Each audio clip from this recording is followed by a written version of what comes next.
And we already have a Fiona today. No, it's not Oolong today.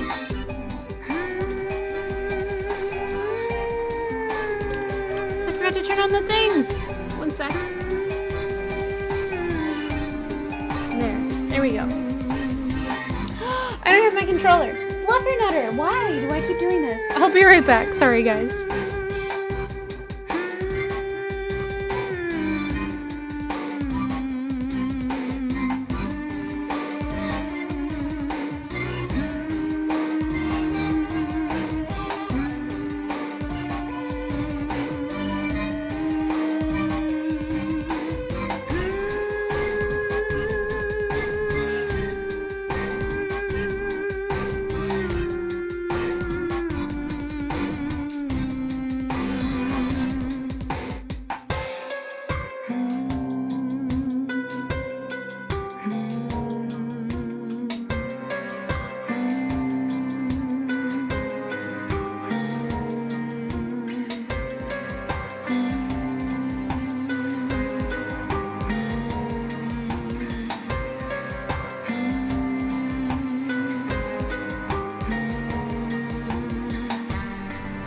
Alright, I'm actually here now.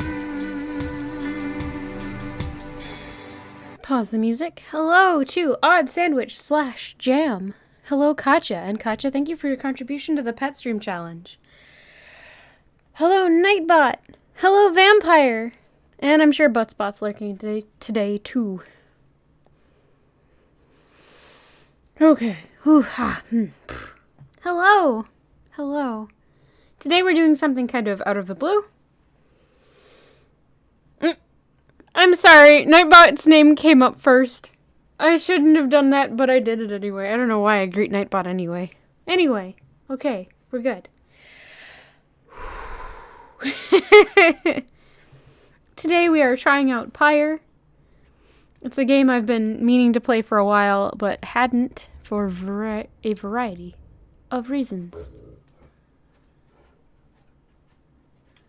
Startup game. Go, go, go. I don't even know if it's going to take the controller, but we'll see. Did I see what?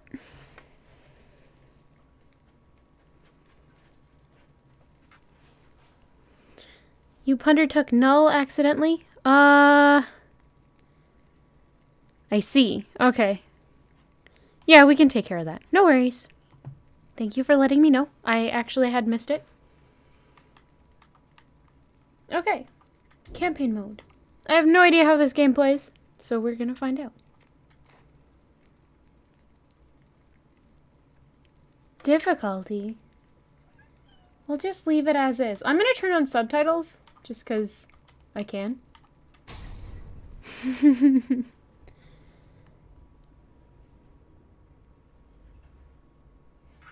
Puppy, what?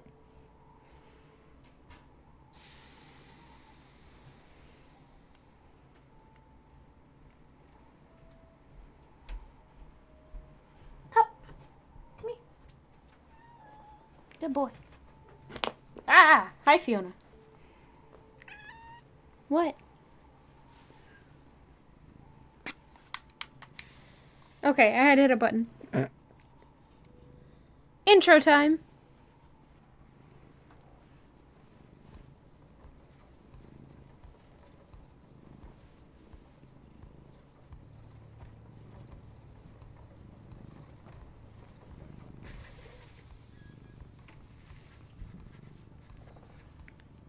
Your days in the downside brought slow, lonesome agony.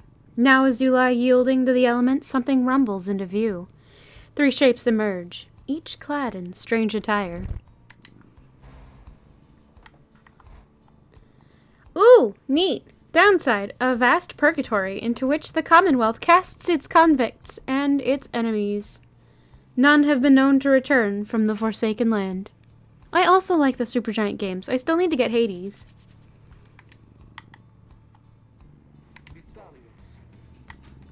Another piece of filth expelled from the Commonwealth. See, right on schedule. What did I tell you?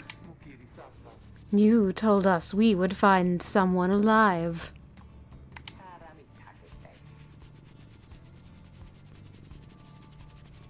Sorry, there's a cat on my lap and she's standing up. I gotta pet her. Hello, Fearlex. Someday?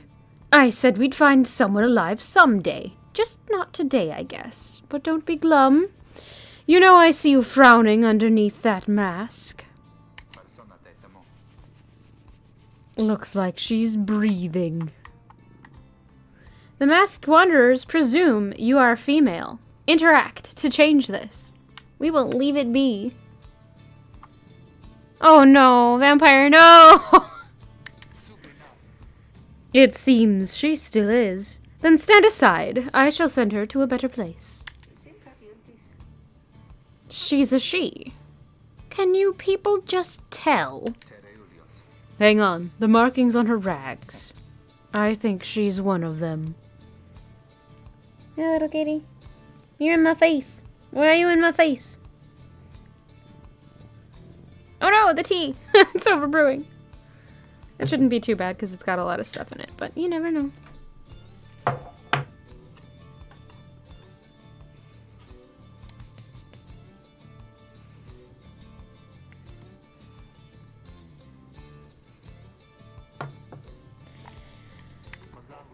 But look at her. She's beyond our help, and we are beyond hers. Oh, those are masks. They're not actually, like, their faces, I assume. Broken, shaking, starving, probably diseased. Yeah, good luck with that there, chum. See you back at the wagon. Indeed, the day grows dim. You have at best an hour. Hello, El Nina. Understood. I won't be long. After the others leave, the man turns toward you, and begins unfastening his mask. Aha! Excuse me. Fearlex, thank you for your contribution to the Pet Stream Challenge. Hello, my friend. Don't care who you are or what you did. None of that matters anymore. All of us, we're equal nothings here. That was a cough, but thank you. You are parched. He gives you a drink. You ache, and he binds your wounds. You hunger, and he gives you food. Little by little, it helps. There. Turns out you're tougher than you look. Hedwyn. He is one of the 3 masked wanderers who found you clinging to life in the downside. Name's Hedwyn. Now come on. You sense no ill intent as he helps you up and leads you to an old black wagon. Black wagon. It's one word. Ah! Nothing like the stately vessels that paraded Commonwealth criminals through alabaster streets. Commonwealth, a proud country risen from the ashes of a fallen empire, home to a multitude of ethnic groups, founded on principles of mercy and kinship, whose exact meanings evolved through many centuries. Hedwyn beckons you enter the black wagon. Ye.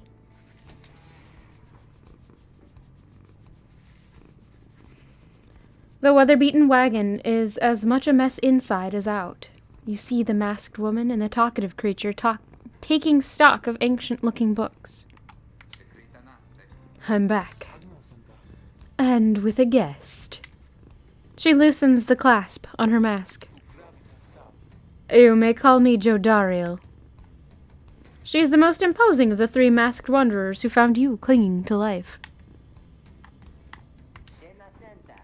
And for myself, the small one struggles with his mask. Jodariel soon assists him. Ow! That is to say, you may regard me by the name of Rookie Greentail. I didn't go back over that. I can't go back, sorry guys. Such pleasantries out of the way, the horned woman then motions to the others. She glances at you sidelong as she speaks. Can she do it? Hope so. I haven't asked her yet. What? Then what are we waiting for? Hey, sister, nice meeting you and all, nice meeting you and all, but tell me something. You know how to read or what? He's asking if you are a reader. Admit it. Over time, you manage to learn something of the old ways in spite of the Commonwealth decree. Literacy is a serious crime. No one in their right mind would dare violate the law of the land or remain silent. Who you are or what you did to earn your sentence is no one's business but your own. I'ma admit it. I don't know if this changes anything later, but we'll find out. You confirm their suspicions. There is no use trying to hide it now. Well then, glory days, because it just so happens my associates and I, we got ourselves some nice material here for someone just like you. What? Fearlex, no, don't tell me that. It better not be. A decree saying no reading is a dumb decree, indeed. Agreed. Reader, you still... Why can't I talk today? Sorry. You still live thanks to us. We ask for something modest in exchange. Open one of those books back there and tell us what it says.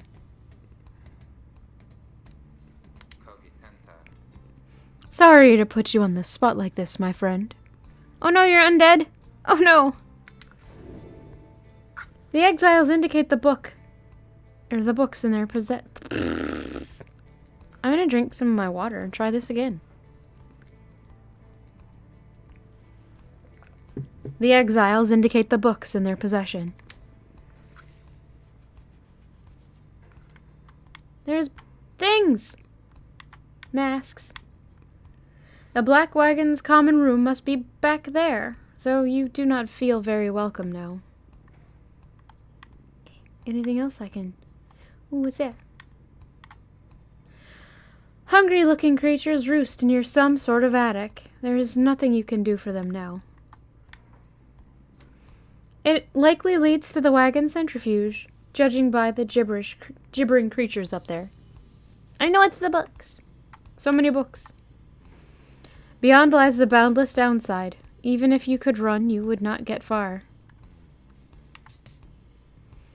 A figure sits very still in the corner of the wagon. Now is not the time to check on him.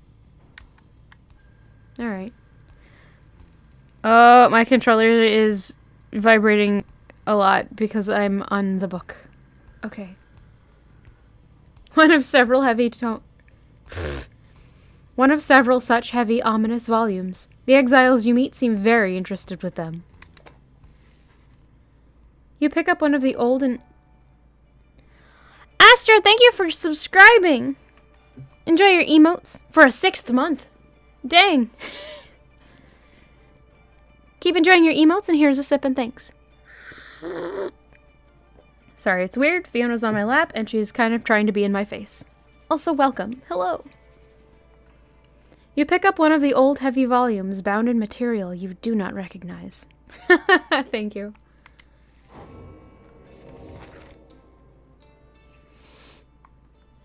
You, dear reader, are an exile of the downside, such as we, the 8 who wrote this book of rights. That you possess it and have capacity to glean its words, it is testament enough to your potential. Thus we reveal a path from this forsaken place to freedom, a homecoming in glory. The stars themselves shall be your guide. Ere the turning of the year's first solstice, seek the nearest longitude beneath the brightest of 8, as they align as shown. Arrive as a triumvirate, clad in the raiment of the rights, bearing the book. Oblige the voice that tells you more. Oh, dang it! If I clicked on it, it would have been fine. Odd Sandwich is continuing the gift sub they got from Fool. Here's a sip. Keep enjoying your emotes, and here's a sip and thanks.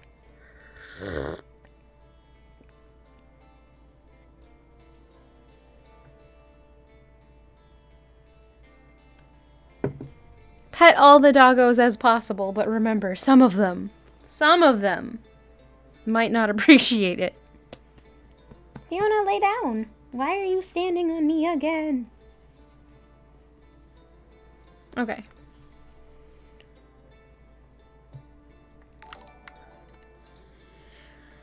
How do we have a hype train? Ah! Brutalist Toes has just subbed at tier 1 for a 13th month. Keep enjoying your emotes, and here's a sip and thanks. I don't know, Buttspot. I really don't know. Also, hello, Hans. How's it going? It's been a while. Fearlex has just tipped 100 bits. Or thrown 100 bits. Thank you very much for those bits. Here's a sip and thanks.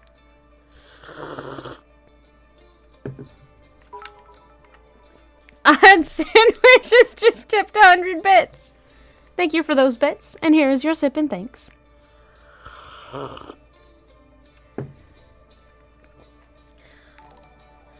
Brutalist Toes has just gifted a tier 1 sub to Hansavad. Hans, enjoy your emotes. And here is a sip and thanks.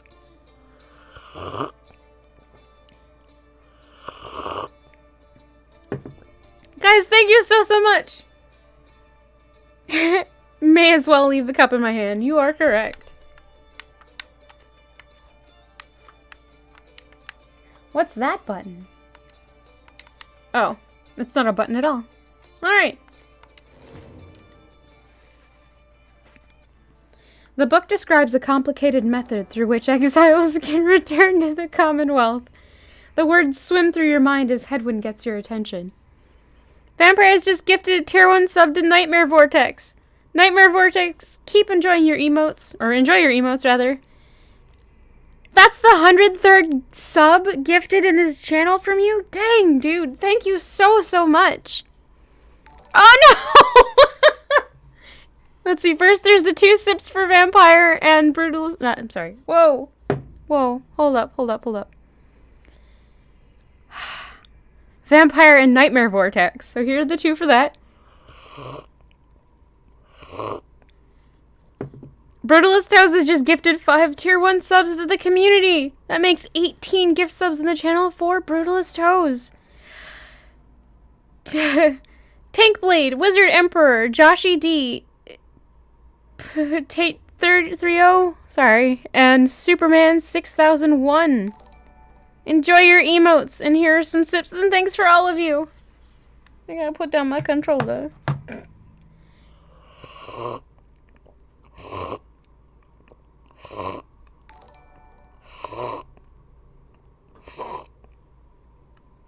Oh no.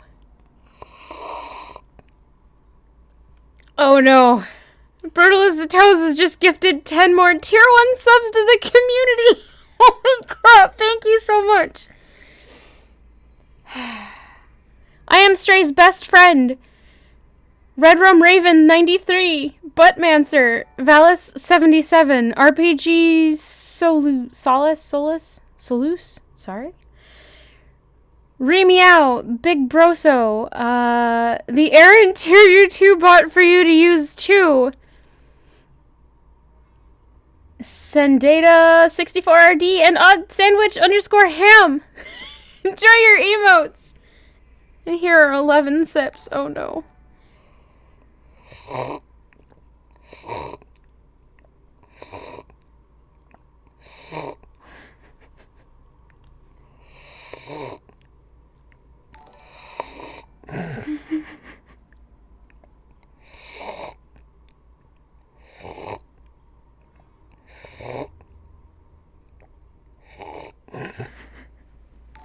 I have one more. Thank you so much. Oh no, there's oh no.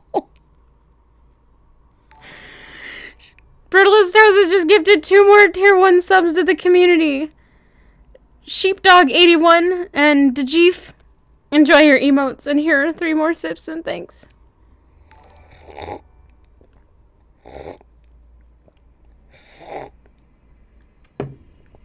Dang. Oh no. Oh no. Fearlex, thank you for the 1 bit. Here's your sip and thanks. It doesn't go beyond level 5, I don't think. Oh gosh, did I miss anything else in the middle of all of that? As it continues booping. 103 gift subs from Vampire, yes. Thank you! Brutalist Toes is now up to 30. Dang.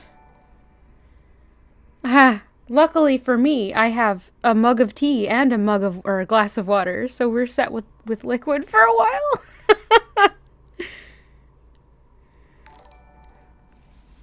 We do have a round number of subs. Oh no!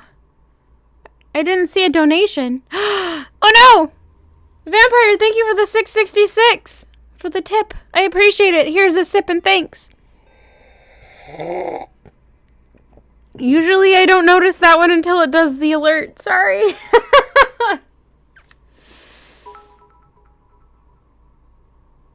I broke it. What? Thank you so much, everyone. I really do sincerely appreciate it. Puppy, why are you judging me from over there? Come here. Human, you are sipping too much, he says. Oh, now he's leaning on my chair. We did make it to level 5. Yay! Thank you so much, everyone. I really appreciate it.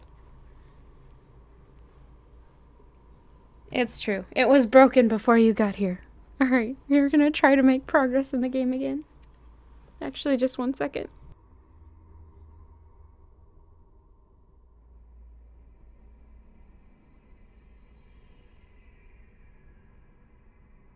Alright, that was a little bit more than a second, but we're good. Let's see.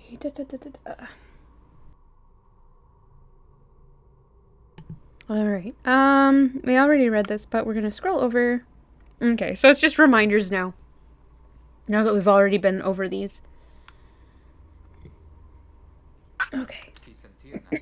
Excuse me. Well, friend, what does it say?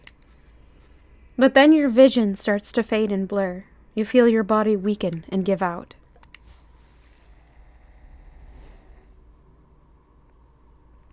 Oh no, we passed out. What do we do? Pup, what are you looking for? Reader!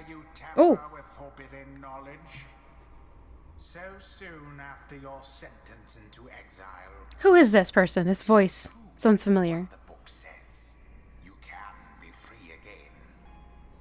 Perhaps not you yourself, but someone worthy of the privilege. You witness now the path towards something. Oh no, I had to hit a button and now it's being weird. Sorry. Witness the rights. The one way to return to glory. Though in your case, I hardly think it possible. Yet, by the grace of the scribes, it is my duty to inform you anyhow.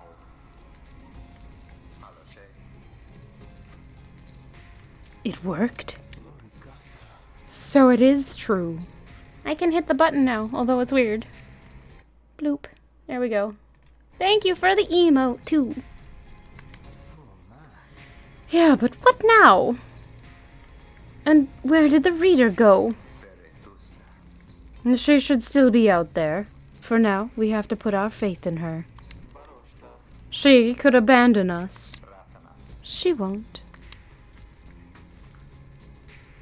Well, now you have it. Hooray! You look upon the three of them from beyond as Hedwyn then calls out to you. Reader, we aim to free ourselves. We will not grow old and die in the downside. And now I swear to you, when we get out of here, you're going to come with us. But first, we need your help. Show us the way. Freedom. You focus all your mental faculties to do as Hedwyn asked. Combat time! Oh no! A celestial orb falls from the heavens when the time is nigh.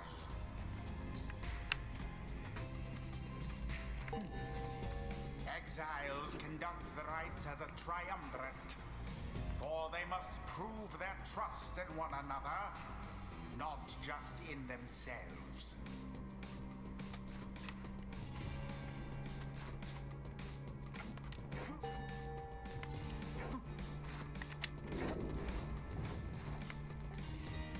Hold A to pass to Ruki. There we go.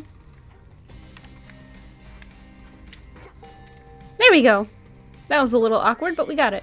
Must act as one.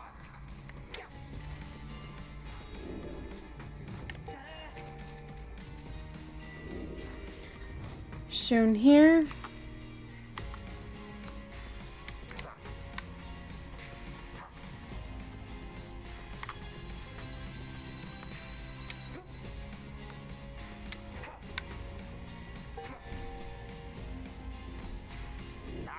So Jadariel is very slow.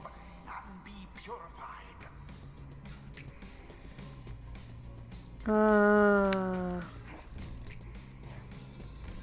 Yes, the exiled Jodariel has the way of it. Whoever steps into the flame is banished for a time. His or her cohorts must make do on their own. Oh, but it is not so simple. In the rites you shall face adversaries whose own freedom is at stake. Beware the aura One that sec. surrounds them, as they shall beware yours.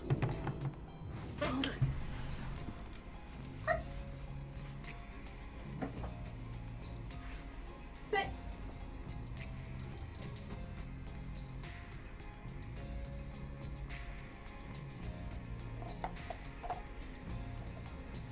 There. Now he has his cheese, so he should be happy.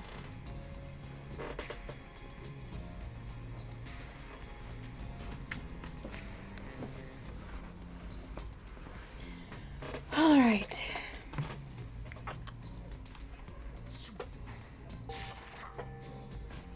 The aura is your wrongdoing. Accept it as a part of you. Okay. Cast your aura like a stone. Correctly done. This is strange. Again. Just so. A glorious performance, I admit. More than I expected from the likes of you. Grasp the orb once more. The orb absorbs the aura, then the orb quenches the flame. Now I say jump. Leap with all your strength. Thus sails the orb Oh. into the waiting flame. All right. Now snuff out the adversary's pyre, whilst yours yet burns.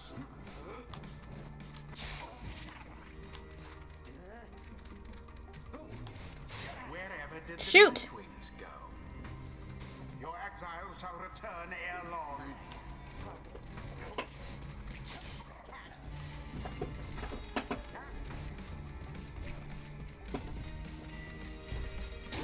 As per the sacred law.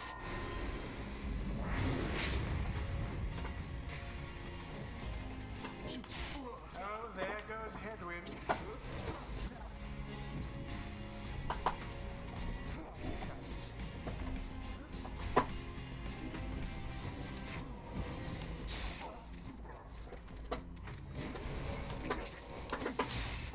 Spectacular! Alas. No! Nuggets! Hey, Biff!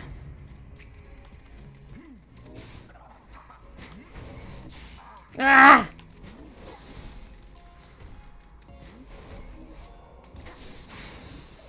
Begone! Ruki plunged into their fire.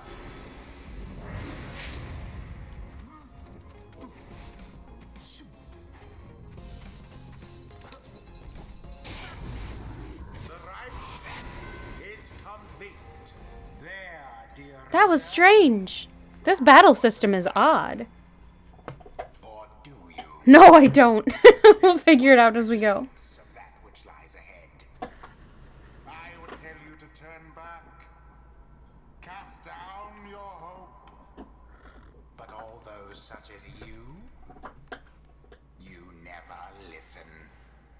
Well, why would we listen? That would end the game. Like, what's the point?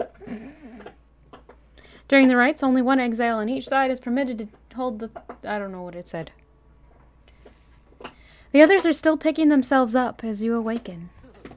Well, that was something. That was our way out. So now we just follow the stars, or what? Supposedly. Reader, come, let us regard the night. Dodario leads you outside, where a clear night sky awaits. Now show us, before the howlers catch our scent, where shall the rites commence? Seek out your destination.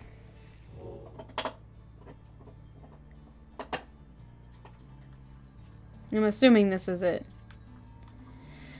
The South Star burns bright over a massive ridge of stone, much farther than the naked eye can see. Interact to determine the location of the next rite.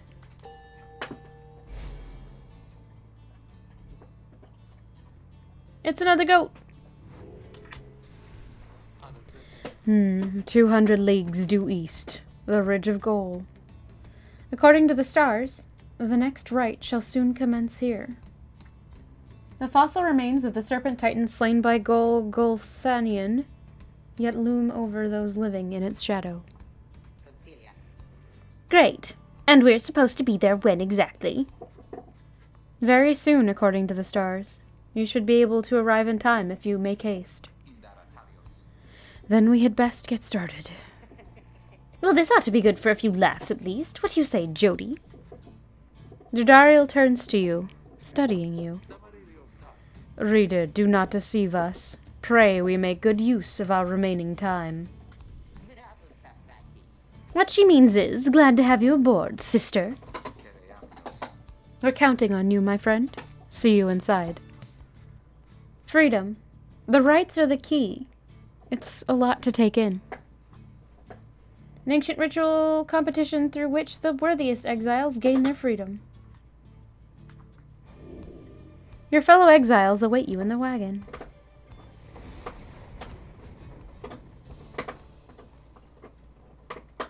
He is. He's being very loud with it today.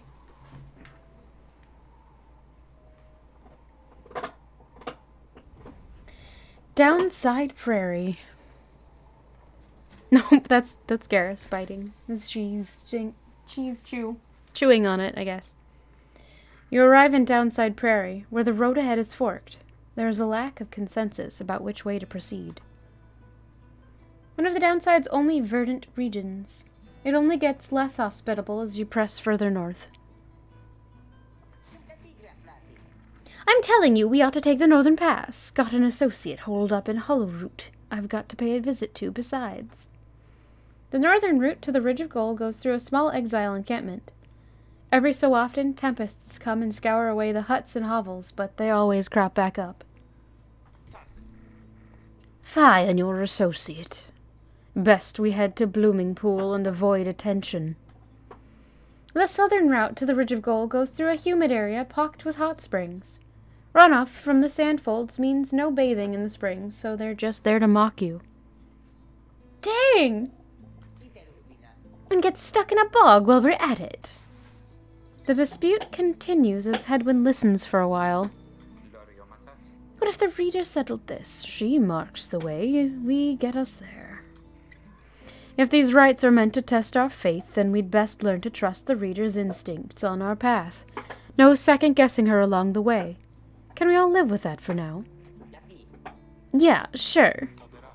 If necessary. Then it's settled. Just point the way, my friend. The stars guide us through you. Weigh the options.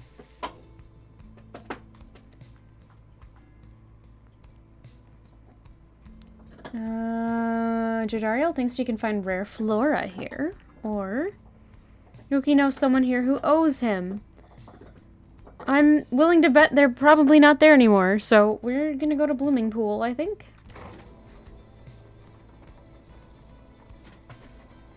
Watch me regret it.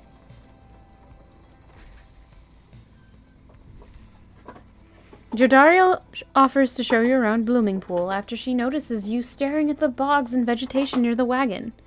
Soon, something catches her eye. Observe, this shall pay for half our trip. You found a black bloom. It is quite valuable.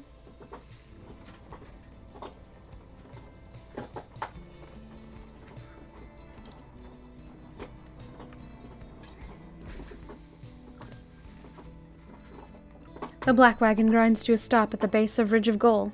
The others ask you to assist with making preparations for nightfall and the commencement of the rite. Commence the rite. Page revealed. The first exile. I want to check inside first.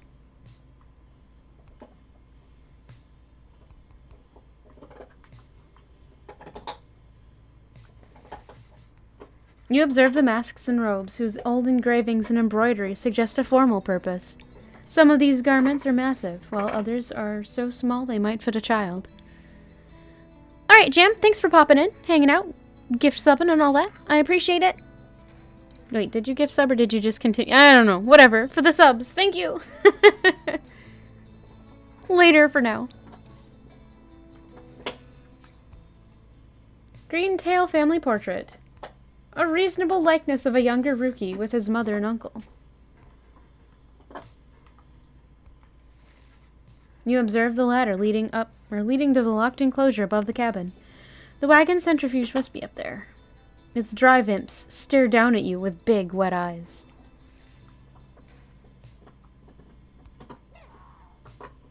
Drive imp! Creatures such as this must have been bred to push the black wagon along. Ooh, what's that? What's that? More of them?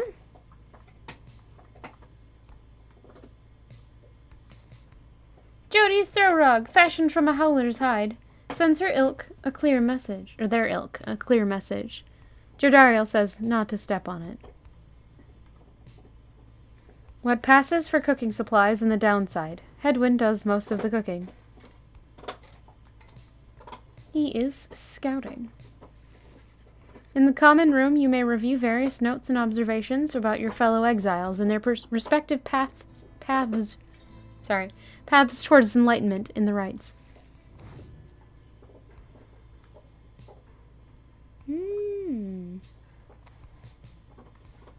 None.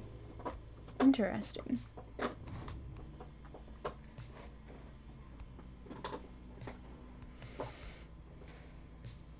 Wait, he doesn't have it? Oh, I see. Okay. Unknown.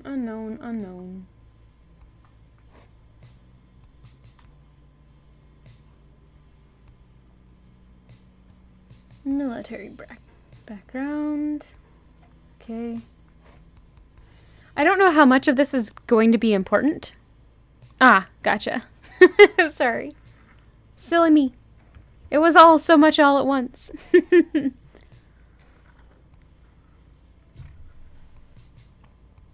He left. How dare. Alright. That's it. Anything else to look at here? No. More drive imp, that's the exit. Alright, Book of Rites. Inspect. The first exile, in the words of Golthanian, the Master General. You know perhaps the thrice-cursed name of Solium Mur, the Emperor of Sar, the first exile, and my liege. This chapter concerns him and those who found him in the downside. Each of us was sent to take his life, such was the hatred for him and in and around his country. Yet we found in Solium Mur a man transformed, in body, mind, and spirit. A man deserving of much more than mercy. In time he named us all his scribes, and he became the 8th. It is my greatest honor now to share with you his deeds. To know his story is to know the rites.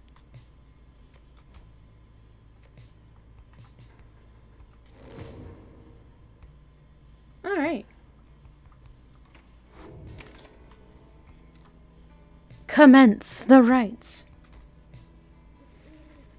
As darkness falls, your fellow exiles stand together, clad in the raiments of the rites. The preparations are set. However, everything is still and calm. Soon they grow restless. Keep telling you there's nothing here. What a bunch of idiots we are. If we traveled all this way for nothing. I don't think we did. Look up.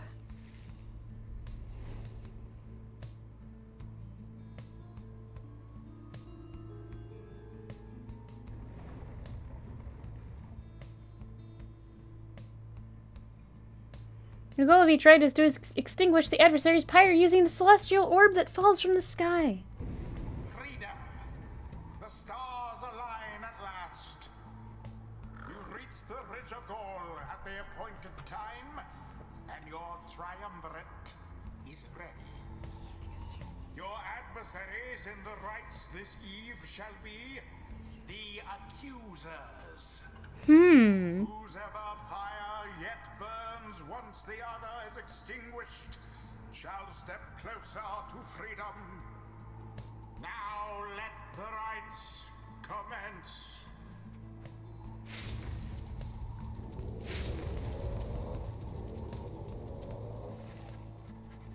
The stars are aligned, and your pyre burns bright. Across from your companions appear several others, also clad in raiments. Your adversaries in the rites. Everyone ready? Let's hope so. Be still, we have a visitor. The one whom she refers to steps forward. At last, the Nightwings grace us with their presence. The name of the triumvirate in blue. It seems your fellow exiles have assumed their identity. I see the reports of your demise have been exaggerated after all. Even I was beginning to think you were gone for good. Nobody moves, save for the man robed in gold who unfastens his mask. Surprised to see old Lendl again. I trust you remember my face, though you must have assumed never to see it again after last time. He is the apparent leader of the exile triumvirate you encountered at the Ridge of Gaul. Never had I come so close to freedom only for you to dash my hopes. Now I and the accusers shall repay the affront. Ahoy, Synthpop!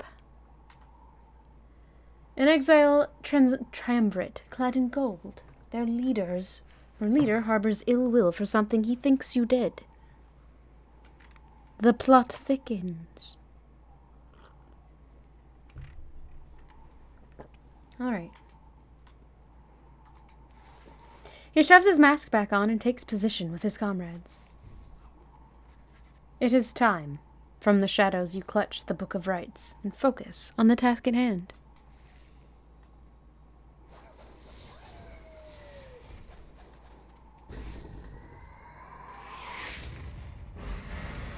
Begin!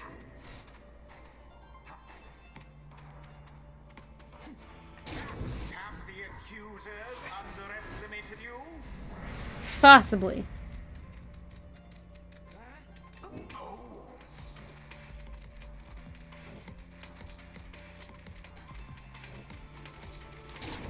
Flames of freedom.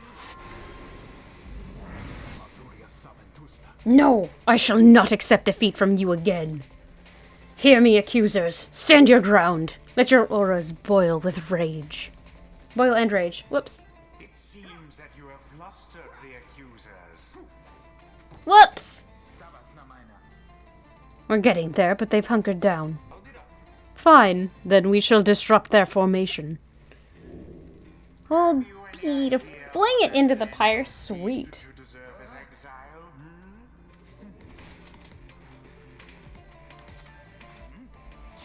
Ah, nuggets! Dang, she's a little slow.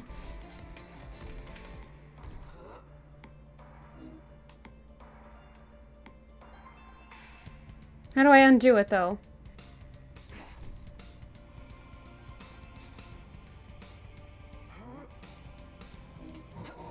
A daring display. Okay, cool. Flinging the orb strange. Elude banishment using such tricks.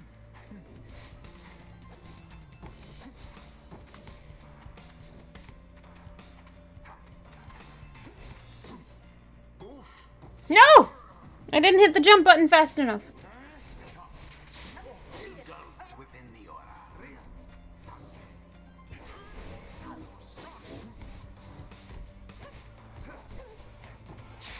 No! An opportunity.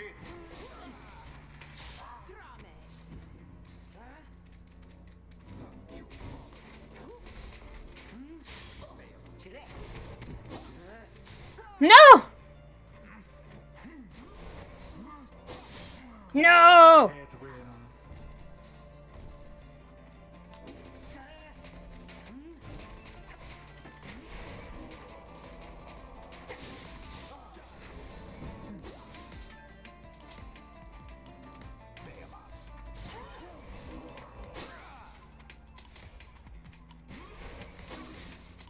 Poor Jodariel.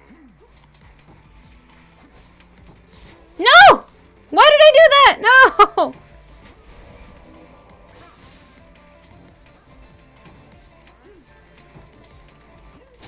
There we go. That was silly of me. Alright. It's nearly ended. Now to the flame. Nuggets.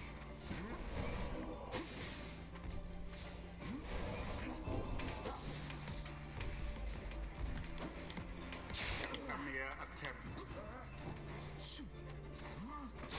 No! Night wings. No, no, no, no, no. Shoot.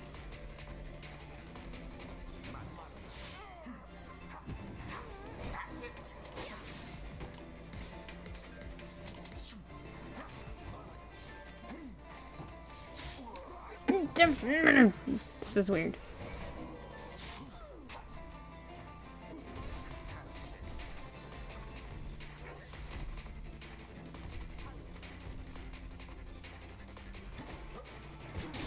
Unfortunate. Dang it. Alright. I need to figure out how to switch characters a little bit better. You haven't.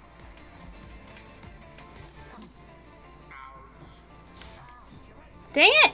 Why did I drop it?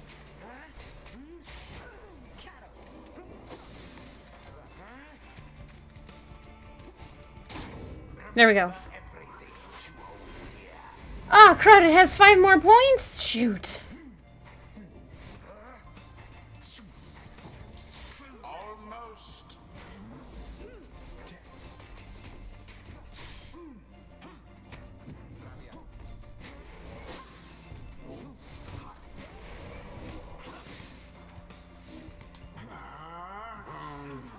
Dang it. The orb There we go. is done.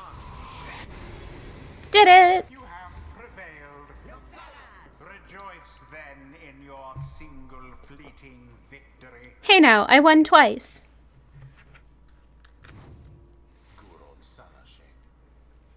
Your deceit may have earned you a hollow victory, but know this. The accusers will not forget your wickedness, and when next we meet, you will rue the day. So angry. Bask now in the wisdom of the scribes. The exile Jodariel has gained enlightenment. Only the enlightened can regain their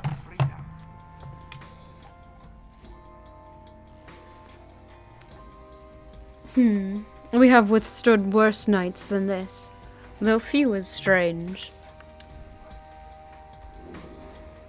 Choose a mastery. After using her to rush to lunge forward, Jodariel can rush again right away. That might be useful.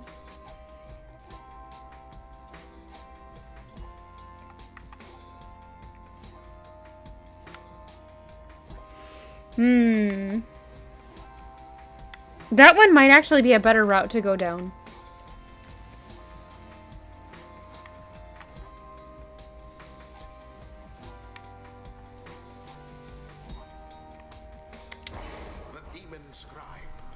bestows his favor. Alright.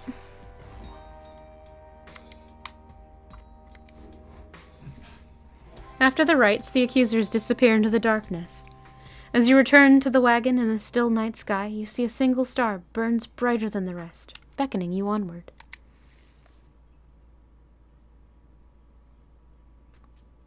Hold B to fling the orb. The longer you charge, the more pyre damage you deal if the orb flies true. Sweet! Good to know. Well, my friends, what can I say? The rites are real, and we're in. The Getting Out of Here Club. Next up on the agenda, keep chasing stars until we're free. Until we are free. Until we are free. Here, here. Sounds fine. Might as well be us instead of Lendl back there. Anyway, guess we better start packing. As the others go about their business, Hedwyn turns to you. Reader, come with me, while the stars are still out. Gotta see where it's going, or where we're going tomorrow. You and Hedwyn walk in silence for a time before he speaks up. You have questions. Come, ask away. We need you in on this for the long haul. Hedwyn wishes to know if something is troubling you. I like that. You are beginning to get the impression that your participation is not optional. You led your fellow exiles to the rites, yet they have not asked you to participate firsthand. Why? The Black Wagon and its contents belong to a group called the Nightwings. What happened? Everyone has their reasons. At this point, you would like to know his. Let's go with how he got the wagon. You ask Hedwyn how he and his companions managed to get or come into possession of this black wagon, and what happened to its former owners. He maintains eye contact and his smile. Good question, my friend. We're going to have a lot of time to discuss that, and many other things. Make you a deal. Read the stars for us again, and I'll tell you about it on the way.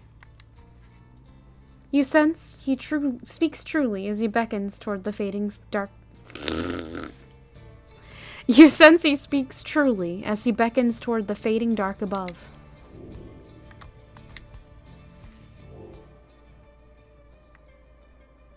Any other stars? I can't get to that one yet. These ones are locked off, basically. This is where we were, so we need to go here now. The dusk star burns bright over an ancient spring in Jomur Valley. Mirror.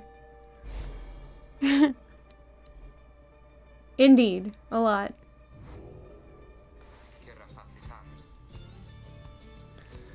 Okay, be safe cutting onions. Thanks for popping by. Later. That's a long way north and west. We'll see if this old wagon's fit for it. Then he turns to the others. How's it going, Rookie? Imps fed, wheels clean. Status, Jody? No sign of howlers. Everything is secure. Good. Have good onion toast. Yeah, that too. Then get some rest. We're headed to the spring of Jomur. Muir? At dawn. We're off. According to the stars, the next rite shall commence here. The Alpha Chief hoped bathing here would cure his ailments, but it only made him itch.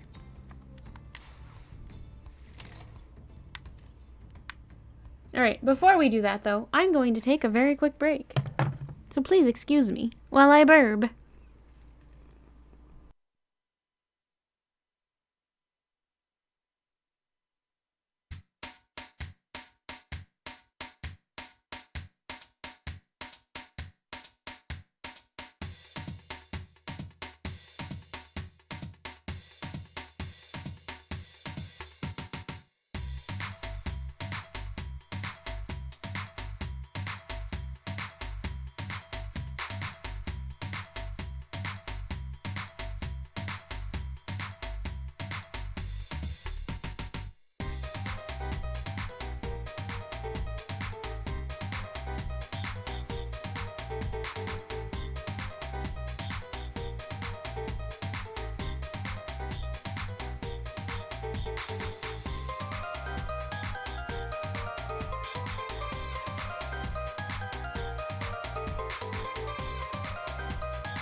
Alright, hello.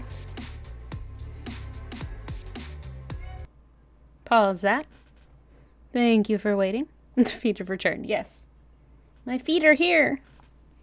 That's good, right?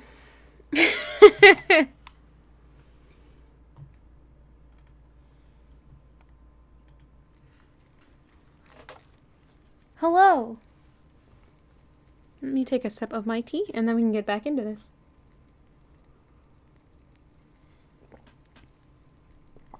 Alright. You guess. What? Oh, maybe. Alright. Continue. Wait, why is there still... Can I do more here? Or is it just letting me know I can interact with it? Yeah, probably that.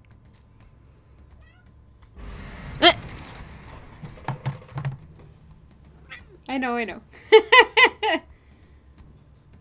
Fiona. Hello, you're here again. Hello. I'm gonna pet the cat for a moment because she is being cuddly.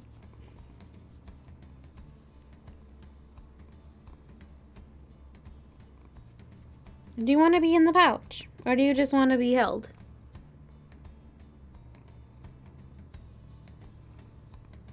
Let's see if she'll go in the pouch. Something tells me she's going to be mad.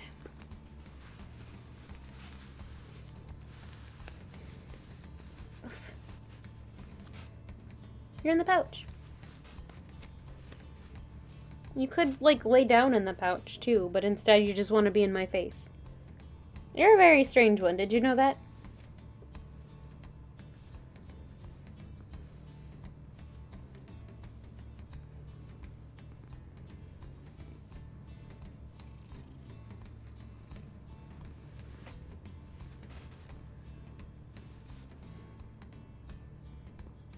Alright. We need to go to Jomur Valley. Haven't been to this region. Ruki knows this mountain pass through to an arid region further north. Is there anywhere else I can go anyway? I don't think so. Alright.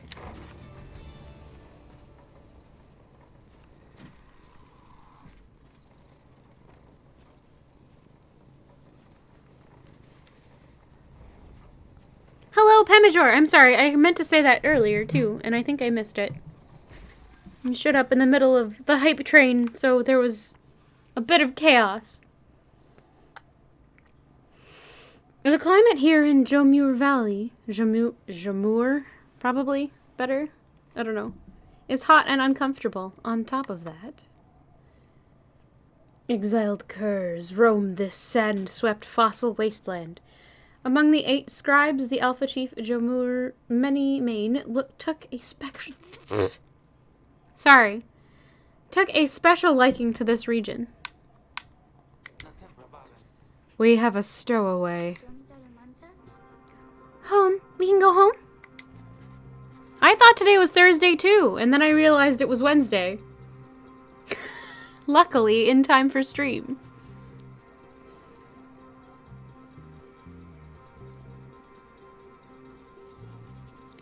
Little kitty, you're being weird. Hooray, Wednesday.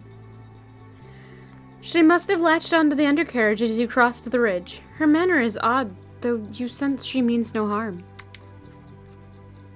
She must have overheard some of your fellow exiles' conversations. You need but say the word, Hedwyn. Come on, you can't be serious, Jody. She's just some kid who managed to climb aboard our wagon undetected, but still. Do it, Jody. Jodariel approaches the girl and looms over her. Listen to me, girl. We cannot guarantee that we shall get you home, or any one of us. But at present we have room for you and adequate provisions. You may accompany us for the time. Jodariel leaves without awaiting a response, presumably to make room in the wagon for your new guest. The stowaway is overjoyed at this. Really? You are so kind. You are most kind to someone you just met, like me. May the 8 scribes smile upon you all. She claps her hands, bursts into laughter, and performs some sort of dance. Ruki stares at all of this and leans in close to Hedwyn. Hey, so, what gives? Where's the reader? Now we're taking her along? What, are we gonna take in every mite-bitten drive imp we find now, too? Easy, Ruki. I think he'd want for us to bring this one along. Who? Sandalwood? I thought you said he asked us to find someone to fit in every type of mask. Near as I can tell, yours would fit her just fine. The apparent name of some mysterious informant of Hedwyn, Jodariel, and Ruki. He asked that we use our best judgment. Besides, we send her away, she'll go tell anyone she finds about us. We can't risk that right now. So, can I come in? It's very hot and I'm a little thirsty and a little tired too. Yes, you're welcome here with us. One question though, what do we call you?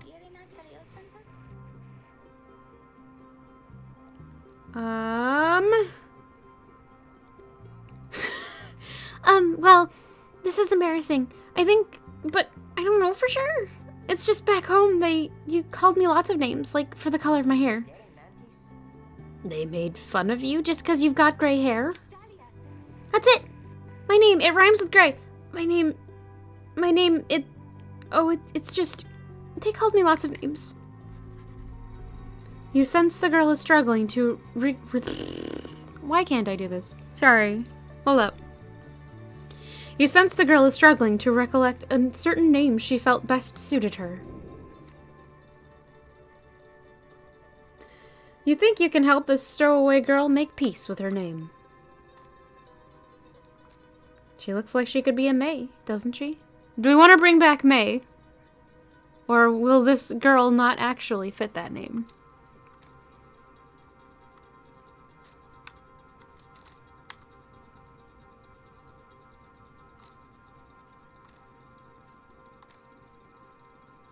There are several other names ending in AE of which you are aware.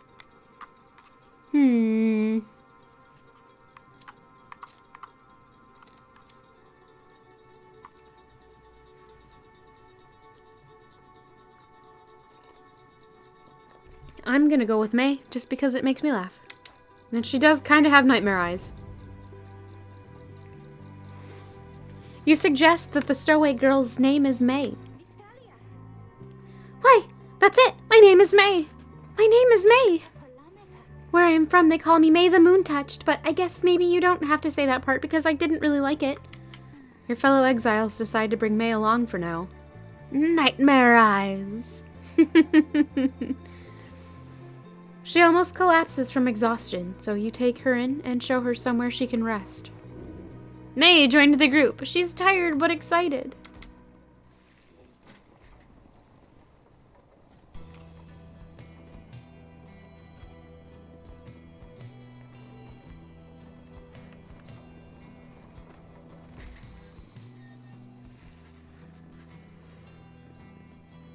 The black wagon arrives in a somewhat peaceful stretch of Jomur Valley. Your companions wish to hole up here for the night, to give May and all of you a little time to rest. Consider your... let's see what's in the ship. Or the cabin... Caravan? No. Wagon. That's the word.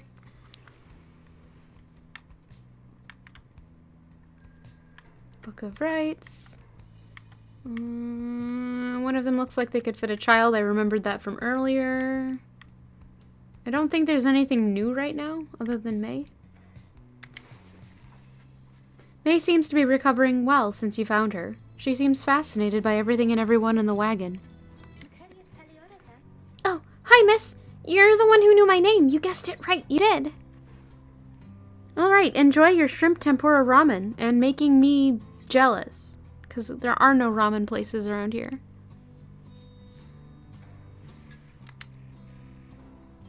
Thank you for your hospitality. I've just been eating with imps and talking to the wagon. This wagon, he and I are the same age, almost to the very day, but I am older by 3 weeks, so I give him a hard time. Little brother, I call him. He has a good wagon, isn't he? He will take us very, very far. My little brother, sure, he pulls at my hair at times, and I don't like it very much, but he has family. I'm happy to be here with my family. I thought that I had lost them all again. I thought that I had lost them all. But we have stopped now, haven't we? Then, should I go outside to dance, in case the scribes are watching? Bye, miss. Smiling back at you, she prances out the door.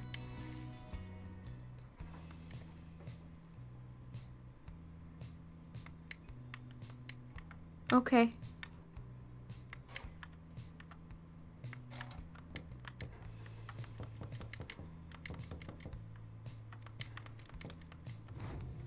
Okay, cool.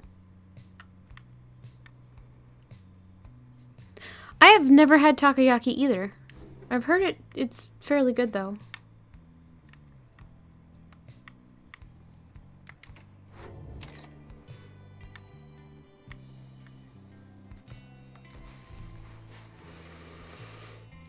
Your fellow exiles are taking a moment to unwind. Jadariel motions for you to join them.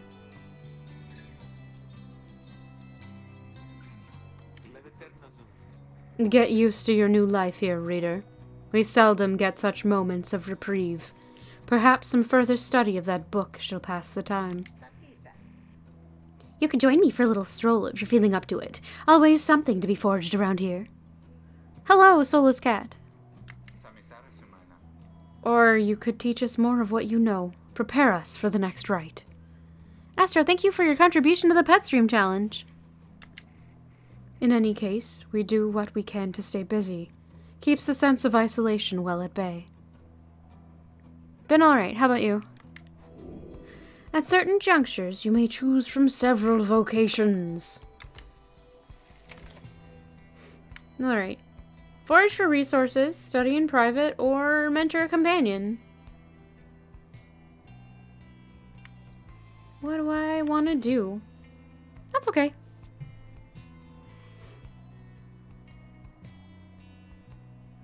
I feel like resources would be a good thing to do, but also studying.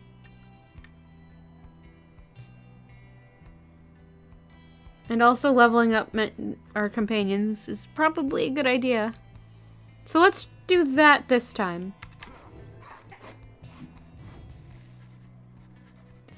Having gleaned knowledge from the Book of Rights, you can impart some of its teachings. As each exile's path toward enlightenment is personal, you will have to mentor them one at a time.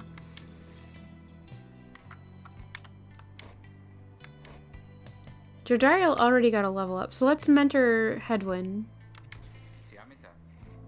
Sure thing, friend. I appreciate the offer. Where to begin? You illustrate to Hedwyn some of the intricacies of the rites, focusing on how all three in a triumvirate can move and act as of one mind. You sense he grasped some of the concepts.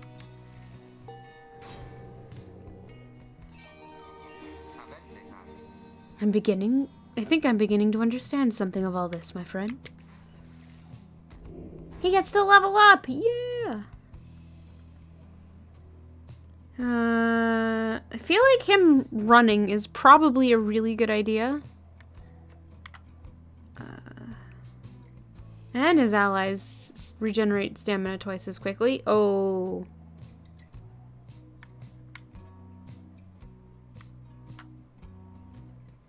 We're gonna do group stamina regain. Thank you for the lesson, my friend. It's given me a lot to think about. And we're done. Can I look at the book?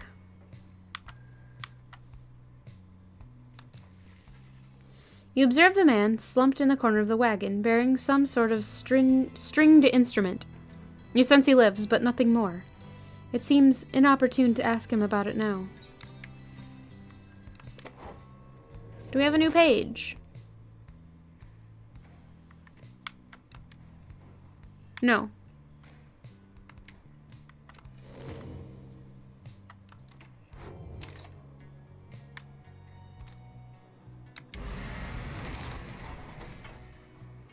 This one's a little odd. I'm kind of enjoying it so far, though.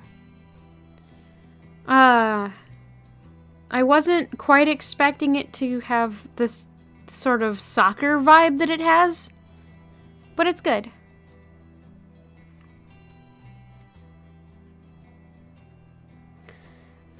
The path leading further west splits off, and once again your fellow exiles turn the choice of where to go to you. Nay seems enthusiastic for whichever route you choose. Glue Hive. The north route across the Jomur Valley passes the remains of the Hive Titan. May believes those who travel this path shall be as strong as goal of the 8 scribes. The south route across the Jomur Valley is riddled with barren rock and bone. He believes those who travel this path shall be as swift as Jomur of the 8 scribes. We're gonna go that way. Alright. Get good food. Later. The speed seems to be the best option. To me.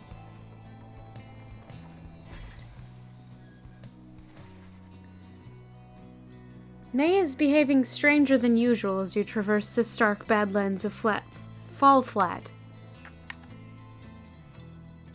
Even the wild curs of the valley avoid the oppressive heat of this place. This was the path that Jomur Minimane ran across so many times. Can you not feel his presence, him and all his friends, here in the sand, in the air, and all about? At first you pay it little heed, though later you observe your fellow exiles seem to have more of a lightness in their step. Perhaps it was the previous day's rest that did everyone good. Your companions gained +1 quickness for the next rite. Sweet!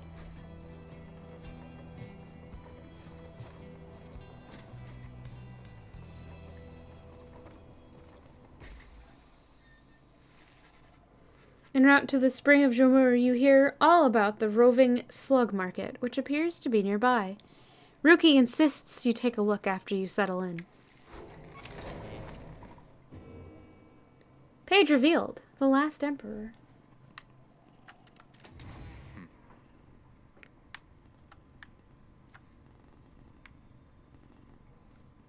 Well, this is the only thing that's new, so...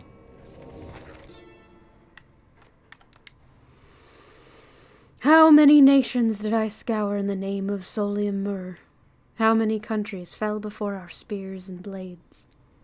Such questions mattered less to me with every passing victory. Our legions swelled across the land, and our dominion grew. The Emperor Solium Mur paid all this little heed. He only tended to his personal affairs. Our legions relished the autonomy. We did not know that the Emperor cared nothing for his legions, nor his people. He cared only for that which was before him. One day he learned of such a thing as to befit his name, and vowed to seek it out.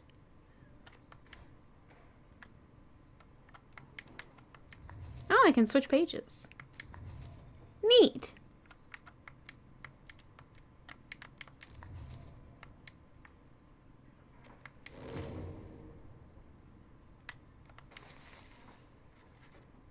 Headwind motions for you to join him. While his manner is as easygoing as ever, you sense his contemplative mood. You were wondering about this wagon. It's a long story, but I'm going to keep it short. You last long enough in the downside, you start to hear a lot of crazy things. I do, to some extent, yeah. One of the crazy things I heard one day is that there's a group of exiles out there fighting one another for their freedom, under the stars, while wearing masks and dresses. Everyone I was with just laughed, but something about the story stuck with me, and I started to do some digging. Got in touch with Jody, who I knew. She got in touch with Rookie. He knew who to ask, and it turned out I knew how to answer. That's when we got in touch with our contact, Sandalwood. We talked only through messengers, never met in person. I must have gained his trust. It's unintentional, Eldnina, I promise. He told me to go, searching in the sandfolds. Gave an exact location. Told me to bring my friends. Then he said to get a reader. Exiles cast down river wash up on the southern edge of the downside in an unlivable waste. Exiles who survive the river journey are then left to struggle here. The wagon was almost completely buried when we found it. The minstrel was out cold in the corner, just the way you saw him. Breast, you know. So the wagon isn't ours. The robes aren't ours. And I don't know who the Nightwings are.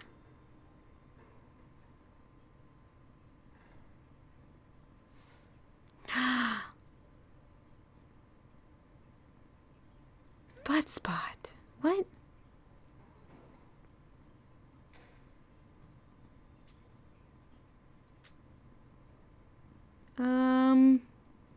Okay. One day, maybe we'll meet up with our informant and learn more, but now you know as much as any of us do. So that's how we got here. How we met you, anyway. How we met you. Anyway, I'll leave it to you. See you later on. He nods at you and heads out, leaving you there in the black wagon. Okay.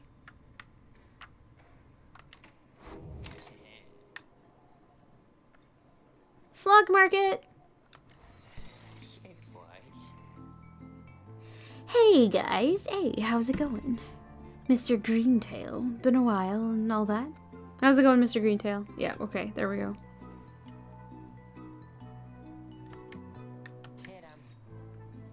Hey Ron, it's going. Oh no, that was the wrong voice. Oh well. Say, how come you've set up shop all the way out here? Isn't this a little out of the way? Oh, well, let's just say you guys, you ain't my only customers. You see, Dad and I, we know this business pretty good. We've been around the block, and so... Ron keeps blathering. Rookie signals you in a furtive way.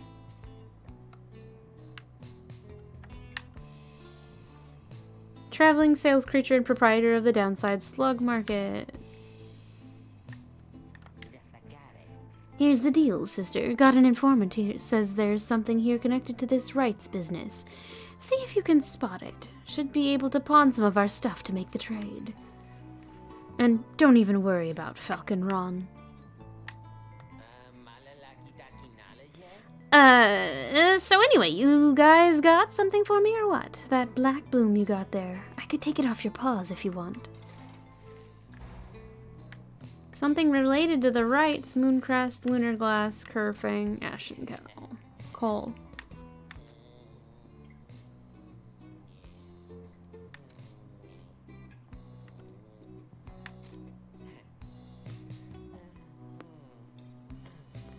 I feel like that's probably gonna be what I need.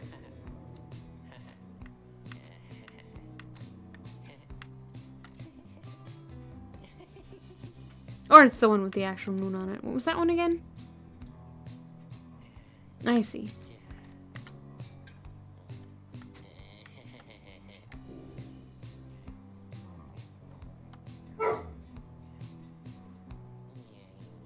Oof!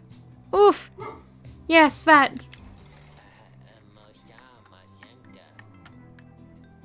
I'll take it, Mr. Greentail, though you drive a pretty hard bargain. Now you gonna take something off my hands here, or what?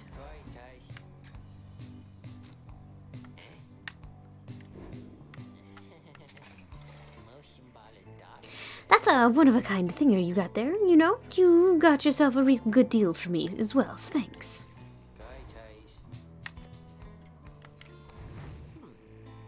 Apparently any of us bozos can get a little edge out of that thing during the rites. I mean, just a question of who gets to try it out. Decide who shall wield it. So what does it do?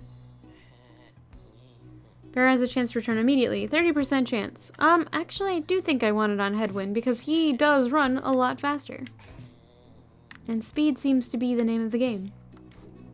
Sort of.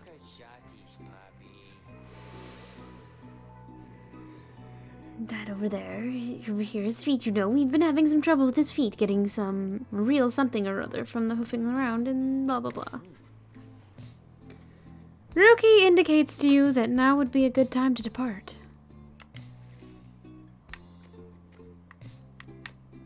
Yes. Seems real nice. Okay, sure. Is it time to complete the rite? Commence the rite!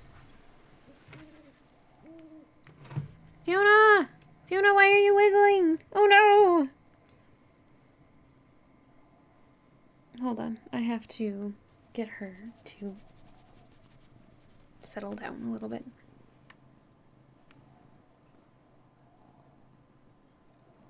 You just wanted more pets, is that it? Okay.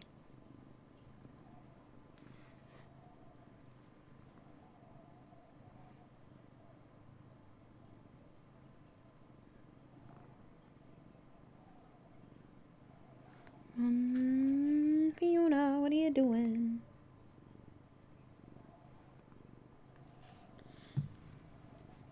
Have I ever watched the cat spa videos? I don't think so. You're still wiggling, Fiona. You know, you could, like, probably curl up inside the pocket. You are a paw cat, after all.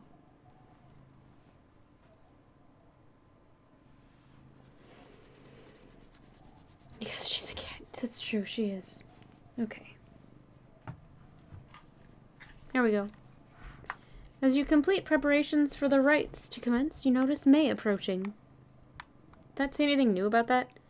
Young vagabond girl with an odd manner, unshakable sense of curiosity. You notice, too, that she is wearing your companion's raiment.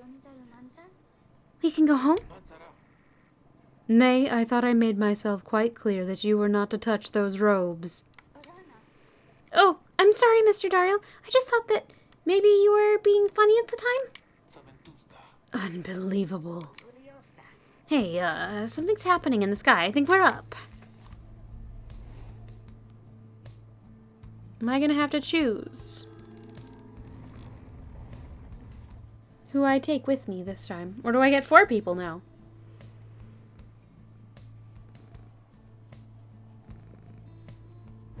Reader, what brings you to the spring of Jomir?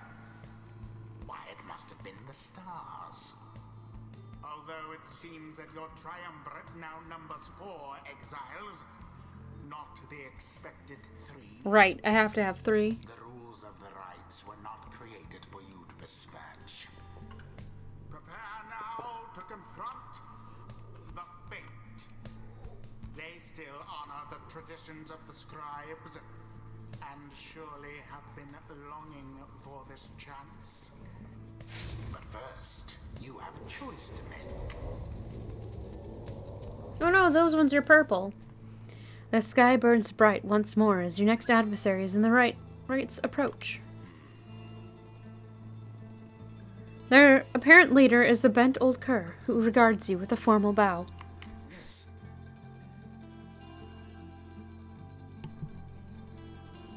At his side is an intense young man. I hail you, exiles of the Nightwings, and am grateful that you chose to grace us with your presence once again. I am called Dalbert Oldheart, and this is my son Ulmer. An honorable old cur bent on upholding the sacred traditions of the rites with his son. He is the dutiful foster son of Dalbert Oldheart, and is very protective of him above all else. We need not greet them, father. We shall face you in the field this night. May the victor's pyre burn eternal. But first, we offer you a token of good faith, in show of appreciation that the Nightwings have returned. Delbert approaches you with something in his paw. You sense his motives are sincere as he hands you a small talisman. Tailwind Crest. Thank him and begin.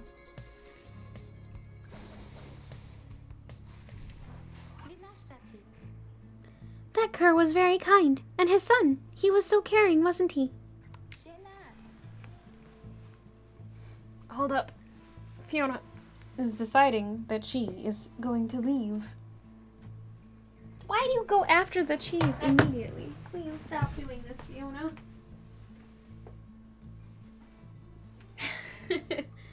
Why do they all want the cheese? There we go. Problem solved. Sure thing. Okay. Tea again. I'm going to click on this, but not watch it right now. It's already muted. Good. Okay. Paused. And... there we go. When can we start? I want to help you beat them. We need 3 of us exactly to conduct a rite, but we've got 4 now, besides the reader. She wants to know what fuss? There's no fuss. This ought to be her call. If someone has to stand aside, this time I volunteer. True. No volunteering, chum. It ought to be the reader's call, remember? Very well then, reader. Who shall it be? That's a hard question. I don't even... oh, excuse me. I don't even know what May's abilities are. I should have checked and didn't. No, Fiona wants to know what the cheese is about.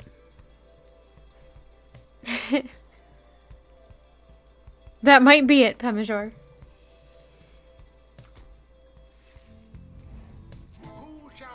Oh, cool. Quickness 17, 19, 7, and 13. I just leveled up Jodariel, so I kind of don't want to get rid of her. But we did give that... I can fix it. Never mind. He volunteered, so we're going to try this out.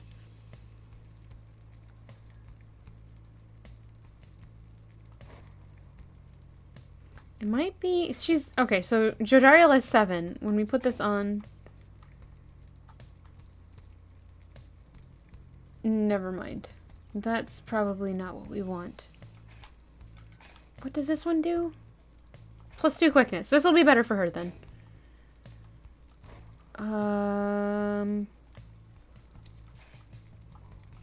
We'll put that on Ruki for right now then.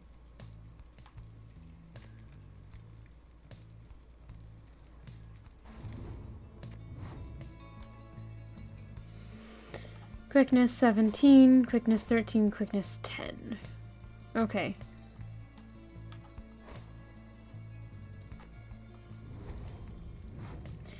Well, good. I'm glad we can do that. So we'll leave Hedwin out since he volunteered.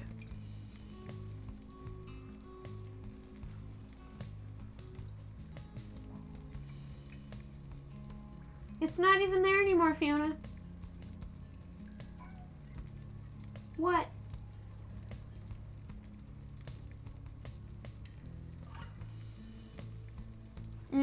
Alright, I'm sorry. I need to take a very short break again. I will be right back.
Hello. I have returned. Okay. So, we are picking who we are trying to exchange. And I think the answer is going to be still switching out Headwind. Unfortunately, we have just leveled him up, so we don't get to try out his new ability, but that's how it goes.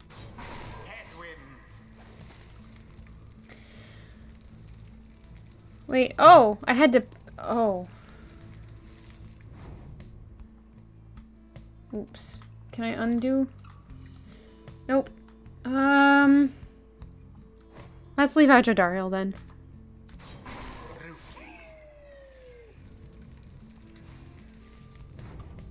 Sorry, Jodariel.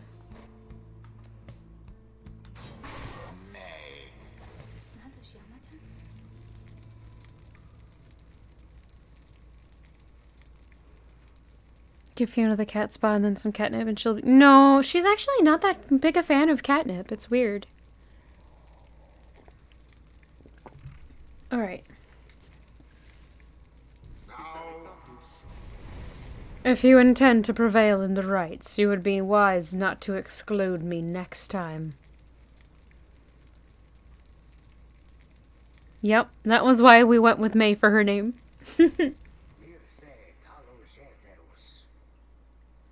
Nightwings, I trust you are well prepared for these old eyes, yet see that the rites shall be commencing momentarily. Are you quite ready too, my son? I hope so, father. So. Sue? Why did I say Sue? Don't worry, Fearlix, it's okay. Yes, we had the opportunity to help her choose a name because she couldn't remember what her original name was. Other than it rhymed with a gray. And May was the first option, so it seemed appropriate to go with May. And let's see what we can do. Begin. That was not what I wanted to do.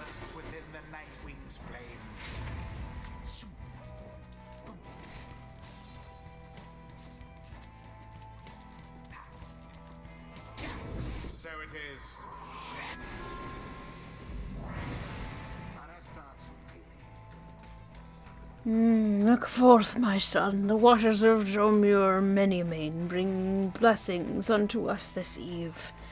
Perhaps our chance has come at last. We need more blessings to prevail against them, father. Please keep fighting. Collect moon drops.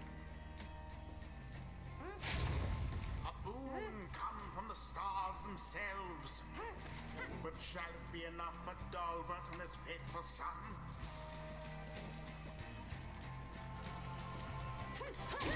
May did it.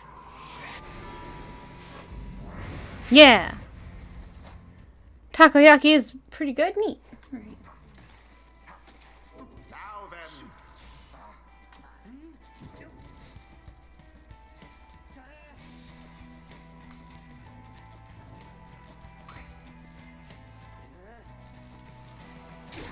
Verily. Haha.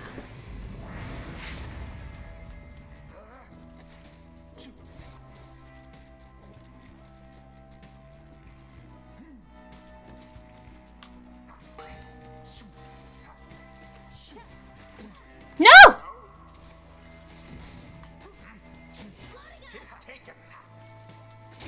Done. Got it. Alright, we probably need to do 2 more hits on this.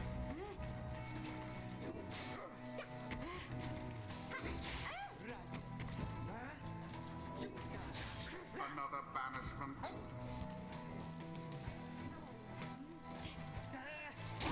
Their pyre weakens. 1 more. No matter who gets it, it should be. Once more like that and we are finished here.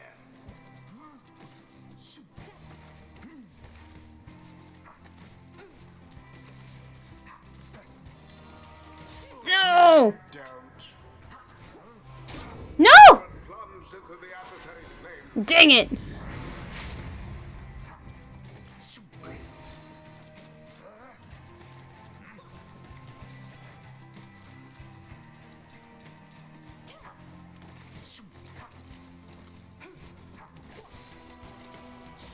No! That's exciting.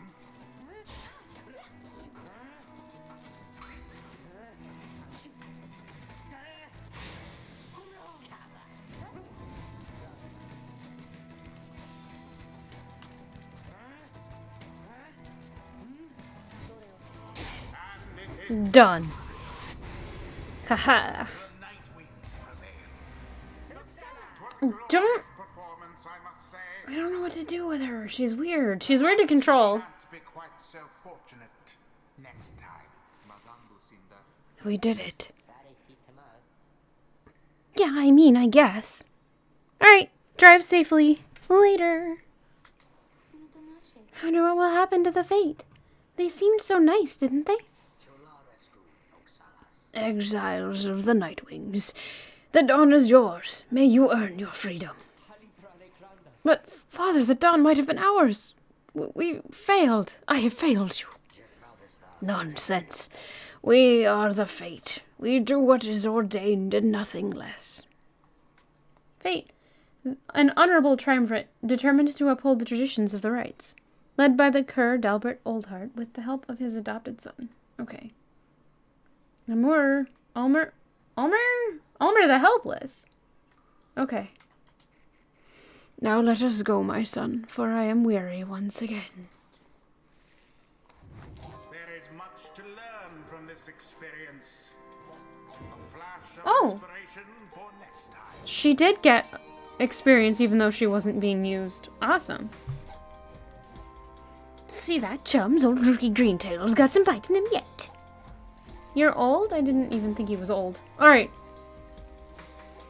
Jump a second time while airborne. Ooh. Or an additional 5 when plunging into the adversary's pyre. I think. Possibly. It's very possible that he would. I want to say dogs are nearsighted anyway, so he would need them.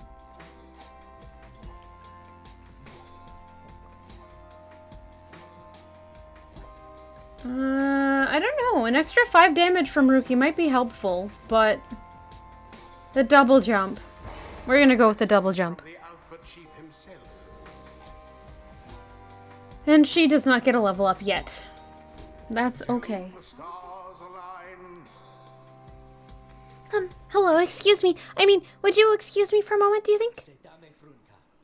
You're one of them. So no. He barks a lot just because he wants things to be acknowledged. There was a noise outside, so it needs to be examined to determine its source. That sort of thing. Because he's a guard dog. It's what he does. You're one of them. What do you want? Father needs me. Oh, I'm sorry. I think I forgot what I was going to say. I'm so embarrassed. What is the matter with you? It is against the rights for us to even speak like this. I did not know that, I don't think. No one said anything like that to me, but then all this is very new to me, and so I thought maybe... You cannot be serious. Yes, I mean, I like to laugh. I like to laugh a lot. And you, how about you? This is a Nightwing's trick. Father told me not to speak with any of you. But I have to go. Wait, Ulmer, wait. I think that was your name. Was that even your name? Wait.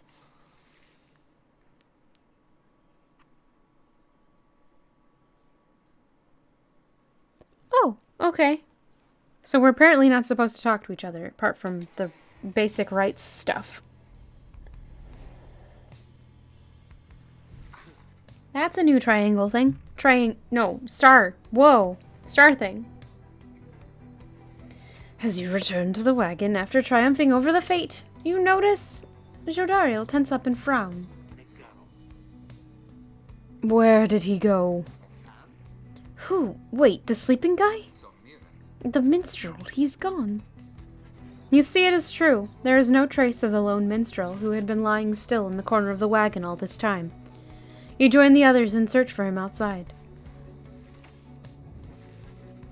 You have learned nothing of the lone minstrel, other than what little Hedwyn told you of how they found him with the wagon. You sense their concern as they scour the vicinity for him. We'll worry about the minstrel, my friend. You worry about the stars. Wherever they guide us, we're going. Seek out your destination.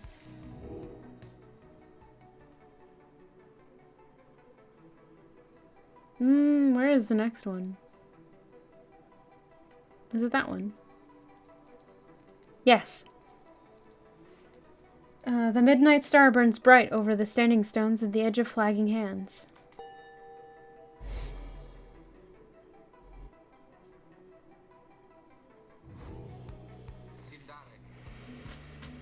Everyone, we're headed back east, all the way across the valley. Towards the cairn of Hob, then. That's right, we have to risk it. What if the minstrel guy doesn't show up by then? We shall find him on this night or another. They continue searching for some time. However, the minstrel is nowhere to be found. Robots! Oh no! Robots!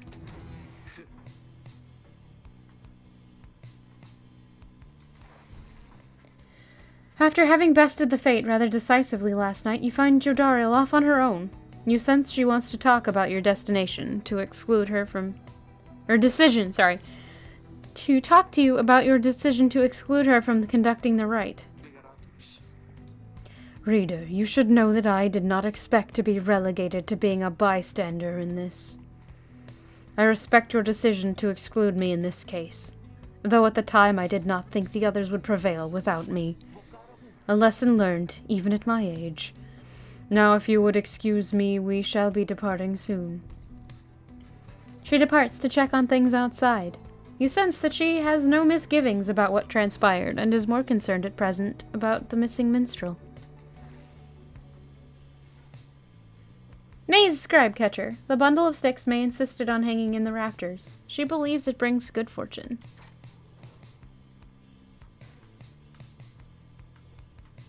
Alright, I think that's it. Onward!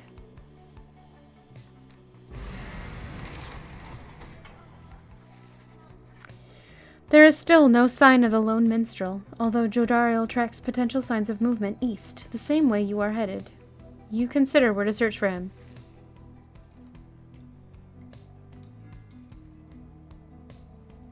Hedwyn thinks the missing minstrel could have taken the route opposite to the one you took. Yeah, I've taken the same route you took earlier.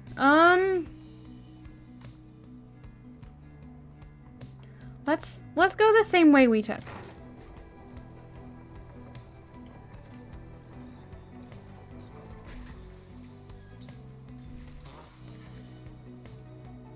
As you make your way through the dusty wastes of Fallflat, all there is to show for the missing minstrel is a deep scowl on Jodariel's face. Blast. I felt certain that he would have taken our same route to the spring of Jomur. Muir! It's all right, Jody. He could have gone anywhere. Likely there was nothing to be found either way. We should keep moving. You pick up bits and pieces of the minstrel's significance to your fellow exiles. He was there when they first discovered the Black Wagon, but they speak little more of it for now.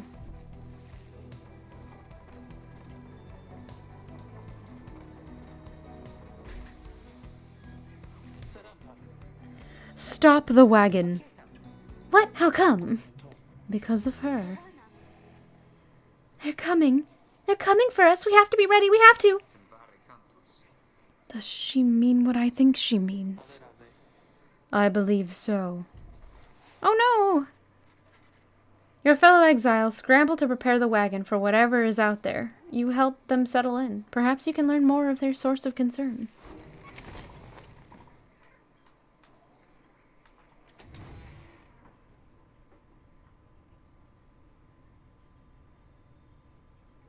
There's the sparkly sound like there's something new. But then there's nothing.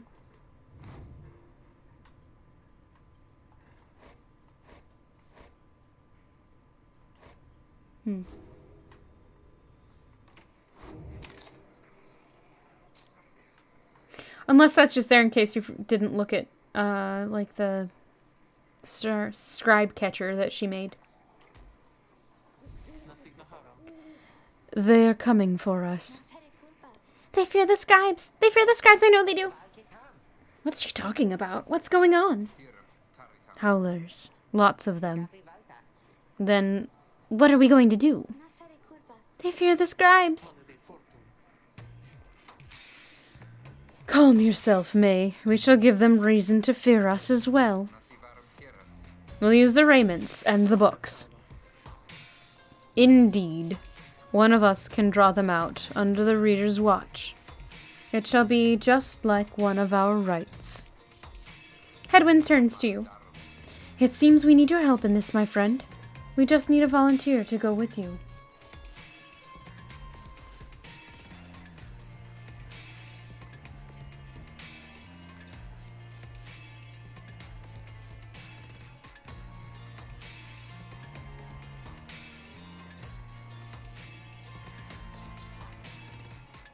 Do you want the cheese or not?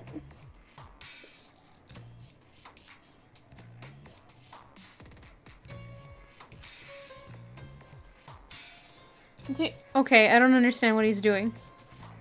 He wanted the cheese, then he didn't want the cheese. You're weird. Okay. I will do it, miss. Please. You have to let me and the scribes. They will protect me. I know they will. Some revere them as gods, believing they bound themselves to exile so that others could live free. He does want cuddles. Except then he left. I don't understand.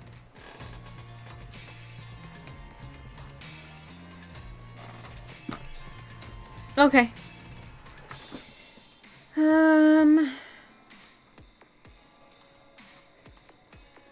Jodariel exchanges looks with Headwind. Each of them nods at you as if to signal their approval. Alright, will do. Prepare for the Howlers.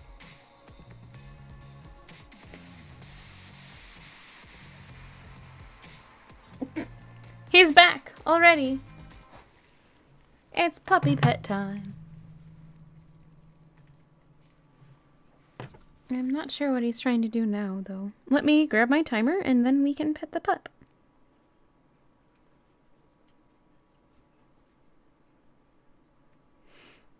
Timer, timer, timer.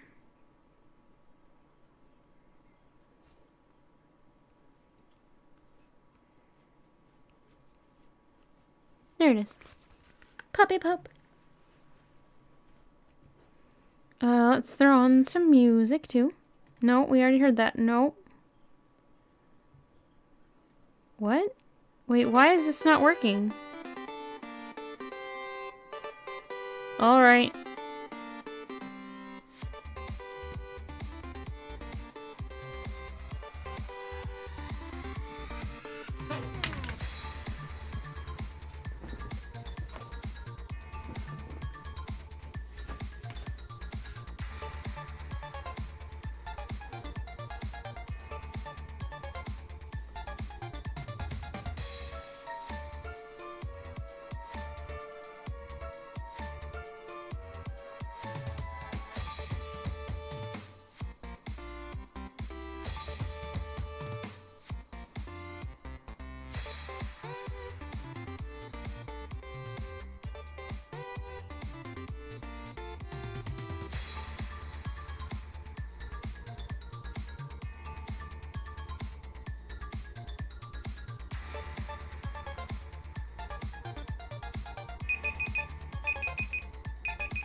Alright, hello.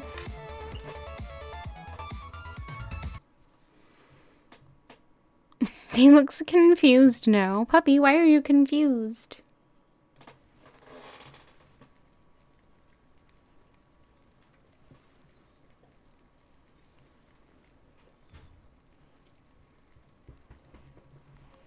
There we go.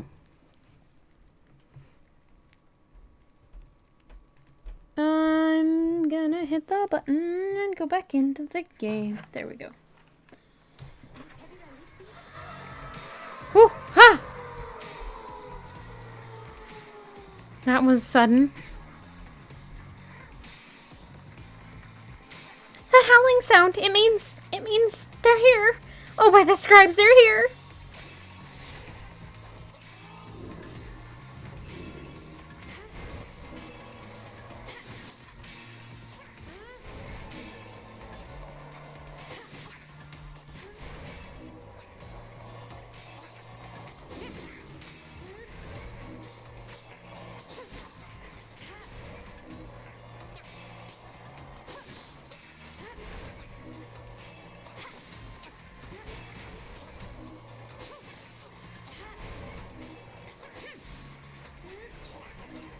Oh no!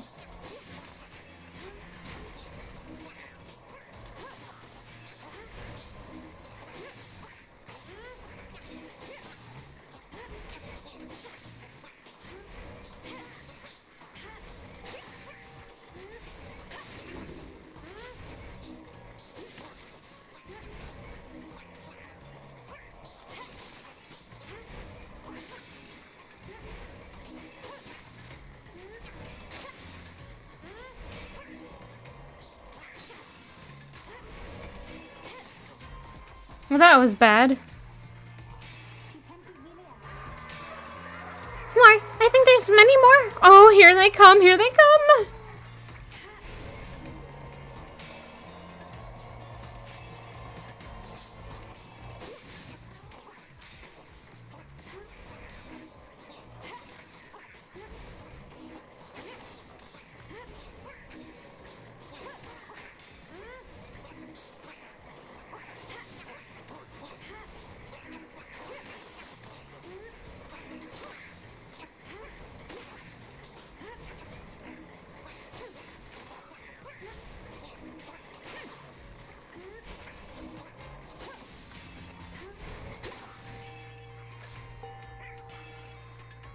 Current reward, 48.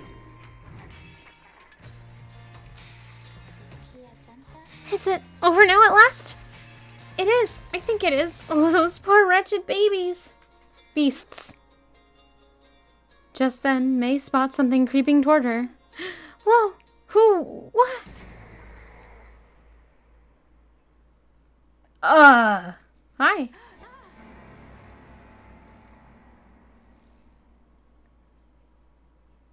Okay, am I getting a new party member? Is that the gist here? Or is this something else? Did we lose? Oh, okay. Did people put their dogs inside their shirt and let the dogs... Yes, I have.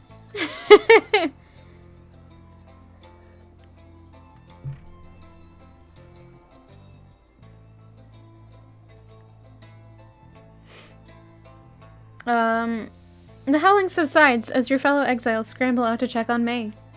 They find her in one piece, along with an unfamiliar little face. I'm not reading the imp sounds. I'm sorry. That might be too far for me today. Isn't he the best? Can we keep him? You sense a depth of experience in this creature, at least judging by Drive Imp standards. In fact, you feel a connection to him. If you concentrate, perhaps you can derive some meaning from his calls and screeches. The Drive Imp seems both excited and frustrated by something. Yeah, that's funny.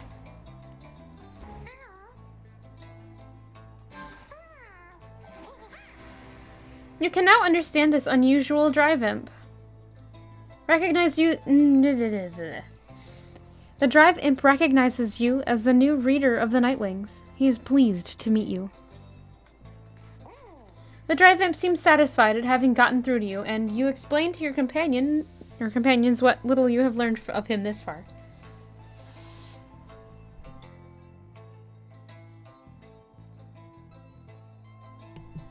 No one argues against letting the creature come along. Inside the wagon, the other drive imps stare at him with something like reverence. The drive imp joined you! He seems to know his way around. Let's see if they have anything new to say. Oh, look at it, it's right there. You see, the little imp has made himself at home. He rushes right up to you. Your new imp companion seems very pleased to be in the wagon.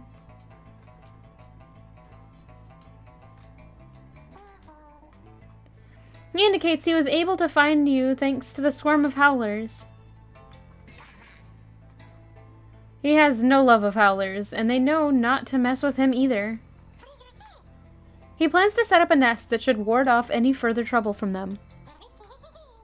He looks forward to the road ahead with everyone and believes it shall be worth it. He seems to be saying he is happy to be back where he belongs, and he urges you to keep going. He bounds off towards his brethren, settled in the wagon's rafters.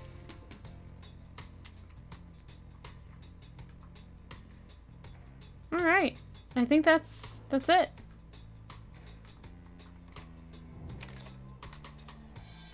Continue!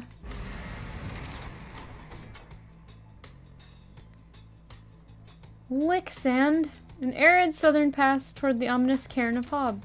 Your new imp friend seems insistent that you take this path bearing east. So much so that this is the only path we can take, so let's go.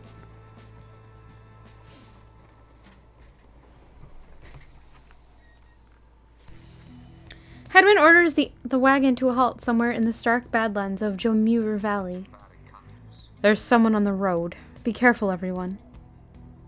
Okay.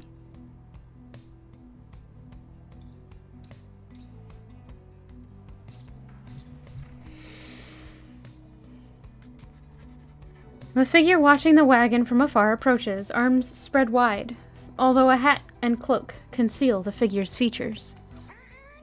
Then the imp rushes out toward whomever. The imp is very riled up at the sight of whoever is approaching, though in an almost joyous way. Is it the minstrel? Tizo. The venerable drive imp who seems to know the ins and outs of the Nightwing's black wagon. Its name is Tizo. Tizo, it is good to see you, and you found the others even faster than expected. The imp called Tizo appears very pleased. The lone minstrel turns toward the rest of you. Hello, we have not met, but I know who you are, or who you must be. I returned as promptly as I could. Have you walked with the scribes themselves? Because I think maybe you have? Hello indeed. You had us worried there when you took off. I should knock him back into his slumber. I did not aim to cause you such concern. As soon as I awakened, I had to notify my client that the Nightwings had returned. Your client? Aye, my client, Sandalwood. He is your point of contact, as I understand. You did not find his wagon by mistake. So what now? You continue down the path. That is why I am here. When we meet my client, he shall explain. For now, you have a job to do. I assure you that I shall not interfere. But I mean to accompany you. Would that be all right? Hedwyn and the others exchange looks. Welcome back, minstrel. You got a name? I am sometimes called Tarek. He appears to be a traveling musician, yet seems to be connected to the rites. Why? It is a pleasure to meet you, Nightwings. The lone minstrel returns to the black wagon with your fellow exiles. He rejoined the group.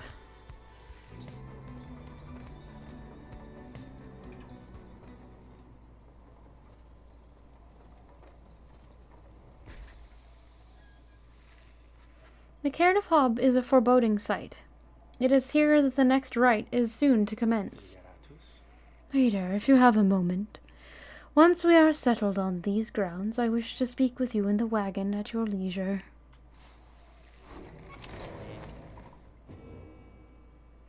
stage revealed, the rope collar. Ooh. White lute, the lone minstrel Tark's musical instrument, with which he chronicles great deeds through song. Interact to listen to various music from your quest. We found the music box!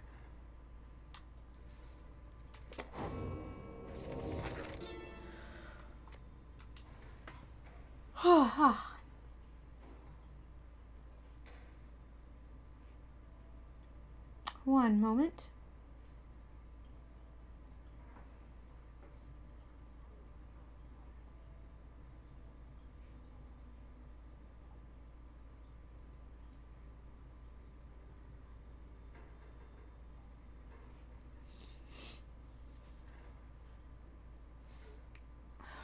Okay, one sec. This would be easier with typing.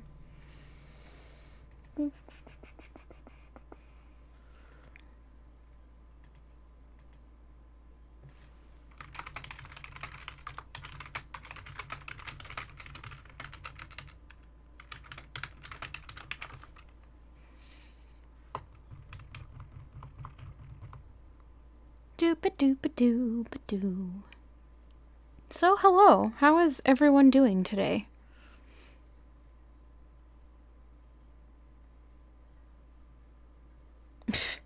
He was waiting so long for his cheese that he just totally passed out.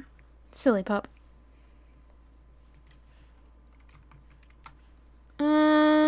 Right. What have we here? Let's see. I knew it was a fool's errand, but my liege, he would not listen. He instead insisted to pursue a certain treasure, a celestial orb, freshly fallen from the heavens in the reaches of Downside. He would be a living legend if only he could grasp it. Whispered in his ear that Kaelmer Ropecollar, his elder and most trusted aide.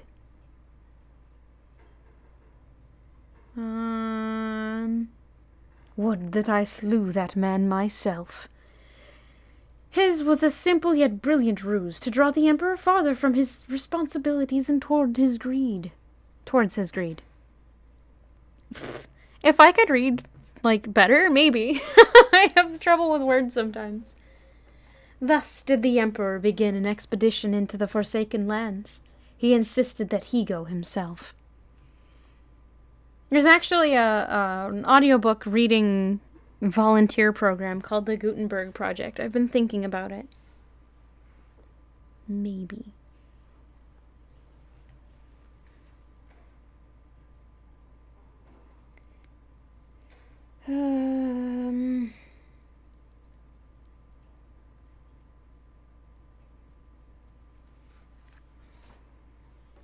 About Project Gutenberg? Or the just audiobooks in general? Gotcha.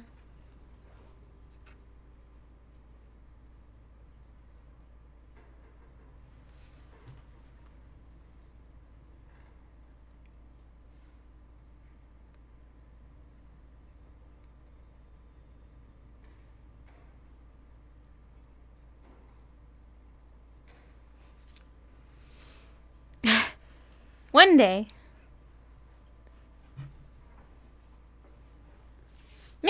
Maybe. Let's see the music that we've come in contact with. The problem is you have to find books that are, if I were to do something on stream or whatever, you need to get permission from the publishers unless you're reading public domain stuff. Or you'd have to get permission from obviously the author unless they've already got audiobook contracts set up.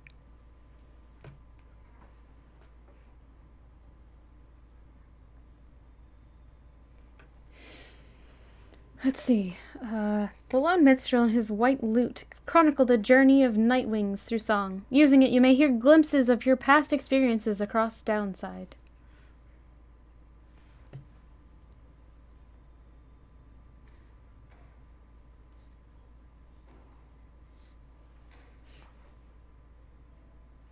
I don't know. I haven't actually applied to do the Project Gutenberg thing. That's fair. Yeah.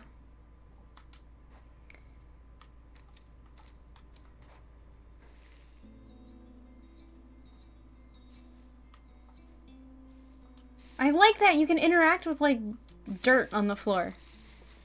It's little things.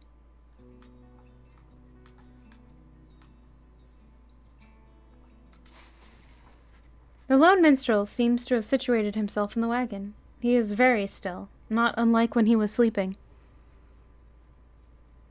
What about the burps? What? No, it's not bad that the dirt is there. Can you click? Oh, that's a good question. Well, okay, those are the drive imps. Drive shaft imps? Drivetrain imps. We can sort of interact with them. Let's see. Riedel, I shall keep this brief, as you shortly have a rite you must conduct. You have read something of the Book of Rites, which means that you may know something of my nature. On the contrary, you know not what he means, and he soon senses this. Forgive me, for I spoke too soon. Suffice it, I have served the Nightwings for some time. Oh, a dirt holiday. Thank you for not letting us fall into magma or something, maybe? I don't know.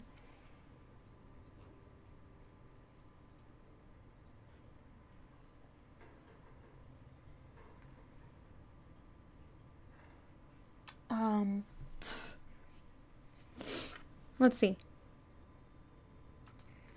Conduct the rites with glory, and you shall achieve what you seek. The lone minstrel nods farewell to you and steps away. That's what I'm doing! Is it already yeah, Earth Day! You're right. Drive Imp! It's just called a Drive Imp. Oops.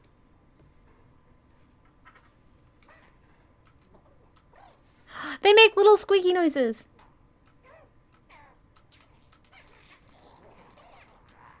It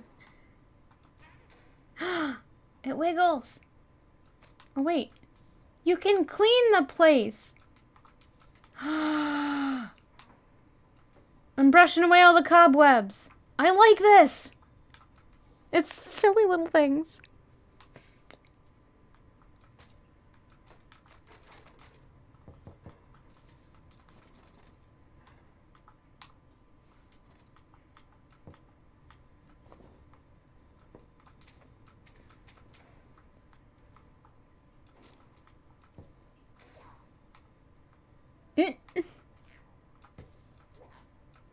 That's kind of cute. All right, I'm done.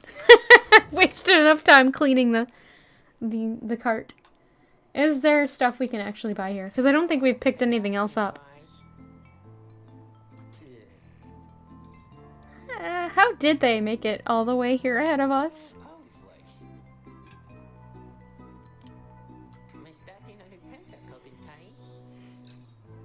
What I can do, though, seeing as you've been such a good customer and all, is provide for you a sample of a little something you might like. Here, check this out. Seeing as you bought that moon crest thinger for me last time, why, I'm just thinking you could use this, and I got more if you want. Pinch of stardust? It does seem useful. Raises the rank of certain talismans. Cool.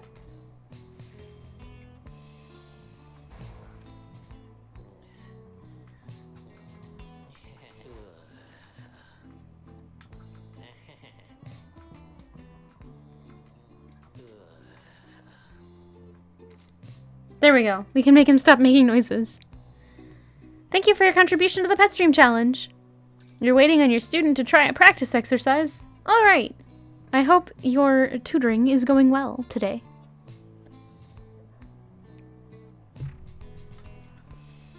After banishing an adversary, the bear gains +1 money. Oh, I have money. I forgot I got money from this. Drag to a talisman to enhance it. Usable once. Alright, which we have here too. Bear moves faster than usual. Bear deals bonus damage at the start of the right, the bearer's pile automatically Pyre gains an automatic +7. I want that.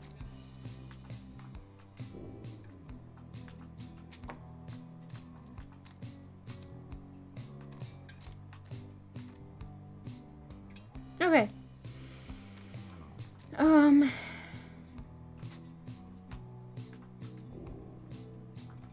Alright. I know you're going to like that stuff, guys. It's pretty... know what I mean? 57% of the way there. For what? What?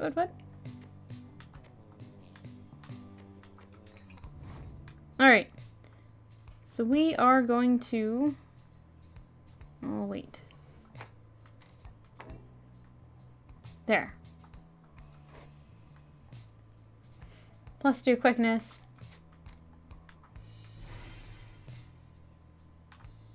Wait, that didn't upgrade it more. Wait, why is she down more? Oh. Oh, of that. Okay. Silly me. What is this again? After banishing an adversary, the bearer gains +1 money. Okay. Nah, we're good. That is it, so commence the rite. Cairn of Hob. You and your fellow exiles gather around the sacred site known as the Cairn of Hob, anticipating the hour that the rites are to commence again. All is quiet for a time, and then... From out of nowhere, charges in a gangly cur. He stops short and gives you a mighty sneer. Wow. This music. That's... Barker Ashpaws. Real piece of work. Just don't make eye contact. Oi! Will you look at this lot? Sorry. Even got one of our own, consulting with the two-leggers. You're a disgrace there, mate, you realise? I'm sorry.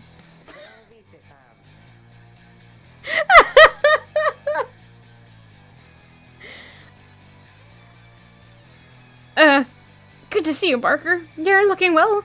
Didn't know you knew about the rites?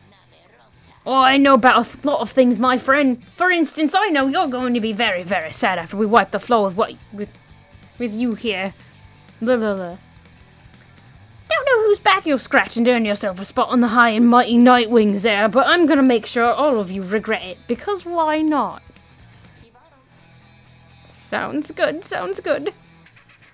The cur Barker laughs as his pack stumbles after him. You hear them howling and cackling as the stars above begin to glow.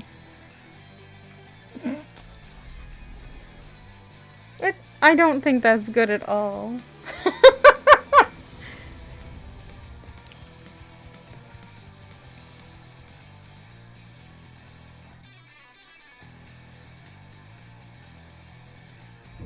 Welcome, dear reader, to the splendors of the accursed cairn of Haub. Haub. I was mispronouncing it. Oh no. From this point. But first, there's a tradition to uphold. This time you stand against the dissidents. Even now they hunger to defeat you.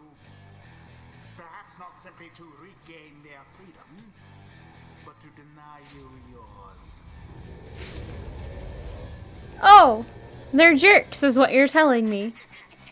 As the stars shine down upon you, the pack of curs you stand against this night continue hooting and howling. Oi, come on you lot, let's boil some blood. Then Ruki pulls you aside. Look, sister, I don't know how to say this, but I can't go against these guys. Just trust me on this, okay? You sense he means it. You make a mental note to ask about his history with Barker whenever time permits. Welcome back, fool. He is a troublemaking cur who thrills in the defeat of the triumvirates who stand against him. We can take care of them. Begging your pardon, but if you need another to stand at your side this night, I have someone here whom I would recommend. You're driving home later. Oh. That's... okay. Later, as in like tomorrow then? Because you have another night?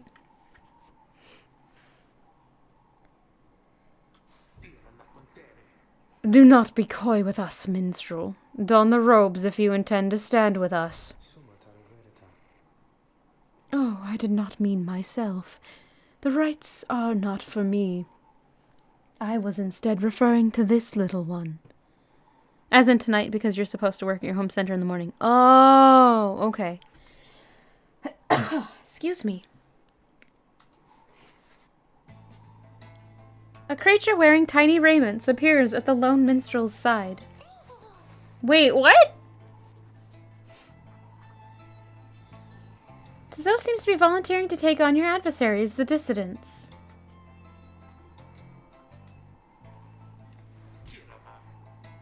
Absurd. The imp knows the rights.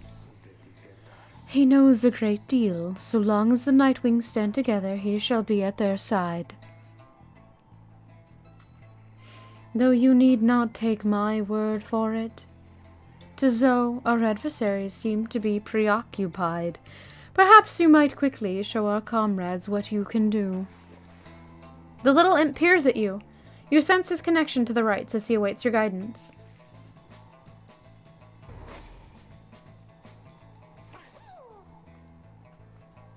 Seems to be excited to demonstrate some of his favorite tricks. Reader, influencing Tzo might take some getting used to. He is inviting you to try. Another joins your ranks, and a mere imp. Although, no, it cannot be. Then we shall see what comes of this new partnership of yours.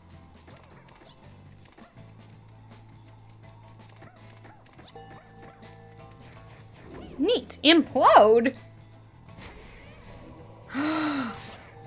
Oh, dang.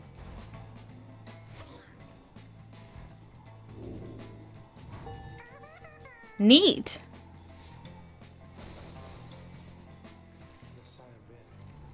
Well done as ever, Tzo. Tzo is happy to lend his support during the rites. If you could use his help. I think I want to try out using this little critter. He seems helpful. Give me just a minute to hit a button. There we go.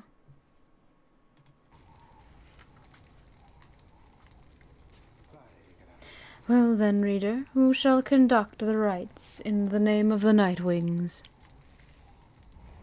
Now let us begin.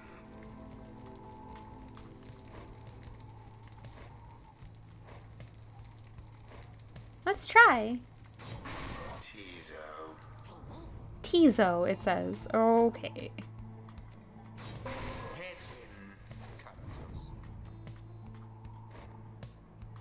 in. I kind of think I want Jodariel here. Jodariel. The choice is cast. Everyone ready. Let's show those curs what we're made of. Shadow Knight there. No. Not yet, at least. Infected with the cat spa video. Uh-huh.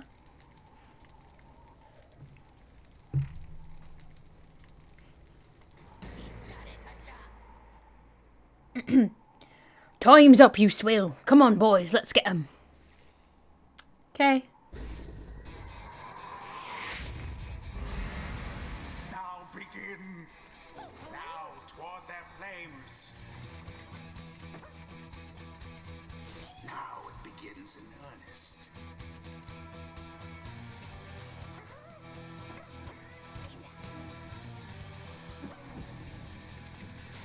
Good.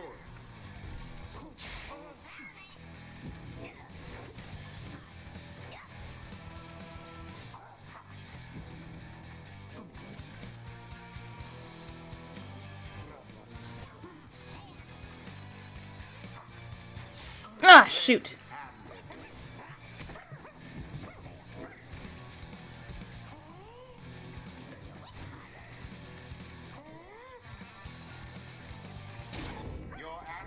adversary's pyre is the first to falter.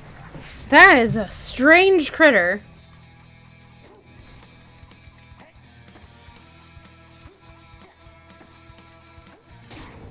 No! Ah, crud. Okay. The orb, take it. The imp did it. It's only going down by 15, though. That seems like a bit of a problem.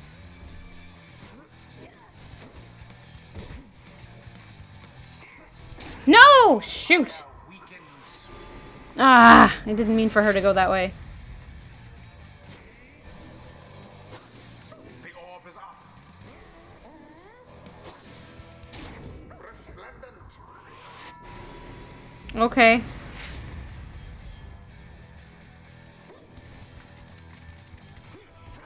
Quite the turn of events.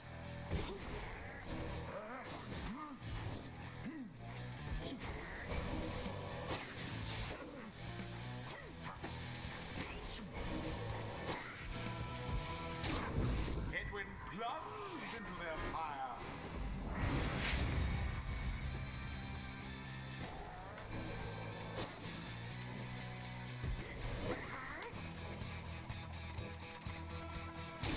A blow against the adversary's pyre. This is so weird. Alright, you lot. That does it. No more fussing around, right? My boys and me, we're proper angry now. That's so terrible. I'm sorry. Ah! Okay, we're good.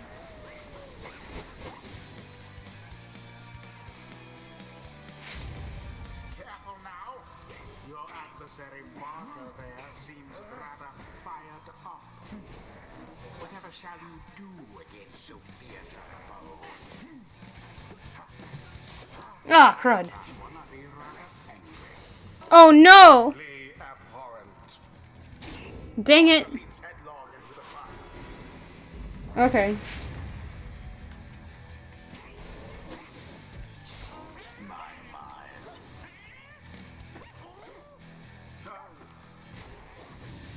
No!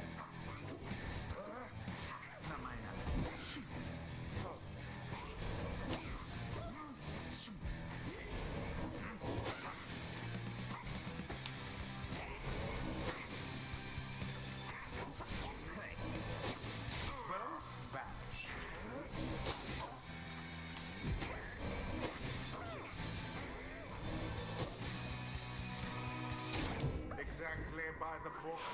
No, we have 5 more points to remove. Shoot. End the ceremony. Oh, crud. Flame to ash. Crud! My accent is bad. That's what's terrible.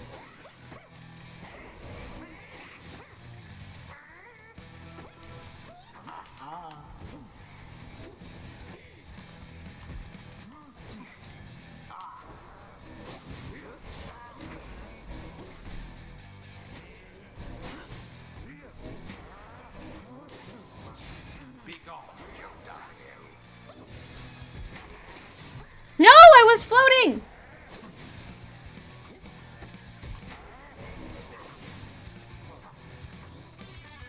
There we go. Tis done. Oh, that was bad. Oh. Nightwings prevail yet again.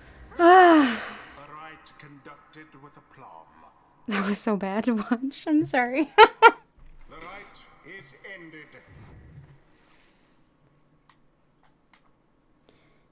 Tizo was excited to have prevailed in his first rite with your group. That ought to show them. Well, well, I'll be a heaping ball of dung, but I just can't believe you shotty lots showed us what the what for like that. My boys and I will have to take you just a tad more serious next time. Till then, you just be sure to tell old Rookie Greentail that yours truly, he remembers everything you hear. Okay. Tend to teach something of trust during a time. I used to think the scribes were just the stuff of stories. But all of this really is their doing, isn't it?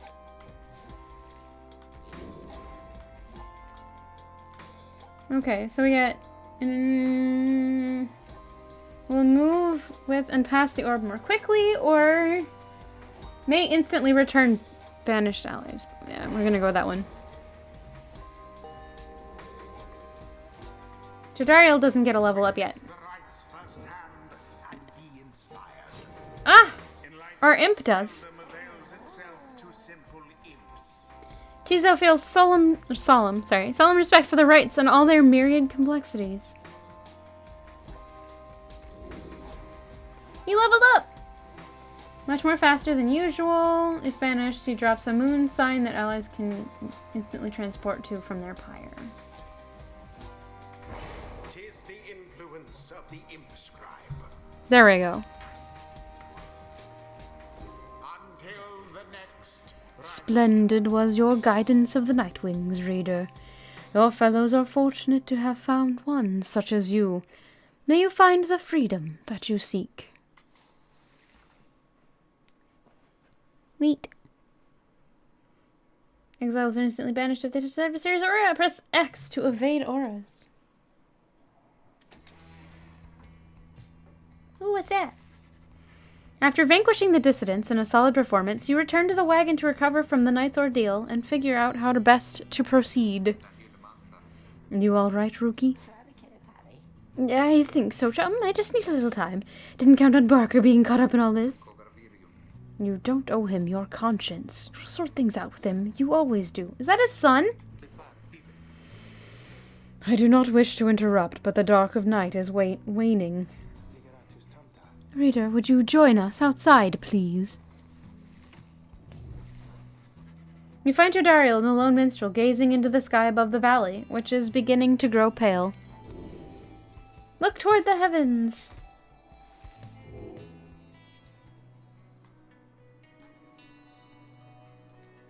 No, the bog star.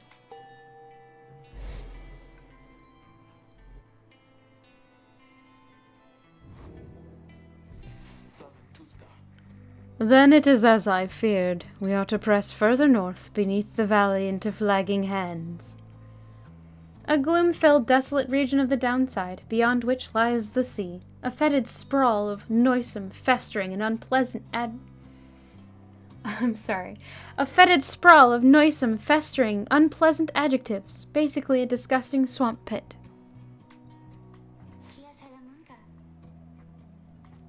The scribes are watching over us. They will protect us wherever we should go.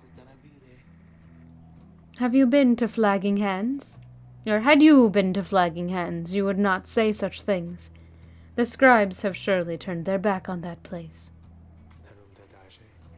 If I may, the bleakness of Flagging Hands shall wear upon you, to be sure. I urge for you to take what rest you can, for you shall need your strength upon the road ahead. Your fellow exiles agree to turn in for the remainder of the night. At dawn, you shall have to press deeper into the downside. Is there more here? That pup. But what's this? Various scraps and things laced together with bits of ribbon and fabric, topped off with a plush fish.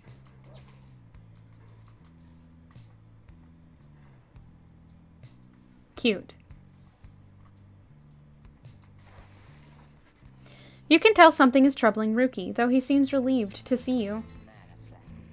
Hey, sister, listen, I've got to level with you real quick. You remember Barker, don't you? Not exactly easy to forget, though believe you me, I try. Well, he's got me by the scruff. I've been down here a little while, as you can see, but Barker, he's been here longer. He's made quite the name down here. As for me, I needed help, you understand. I had a certain standard to uphold. So I figured he would be the one to ask. And Rookie hesitates. But then his familiar grin returns. So what if I owe him, though, right, sister? I've got people back on the other side, and just between us, we're loaded. I mean rich. A little problem with Barker, soon it's going to take care of itself. Just as soon as my people send the money through. So, I'm telling you right here and now, don't you even worry about it. I'm sure everything on that front is going to end up real tidy real soon. With that, he scampers off before you can respond. It seems Rookie owes a debt of some sort. What is on the line exactly, you are unsure.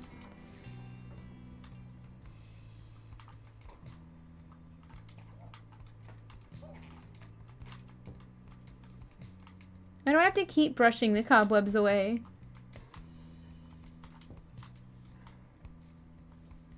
Not that I necessarily mind, but...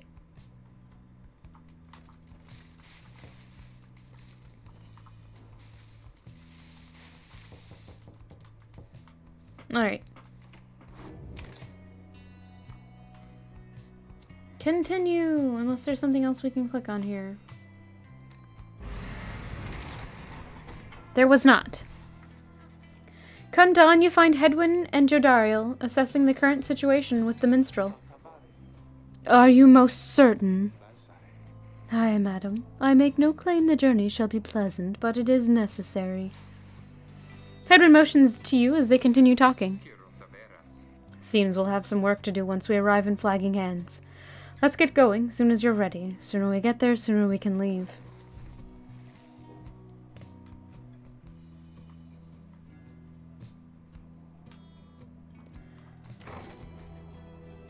Let's go!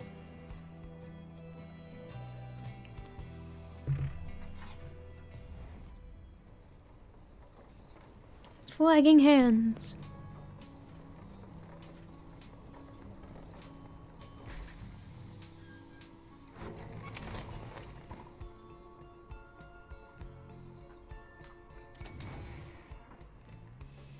There's nobody here to talk to. What?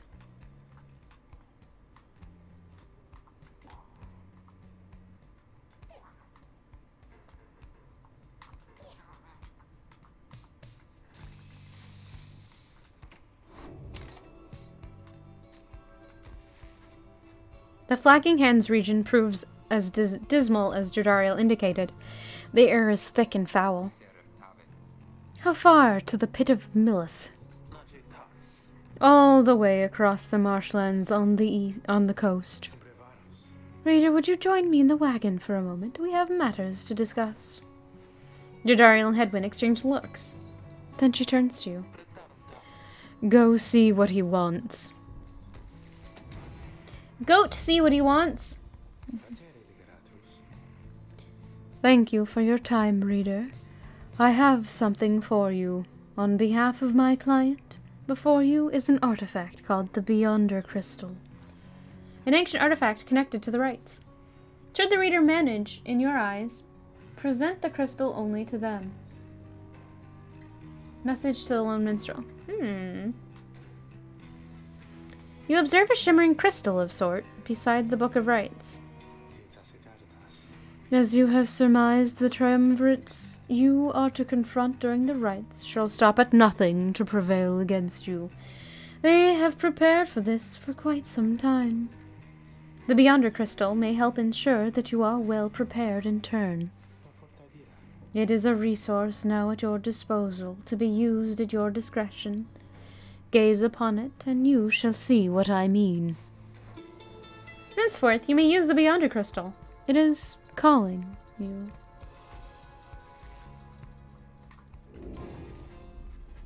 You look upon the shimmering surface of the Beyonder Crystal. Some of your senses fail, though you retain hold over your consciousness. An apparition appears before you, clad in the raiments of the rites, but incorporeal. I sense that you are not a total idiot. She reaches for the clasps on her mask. So the Nightwings have returned. Oh, but where are my manners? You must be their lovely reader. Please, call me Sandra. She is a wraith, expelled for eternity within the Beyonder Crystal and bound to serve the rites. We met briefly before when you first beheld the book. When you were stuck inside of it, I was among the phantoms your companions banished there, no doubt stroking their egos. Stroking their egos. You listened well enough to that damned voice. Now I suggest you listen well to me. I am bound in servitude to you, along with any idiot whose freedoms happen to be intertwined with yours. I know the rites better than anyone. I soon can whip you into shape, if you but take advantage of my services. First I offer scribe trials to those friends of yours. If they can pass, it shall be worth their while and yours. Secondly, my Beyonders and I avail ourselves for practice rites, should you be so inclined. Or you could always come and chat, briefly, free me from an eternity of boredom, You have invoked Sandra from the Beyonder Crystal. What do you wish to do? What's on her mind? I do appreciate the effort to make small talk with me, reader. Anything to break from the monotony of staring at the void within this place. Not that I could see it if I tried. She laughs at this, or maybe herself. Certainly I could make talk with my fellow Beyonders trapped here as they are with me. You might expect that we all would keep each other company. There is just one problem there, however. We are all sick of one another. She laughs again, perhaps not at her joke, but instead at her predicament. I do exaggerate to some extent, but there is a certain truth in this. We have been stuck together long enough that we have grown more distant rather than more close. But I had best not wear out my welcome with the likes of you, as I have long since done with all the others here. So carry on for now. And if those fools with whom you travel learn something, come bring them forth to me, and I shall see to it they learn some more. A scribe trial.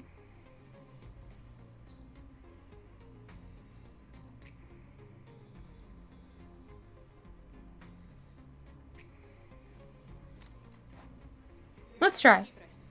Indeed, it looks as though one of those failures of yours is ready for a lesson in pain. Ooh, harsh.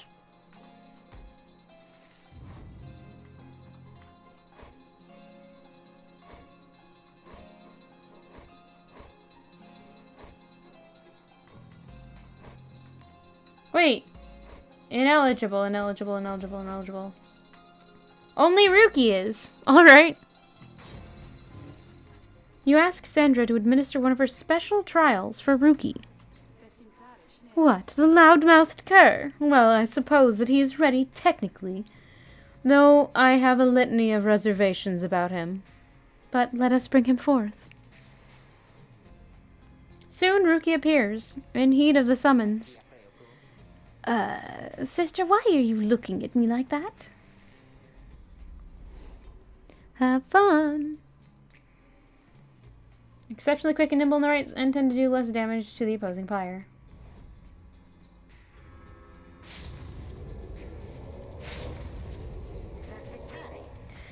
Alright, what's the big deal, huh? Or big idea, huh? There's some kind of trick you're playing, sister. The apparition Sandra then appears and unfastens her mask.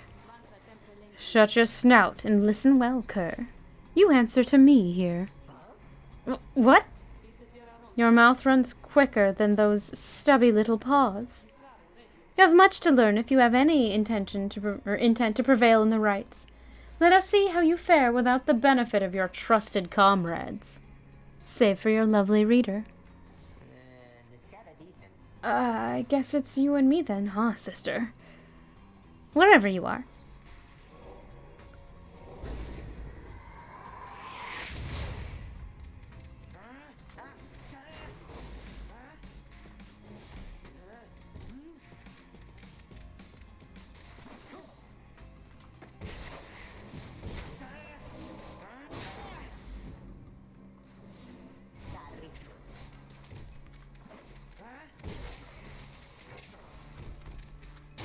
I got stuck on something.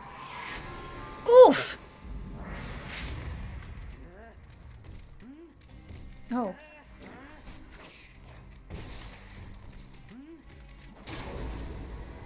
Okay, so there's stuff on the floor. That's good to know.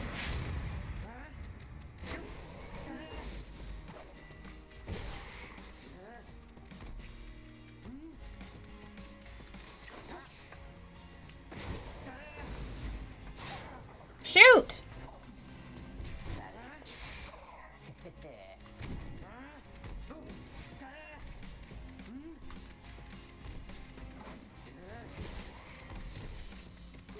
No!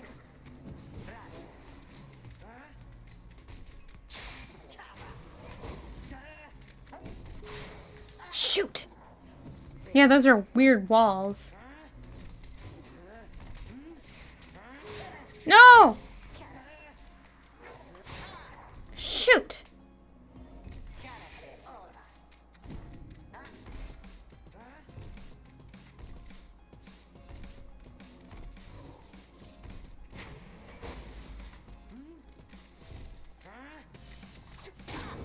There we go. I was trying to jump and I was having trouble hitting the jump button.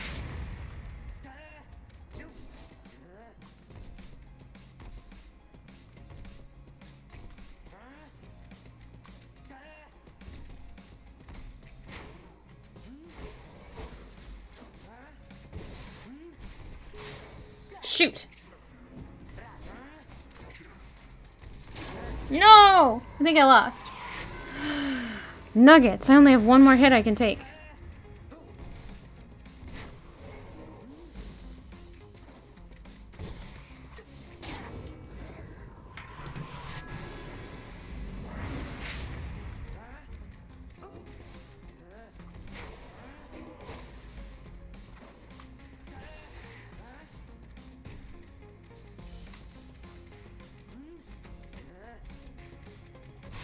I hit the jump button and it didn't jump. Shoot. Oh well.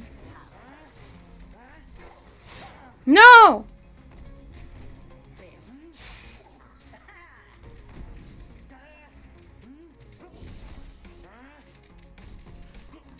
There we go. I think we just did. No! 15! No! That's a no bueno.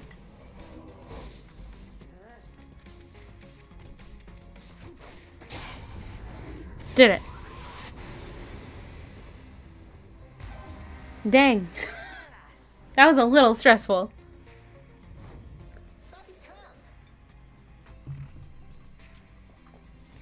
That is how we do it, right, sister? It is. And you acknowledge, likewise, that you did not do it on your own, despite having to face my demon friends all by yourself. You passed my test, Kerr. Congratulations are in order, both to you and to your lovely reader. Now farewell. Get out of my orb, she says.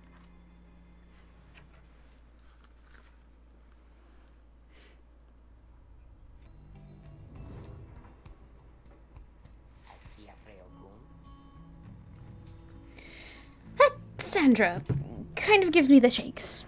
Know what I mean, sister? Hey, what's that you got? Jamur's Fang? Ooh. Yep.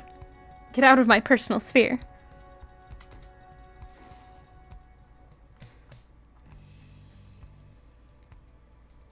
Smiling to herself. I don't know if that's good. It probably is, though.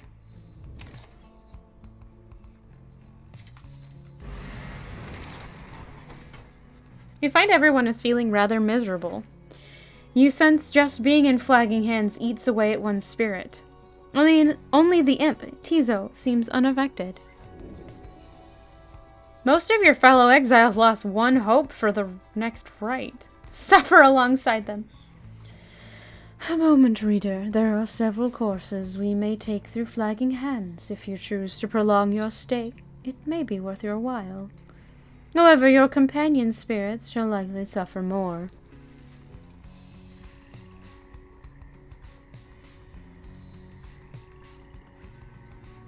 The Lone Minstrel says you can get a valuable item if you take a job here. Headwind suggests taking this faster route will reduce your companion's loss of hope.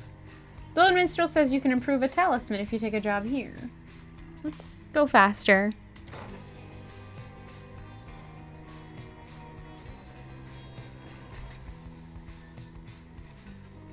You make relatively swift passage across the region. Let's keep going, everyone, just a little farther. Well, you gave up opportunities to earn more soul along the way. You sense your fellow exile spirits would have suffered greatly had you gone the long way. Your companions held to what hope they had. Sweet.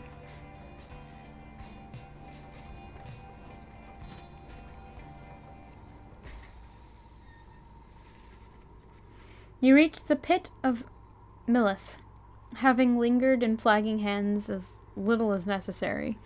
The intense gloom of the region had little time to shake everyone's resolve. Page revealed. The Empire's collapse. You find Ruki rummaging in the corner of the black wagon. Hey, sister, you know what? It's good having somebody else around besides those two. So come to think of it, there's something I wanted to get your take on, and you'll have to promise to tell me honestly. Would you say... What I mean is, He hesitates, trying to find the words. Look, what I'm trying to say is, You sense something serious is troubling him. He moves in very close, making sure no one else is in earshot. It's about my mustache. I've been getting some conflicting reports about it. Would you say my mustache, that it makes me look a bit, unscrupulous?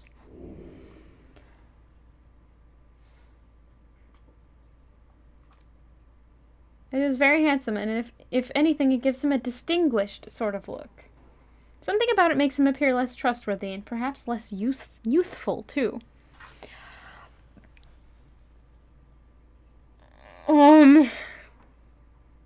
It does kind of have that air of evil about it. Like, Dick Dastardly and all that. I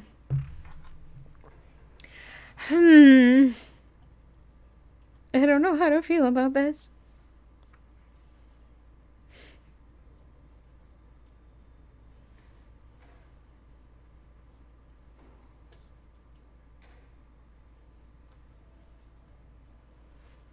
It's kind of a villain mustache, yeah, but do we go with it looks fine, or he looks better without it? I'm not sure.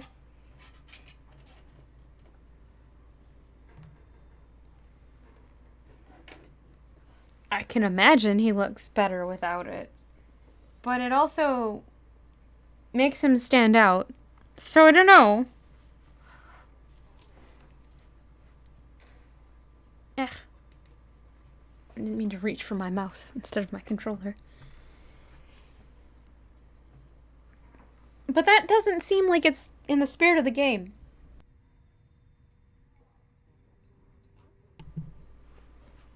You're gonna go play some games, and don't forget to have a good cat spa. Thank you. Thank you for hanging out.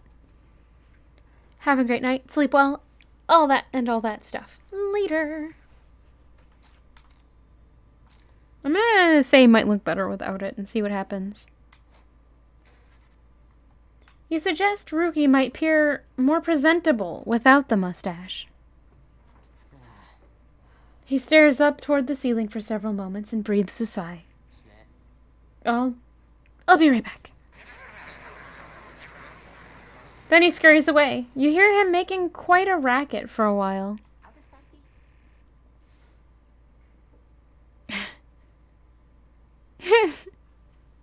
Well, I wouldn't be doing the effort if nobody showed up. So there. Thank you. Just had to go take care of something real quick, sister. Now, if you'll excuse me, I got to go check the wheels again for mites. He bounds off, out of the wagon. Ruki gained a +1 hope for the next right. Neat.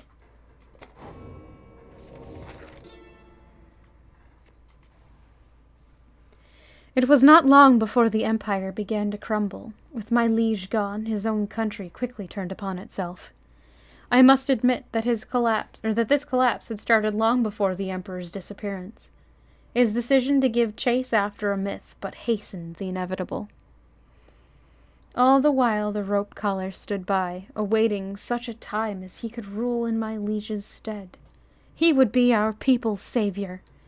With his first charge was to organize a search for the missing Solium Mur. Warriors, pathfinders, and scholars heard the call and prepared to seek him out.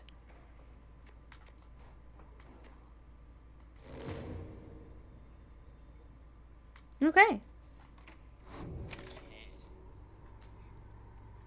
What new things do we have here? How did they get here ahead of us? +2 hope!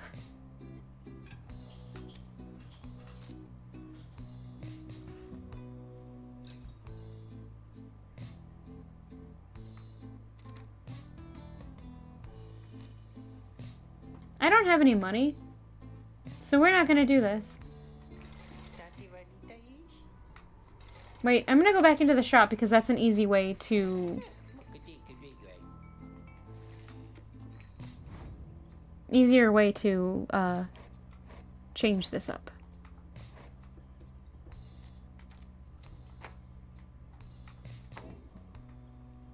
And now we have a spare talisman.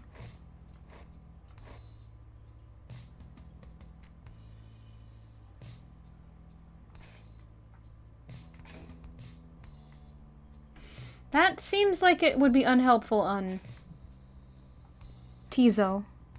So we'll put that on May instead.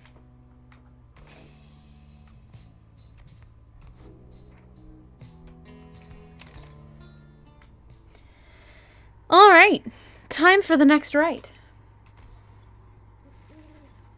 As you make preparations for the coming rite, you wonder if the stars above will even be visible through the dense fog hanging over the pit of Millith. Then... angry little imp! Tizo seems to be very concerned by something in... Tizo, sorry.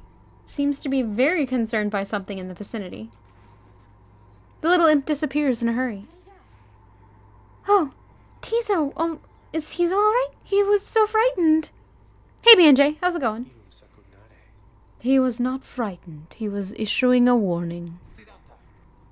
Silence. Everyone take cover. Jodariel makes quick note of several hiding places among the nearby crags and rotted husks. You wait. Something about the place dampens your senses. All you feel is a creeping dread. Then, from the shadows, a writhing shape slides forward, its hulking form draped in raiments. The shape stops. Slowly, its head turns from one of you to the next, each in turn. That's not too bad. Wise of ye to hide yourself from us, little nightwings. Ye trespass on the resting place of the astral born. We shall see when the stars muster the courage to illuminate this place. The creature vanishes into the dark. After a time, your companions reconvene. That was a bog crone. Indeed, that was Witch Udmild of the Withdrawn. Tizo makes it clear he has no love of Udmild. Although the rites dictate she cannot harm you bodily with her. Best not to take unnecessary chances. We'll take what chances we can get in all of this. Everyone, it's time.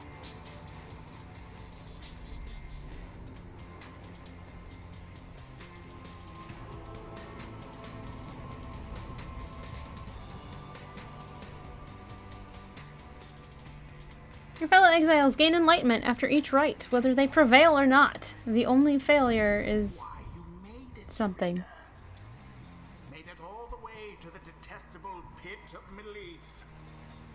In doing so, of course, you have disturbed your ancient adversaries, the Withdrawn.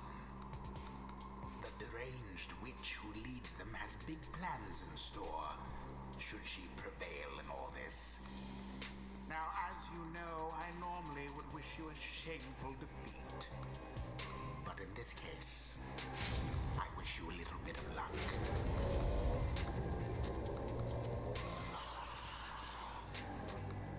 The crone, Udmild, sees your companions gather by their pyre.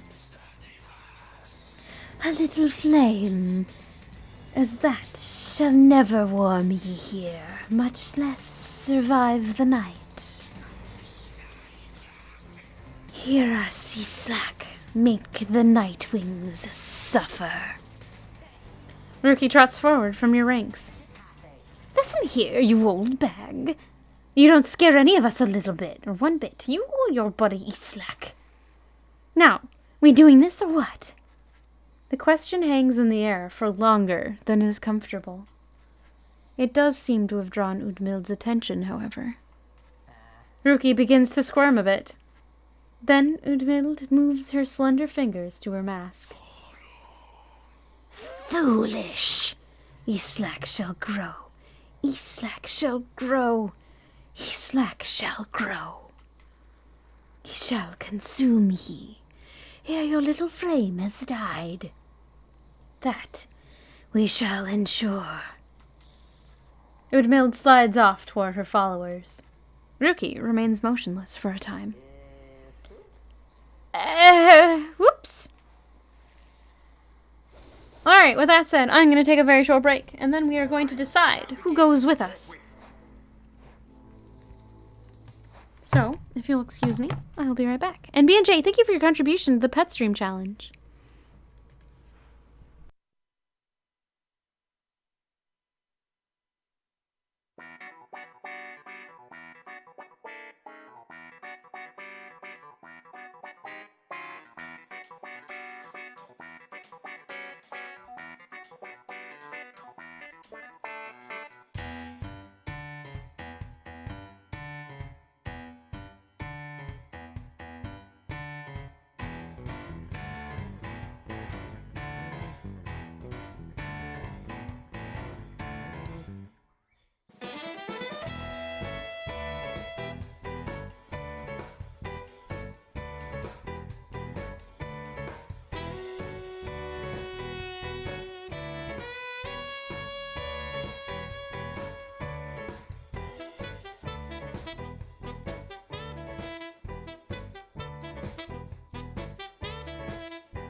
Hello!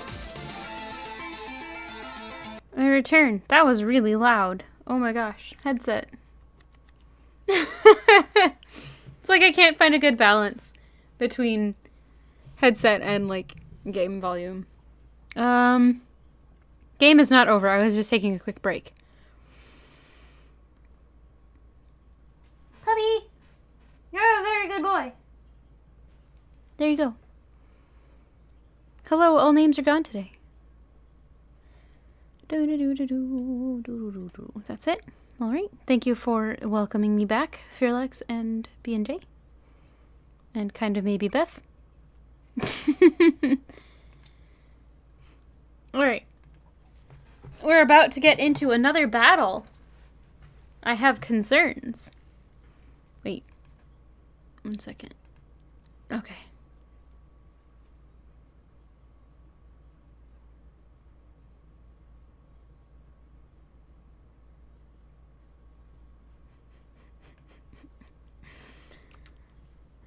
Okay. Back to the game. There we go. There we go. So who should we... I feel like we should have... You can be in the front.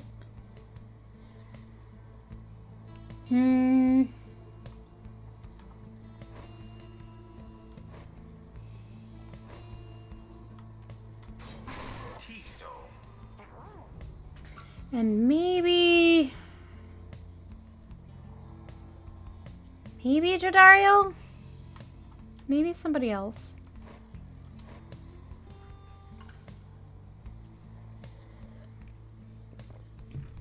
I'm concerned about the thing we're fighting right now. This team seems kind of questionable. It's a minor concern. Puppy, no! No! Pup! Pooch! Do you want your cheese? Will that convince you to stay?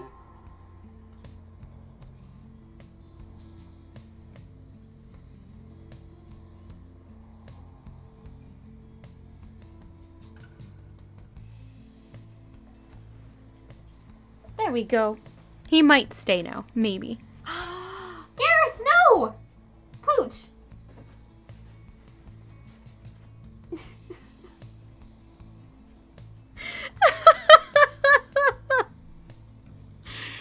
You nerd. What the heck, Pop? Alright, alright. I'm gonna go with Rookie. I think I want a fast team for this one.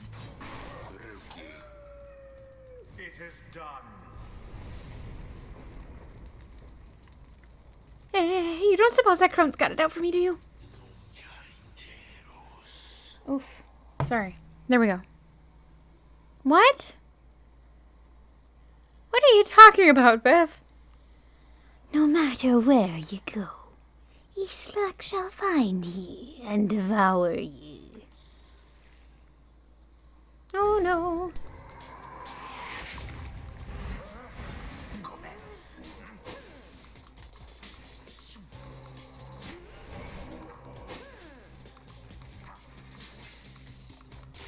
No! So close.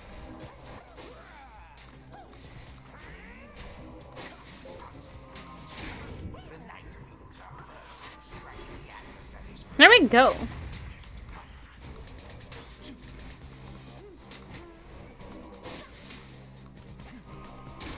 With grace. Okay. Okay. Not bad, not bad. No! Wake you up. Nuggets! Alright.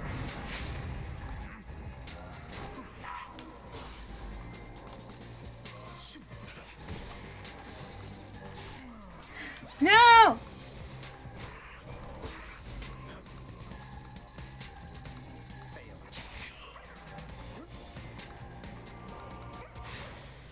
A rude predicament for the withdrawn.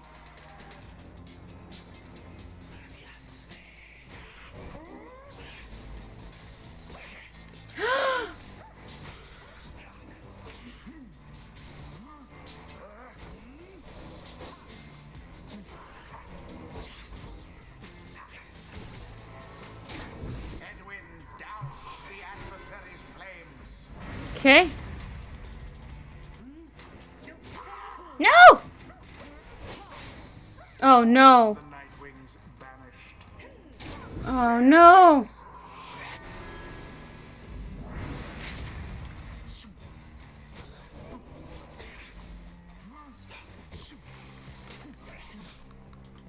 Oh no. Now take it. Shoot.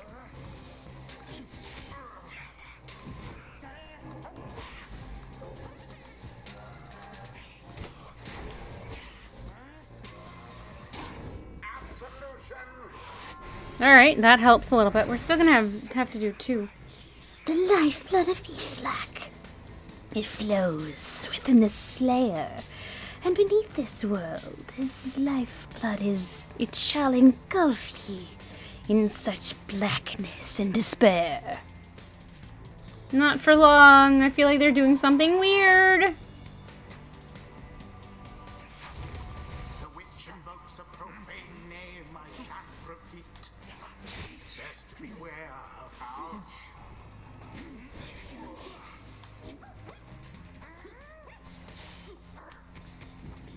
Good.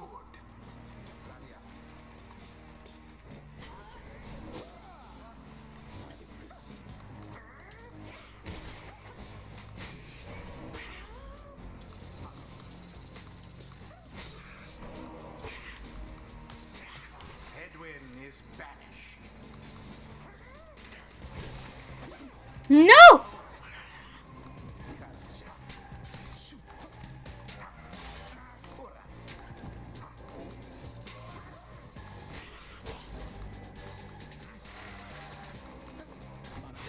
Shoot! Beneath contempt. No!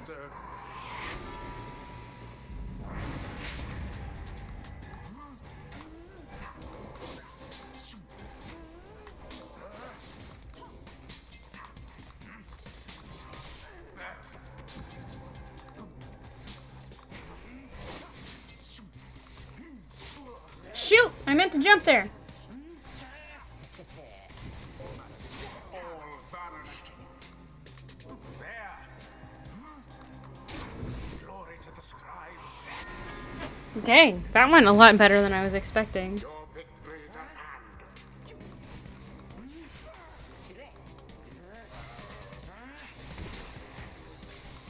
No! Milda casts herself into the fire.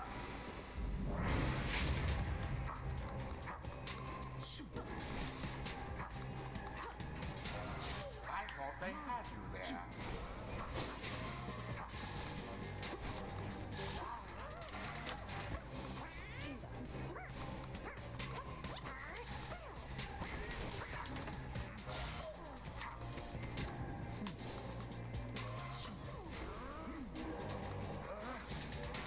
Poor Ruki. And it is done. Done. That was stressful. Wings once again prevail. Dang. For certain they would not.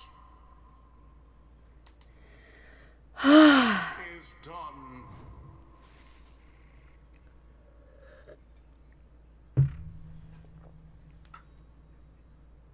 Griffin says, easy? No. No. Nice work, everyone. Never thought I'd have to stand against a bog dweller. Tizo praises everyone's courage against Udmild and the Withdrawn. For different reasons? Ha! I understand. Welcome back, Eldnina. You thought you had another tab open? Oh no. See, those bog dwellers, they're just a bunch of hissy talk.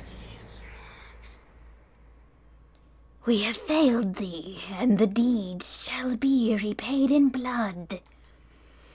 As for ye, fools, ye shall be consumed, and everything around ye, from the soil to the stars, ye shall see. Boundless are the Oh no. scribes. Oh Oh no, that is no good. I am so sorry to hear that.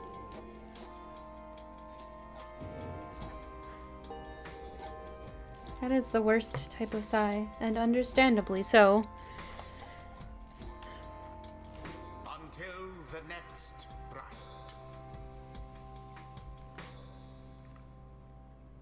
I button mashed, and I saved saved myself at one point, I think.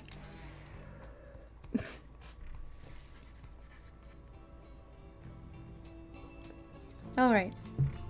Having prevailed against the Withdrawn after a few close calls, you and the others have some moments to recover from the ordeal in the relative safety of the Black Wagon. Man-butt? What? A triumvirate of bog dwellers compelled by sinister forces rather than by freedom, led by the crone witch Udmild. So, when can we get out of here? What, Greentail, had enough of Udmild's hospitality for the time? Oh, Jody, yeah, thanks, I'm good. The reader and the stars will point the way, as ever. It's just, so far we've kept on going north. If that's the case again this time. The Sea of Solus spreads north and west from here for untold leagues. I could not tell you when last a vessel dared to sail those waters. Ah. That makes sense, B&J. Tizo asserts himself during the conversation. What is the matter, little one? Tizo is trying to get you to come look at something outside the wagon. Reader, please go see what he wants. You excuse yourself and follow the imp into the dark of the night. You find May and the lone minstrel already gazing up at the stars. Can you not read the stars yourself then, Mr. Minstrel? I fear it is not so simple as matter of can or cannot when it comes to me, May. We shall see what the reader has to say, for this is her charge.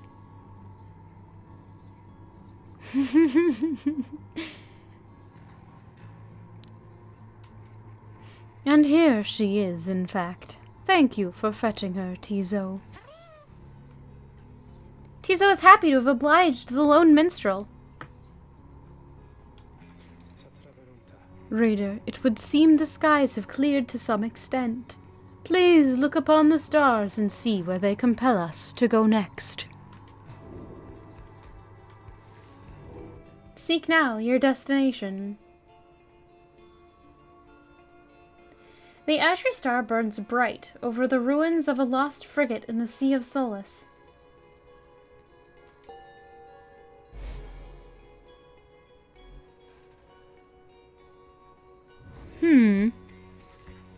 The rights beckon you still further north, toward the middle of the Sea of Solus. An impossible oceanic expanse pockmarked by crude little islets. Attempts to sail across the drowned sea do not usually turn out so well. That's not good. You're joking, right, sister? Does the reader seem the joking type to you, Greentail? We do not argue with the stars. You can talk like we can just go right out. Or, you talk like we could just go right out into the water. Pardon my interruption, though. Perhaps we can. Say what? My client, Sandalwood. He has a way of anticipating such eventualities. West of here lies a place called Big Bertrude's. The proprietor is an old companion of his. She may be able to assist us. A small bog dweller outpost at the edge of the sea. All sorts of contraband used to come through here, some of it fatal if touched or inhaled. Hedwin's smile returns. That sounds like our best shot right now. Let's pack it up and move as soon as possible. There's a ... Greetings, reader. It is good that you are here, for there is something that I wish to tell you privately. Do you have a moment? I shall not keep you long, though I know your time is precious. The minstrel wishes to tell you something about the rites. Hear him out. You bid him to continue and make clear your interest in whatever he has to say. Very well, and thank you for your time. And I should further note, matters that pertain directly to the rites I must reveal to you alone, for thus I am obliged. In any case, when you confronted the withdrawn, the witch Udmild, you might recall she tended to invoke a certain name. She's an ancient witch, with an unhealthy obsession for Islak, the astral-born monstrosity. Islak, the astral-born, I hesitate to say it even now. You would be forgiven if you took the ravings of Udmild for mere nonsense. However, her words, as it turns out, ring with a certain truth. Before the union of 8 scribes, when first they found themselves here in the downside, this land was even less hospitable, if that can be believed. It was ruled over by the greater titans, colossal monsters that once roamed the downside. The scribes together slew them one by one, and through this forged their bonds.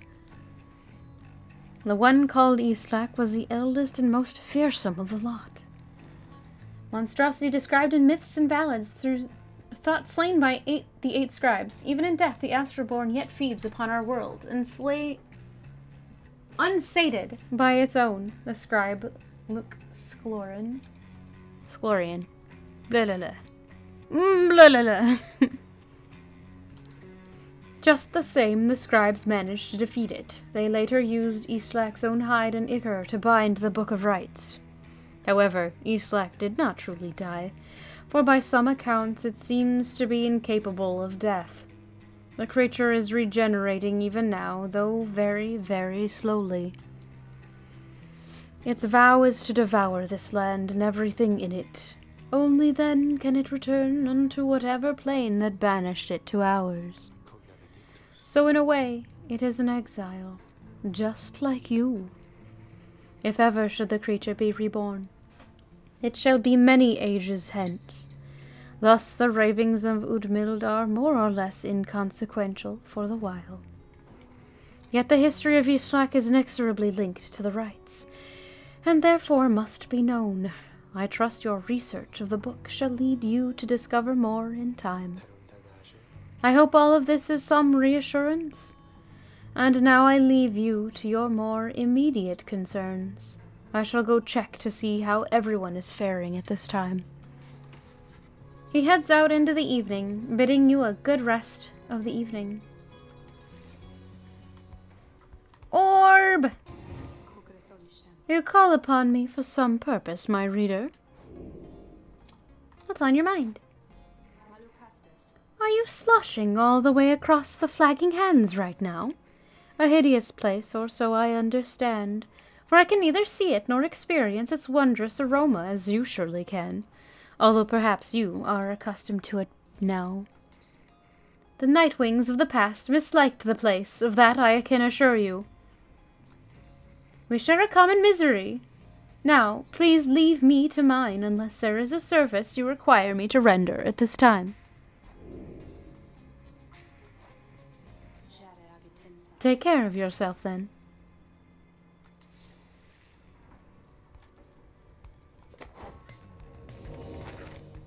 I don't think anything new showed up. Yeah, no.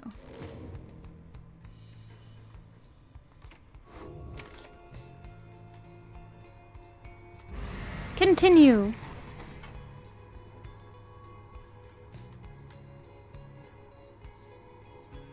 Small bog dweller outpost at the edge of the sea. The lone minstrel says someone can help you purchase the stars across the sea. Pursue, not purchase, pursue.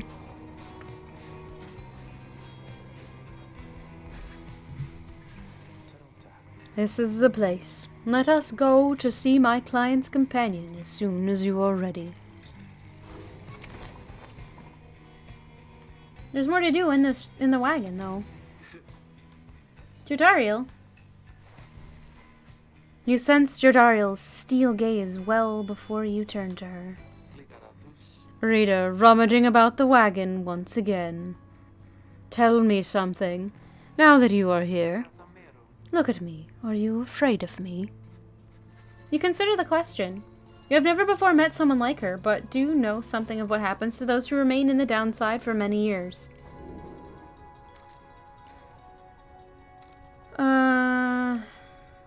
You're very much aware that she could snap you like a twig at any point, but I'm gonna deny that, because you know what? She's cool. I like Jodariel. From what you know of her thus far, you sense no need to feel afraid of her. You tell her that although you do not yet know each other well, you do not fear her, and on the contrary, feel safer in her presence. Truly. In that case, I have much work left to do.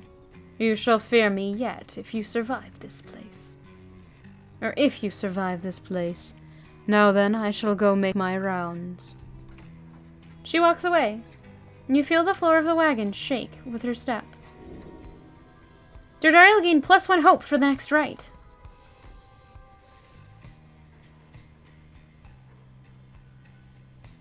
That was strange.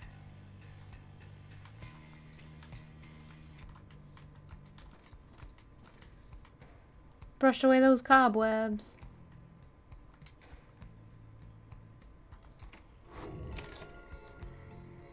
I wonder if she would have gotten 2 if you'd said you were afraid of her. Big Bertrude. Big Bertrude's is a sickly gathering of bog dwellers who stay within shadows, yet you can feel their eyes surveying everything.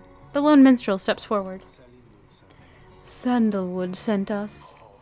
Those words are enough to make the bog dwellers snap to attention. They emerge from the mud and dark and begin inspecting your black wagon with their strange tools.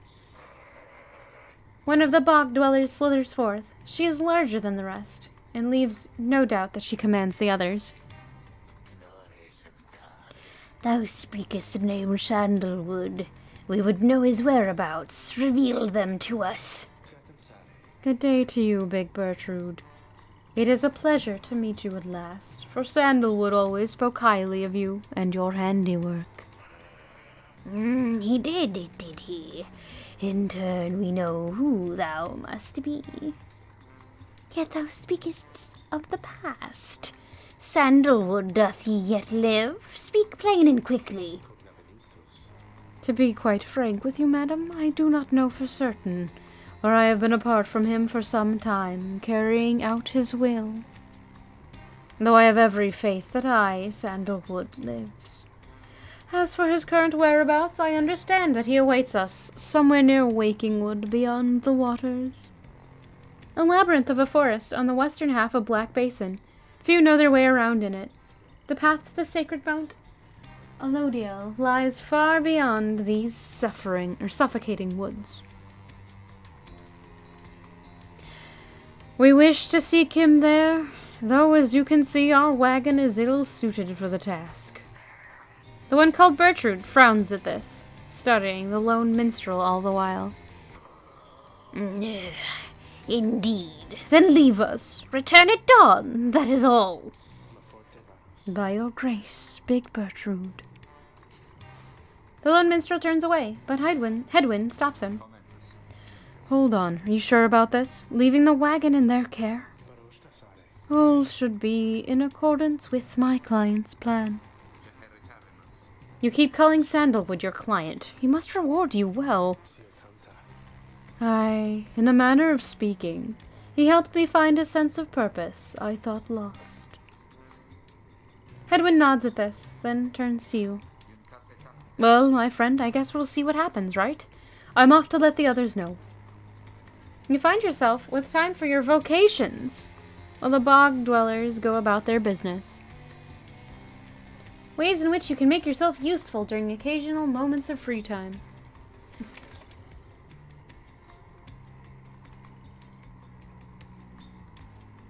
I feel like I should study today. So study we shall.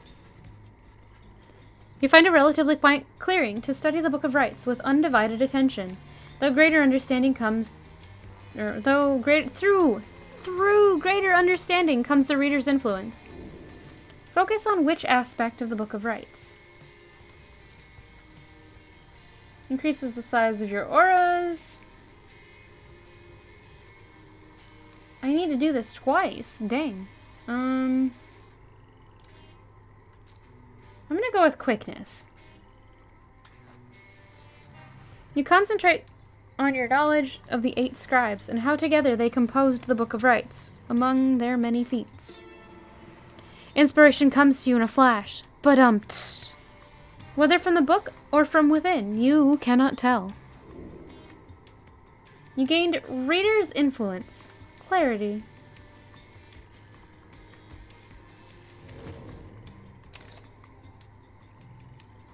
Continue. The lone minstrel finds you early the next day. Reader, it is ready. Please come have a look. The others are already there. The lone minstrel beckons you to come see the wagon. We have a fancy table now! The black wagon appears different. Different now. The black wagon appears different now than it did even a day before. The hull is fully sealed and reinforced, and all manners of nautical equipment adorns the port side. Wow. You people seeing this? I'm gonna have a look around. The wagon should be fit for sea voyage. Let us depart at your earliest convenience. What about Big Bertrude? She then appears, as if on cue. Tell that sandalwood he owes us twice over. If I may, Big Bertrude, you could tell him yourself. If you wish to accompany us in our voyage north, our group would welcome someone of your vast experience. Dare thee make flirtations upon us? No, Enough. But should ye see that sandalwood, tell him also to come and visit us again. Now, begone from here, and tell no one that we were paid in favors. She slithers off without another word. Soon, the lone minstrel breaks the silence.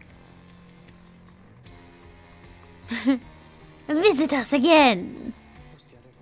We are fortunate that she assisted us, but we should go, just as she said. I know the navigational controls, and shall explain. This is so exciting! I don't know how to swim!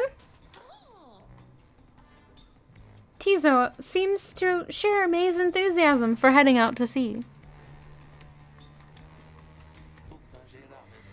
I am beginning to feel ill already. Your black wagon became seaworthy. The Sea of Solace awaits.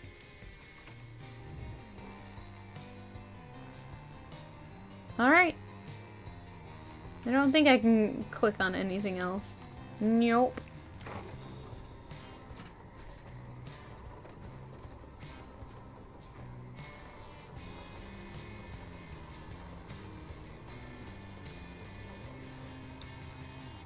Off to the sea we go.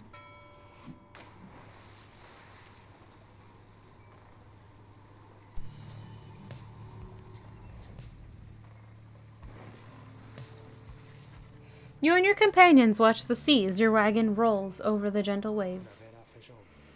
We have crossed into Worm Gulf. I hope that all of you are acclimating well. There is no acclimating to these worm-infested waters. We risk everything to sail here. As long as we follow the cold current Big Bertrude indicated, we shall be safe. If the next ride is in the middle of this sea, how will our adversaries meet us there? They shall find their way, as we find ours. It is all part of the scribe's design. Now, reader, please confirm the next point on our sea journey. We seek the Hulk of Oars.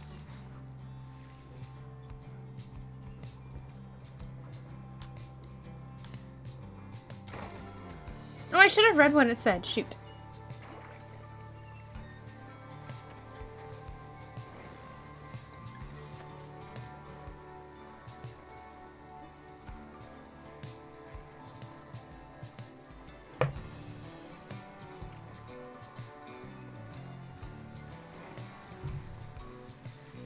The wagon continues rolling gently across the waves, which seems to you a welcome change of pace after having come from flagging hands not very long ago. However, Jodariel seems more concerned now than before, and paces ceaselessly. When she notices Rookie, she stops him for some questioning. Greentail, how is he doing? Who, Hedwin? He's pretty much the same. Been up all night retching into the waters, if I had to guess. His first time out at sea. His first. She turns to you. Oh gosh, the eyes changed and now she's definitely staring at us. It's the little details. I'm gonna turn up the game volume a little bit, because it seems like it's really low. There we go. That seems better. Reader, please check on Hedwin when you have the opportunity. He requires our support, and we require his swift recovery. You wish them a good afternoon as you go check up on the others in the group. Later, you find Hedwin looking out of sorts. Oh, hello, my friend. It's just... the sea hasn't been good for me, I guess. It's funny, all this trouble just to get back to the Commonwealth of all places.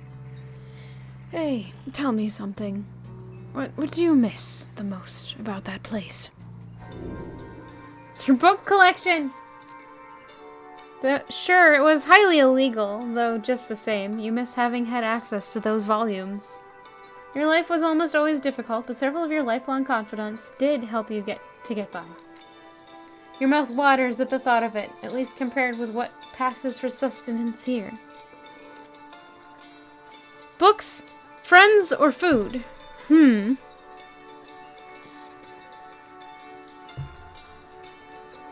That's a rough question.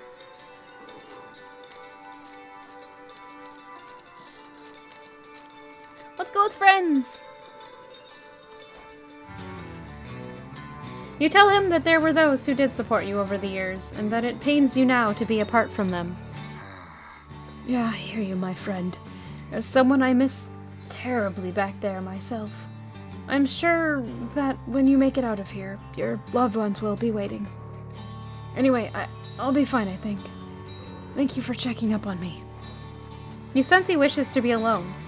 There is not much to be done for him now. It appears Hedwin is too ill to conduct the next rite. May he soon get well. I am sorry for my interruption, reader. Please again confirm the next point on our voyage. You have not yet been to this region of the downside. According to Burchard, the celestial landmark you seek is beyond this strait.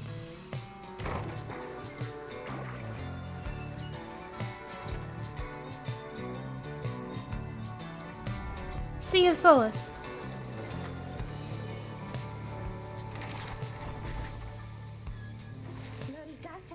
By the scribes, the sea! I didn't know it was so beautiful! Having escaped the waters of Worm Gulf, you now can see what must be the hulk of oars far on the horizon. The tempestuous Sea of Solace lies beyond this death-still body of water. Exiled worms from the Sea Dominion naturally congregate around here. Not everyone has taken well to the sea voyage, however. Tizo is wondering if Hedwin is feeling better. He requires further rest, Tizo. All we can do is to wish him a swift recovery. Reader, madam, from this point, our voyage must diverge from Burchard's instructions. Please consult with your companions about which course to take.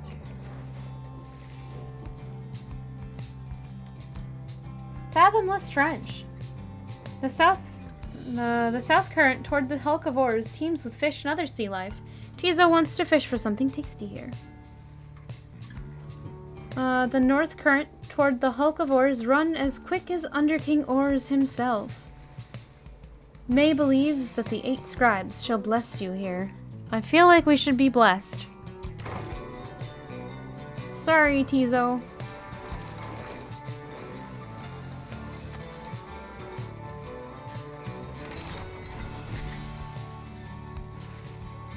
You find May gazing down into the depths. The water is so beautiful, and yet it's very dangerous.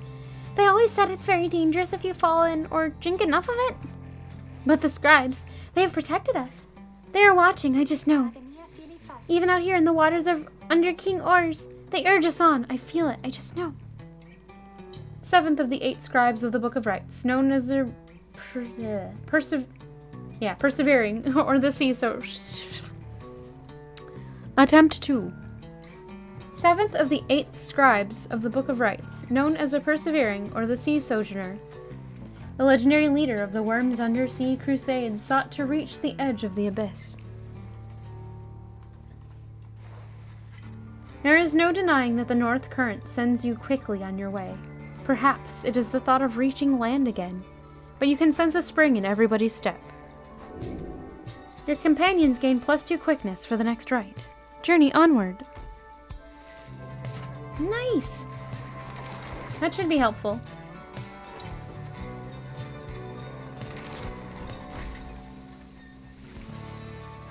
At last you arrive at the Hulk of Oars, after journeying across the sea. It seems the next rite is to commence here soon, though there is no sign of your next adversary as yet.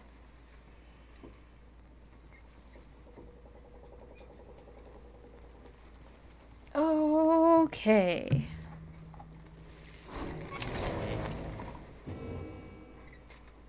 Page revealed. Ooh.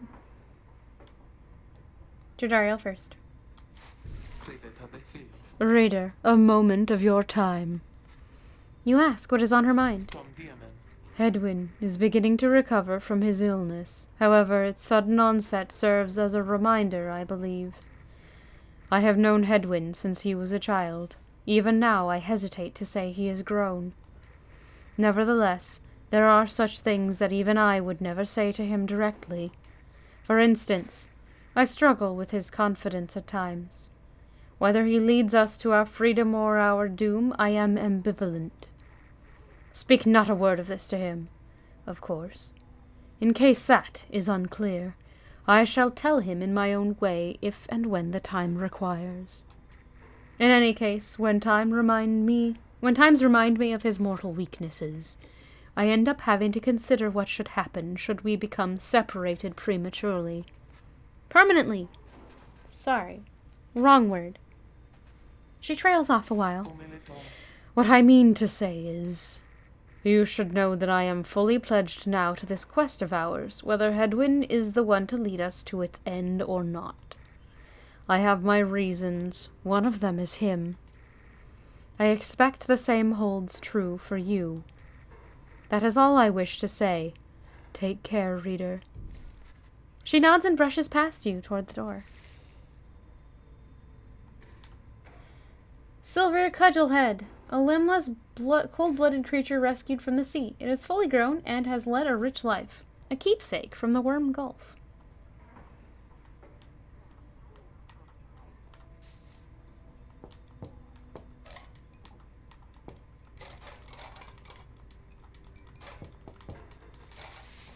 I can't click on the table. That's weird. It didn't have anything when I scrolled over it. Among the Black Wagon seafaring equipment, Hedwyn uses it to signal when food is ready. A keepsake from Big Bertrude. Big Bertrude's.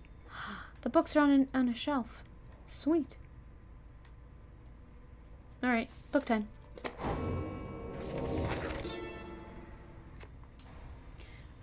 The Emperor Solimer knew naught of this, of course. His expedition yielded not the treasure he desired, but brought him closer to his country than he had ever been before.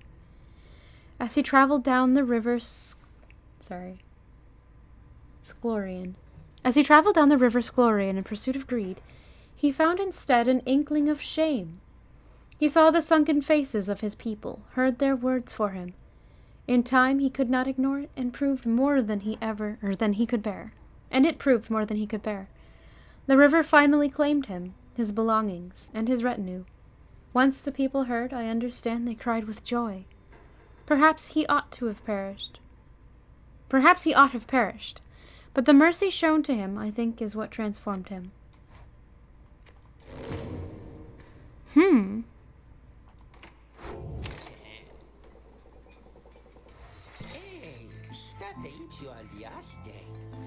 Shop, dude! Thorned Knot. When aura casting raises the bearer's maximum rage by 8%.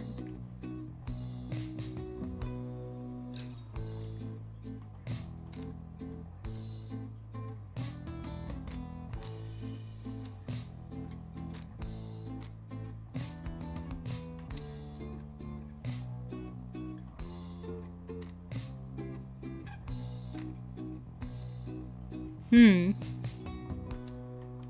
don't think we need anything from him right now. I don't have any money.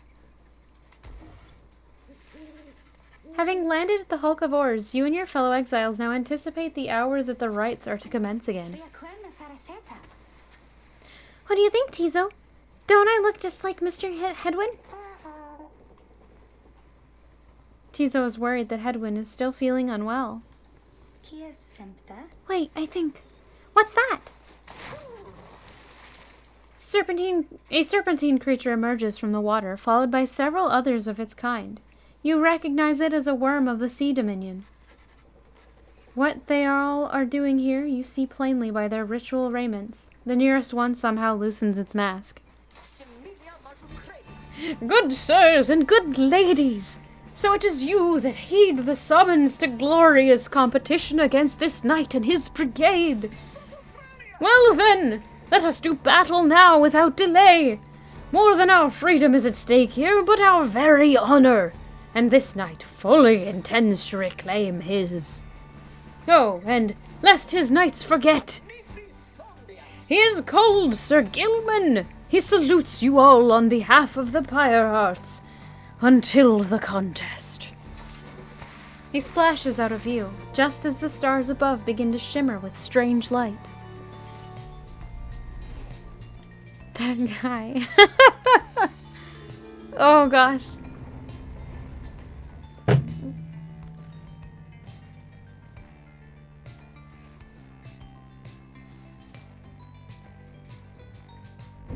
Relentless, aren't we, reader? Even the vastness of the sea was not enough to thwart your coming here unto the Hulk of Ores. You would be wise not to underestimate your adversaries here, despite their pitiable look. I am, of course, referring to the Pyre Hearts.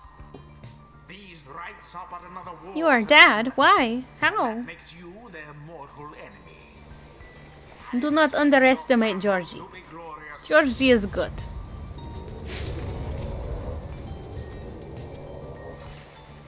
Your fellow exiles are gathered on the rotting deck of the Hulk of Ores as your adversaries clamber into view.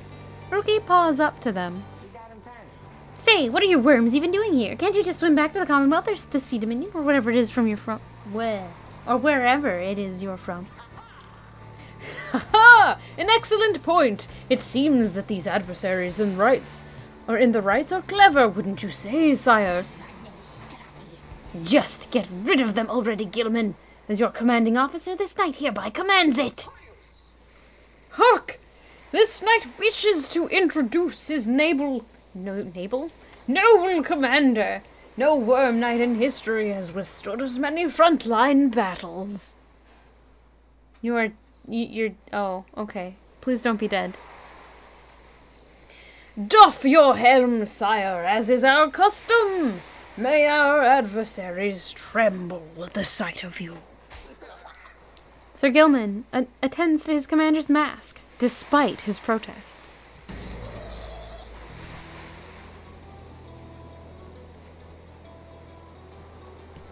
Oh, wait!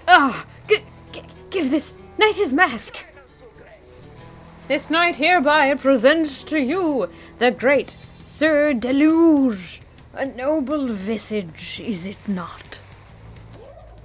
Sir Deluge trembles and squirms. So yes, can you swim or no? Ha!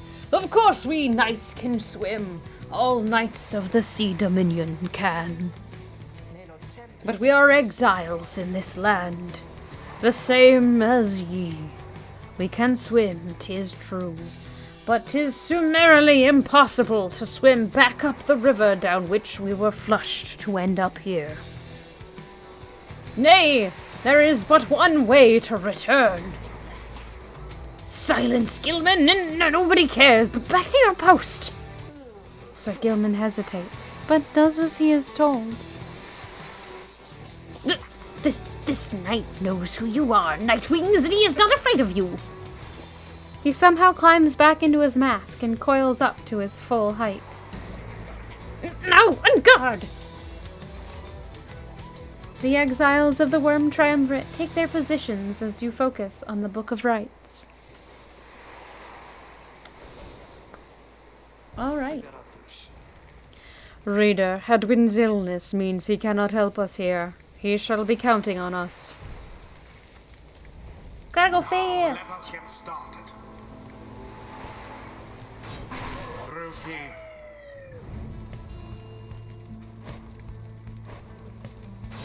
Tizo.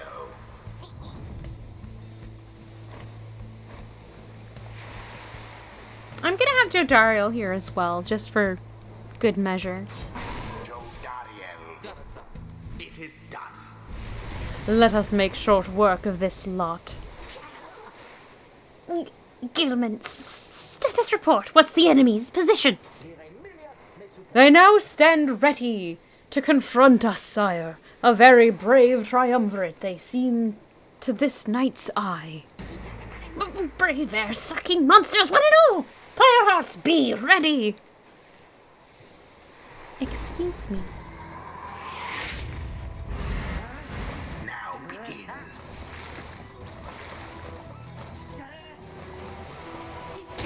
In honor of the scribes. Georgie, come back.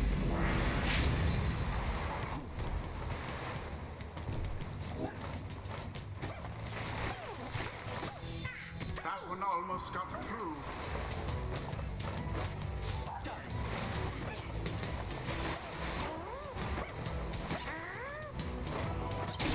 Their flame has died a little. Haha!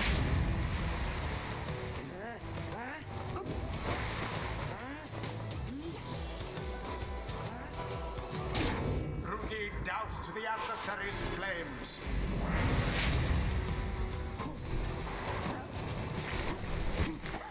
A stroke of luck is all.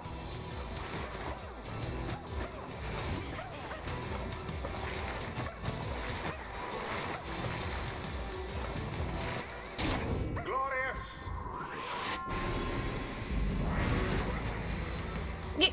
Gilman, your form is sloppy. Fight them as though your miserable life is on the line. Your words do wound me, sire. This knight gives every right his very, very best. Though perhaps we do have much to learn from such a brave triumvirate as the one whom we now face. Whose side are you on? Get out there and vanquish them at once. Wow, those bozos bigger even more than we do. Let's get them while they're busy fighting.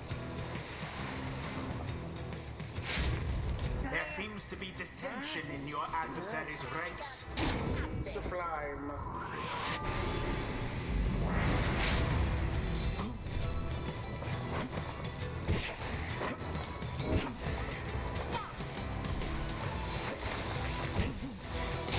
And it is done. Wow. Nightwings prevail. I did not expect Jodariel to be able to get over there without dying. I might add. Thus end this night's proceedings. I feel kind of bad. Those worms were quick, all right, but Rookie Greentail's quicker. Tizo is very pleased to have prevailed against the Worm Knights of the Pyre Hearts. I expected more from the Worm Knights of the Sea Dominion. This night commends you, noble Nightwings. Gloriously fought indeed, and this knight shall wistfully remember this defeat until the end of his days. Silence, Gilman! This is all your fault! And now cavorting with our enemies, how dare you! This knight was but attempting honorary compliment, sire. It is not in accordance with the rights. Or is it not in accordance with the rights to praise one's adversary on a worthy outcome? Well, worthy! This knight will show you worthy, you miserable little minnow! You are a failure, Gilman! Now get from this knight's sight! Aw, poor Gilman. Stirs now in the hearts of all these exiles. Ooh, Jodariel levels up. Focus, training, prowess, the path towards survival on the blood border. These rights make similar demands of us. Blood border. The northern edge of the Commonwealth is a flat and vulnerable expanse.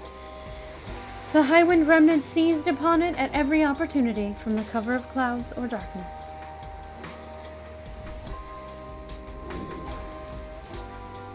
Permanently gains +4 presence. Jordariel's Pyre automatically gains a +35? Dang! Not quite yet with Ruki. Not quite yet with the Imp. What about Jordariel? Until the stars align. She's a demon, so I'm assuming demons.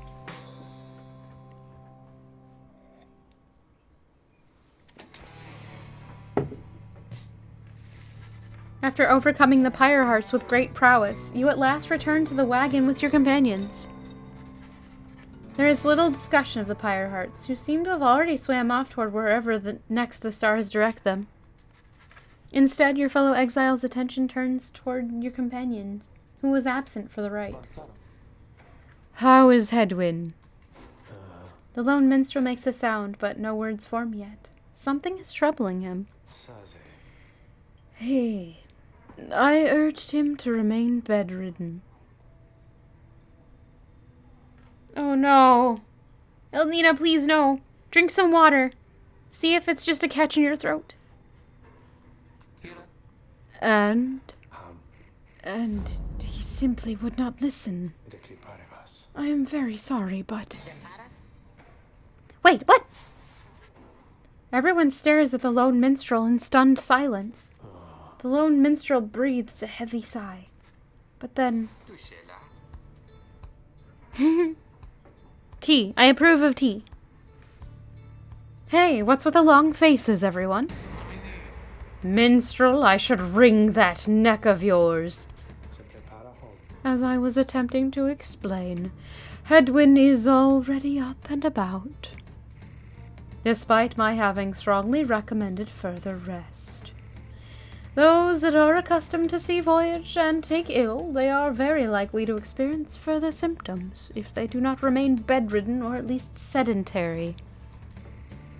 Hedwyn is running a considerable risk of having to spend another night in great discomfort. What are you, a doctor? Nay, although I traveled once with one extensively. Look, I appreciate your concern, Tarek, but I'm pretty well accustomed to discomfort here, and I had to see how things turned out tonight. I haven't had to stay out of a rite like that before. So you are back among the living then, Hedwyn? I was just seasick. Nevertheless, your full recovery requires rest. I think we all could use some rest after tonight. Anyway, thank you, everyone, for your concern. And I'm sorry that I worried you or caused you further burden. He turns to you. My friend, what do you say we figure out where to go next? I'm beginning to miss being on solid ground. You follow him outside where the night sky awaits. Hey, I want to thank you for conducting the rite back there without me being there. I could rest easy knowing you and the others would get through it. Anyway, I'll leave you to your reading. Can't begin to imagine where we'll be off to next. We're well past anywhere in the downside I've ever been. Even Jody hasn't gone this far. He bids you a good evening as you turn your attention back to the sky. The stars shine down upon you.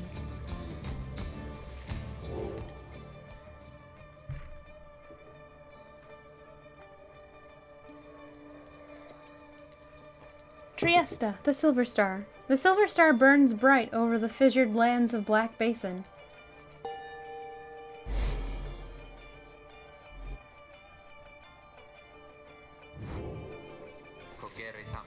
Still further north, then. Not simply north. This shall prove difficult. What's the problem? Our destination is beyond the deathless tempest. A vessel such as ours has little hope of traversing it intact. A tempest raging in the Sea of Solace seemingly for all eternity. The storm that arose after the death of the sea titan, unfathomed learns never has entirely subsided.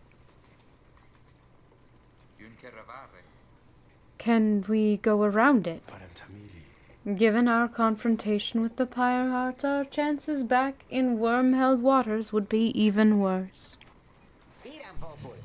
Come on, people. It'll be just another day at the downside. Get yourselves some sleep while we can. Still can. Bet you'll feel better in the morning. Your optimism is infectious. Isn't it? You all concur that rest is in order, for the sea journey has been taxing to everyone. Come daybreak, you shall have to find a way to sail past the deathless tempest.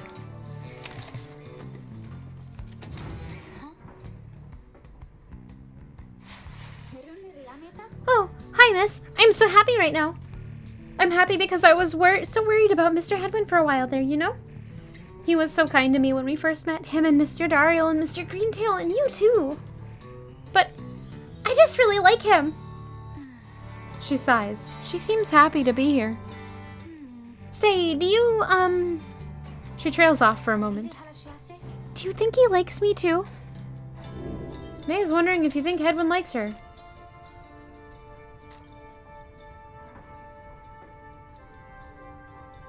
Wait, oh. I didn't expect this to be like, oh, does he like me? I expected this to be like, he's a cool guy. Does he think I'm annoying? Change the subject. I'm gonna maybe let her down gently. Gently, you let her know Hedwin is undoubtedly happy to have May as a friend, though that may be the extent of his feelings. He has a responsibility to the whole group. She stares at you a moment. Then she begins to laugh.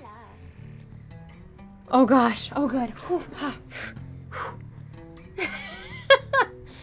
Oh, you're so silly, miss. I didn't mean like him like that. That's so embarrassing. Besides, I think that maybe he's a little old, you know? I'm gonna go cheer him up. This is a funny story. She bounds off, leaving you to wonder what just happened exactly. May gained one hope for the next rite.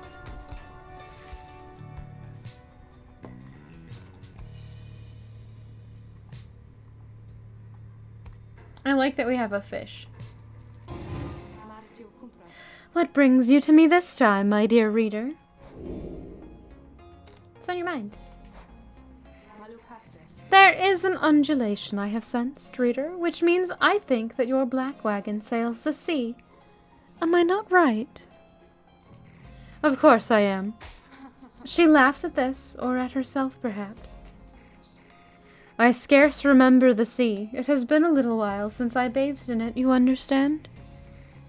My memories of it are wistful nonetheless.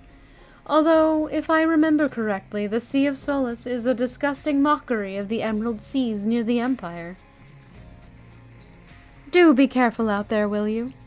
Now let me cease my prattling, lest I extend my sentence by another such eternity or two. We had best stick to business.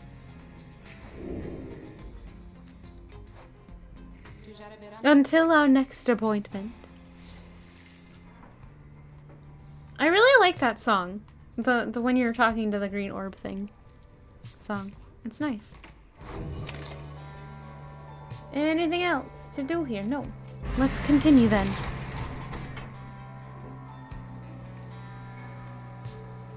Alright, Frosty. Tizo seems very eager to see the wagon head in this direction. The south current towards Stormwall brims with large sea creatures. Or Rookie spotted wreckage in the area and believes there could be valuables to find. The north current toward Stormwall passes by old carcasses of ships long gone. It is kind of sports ball. It's weird. Hello, Aaron. Hope you're having a good day.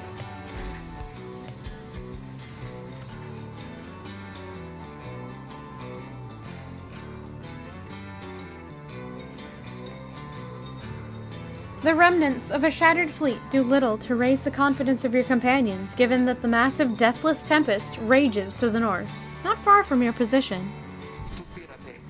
We ought to be more concerned with that storm than in finding trinkets, Greentail.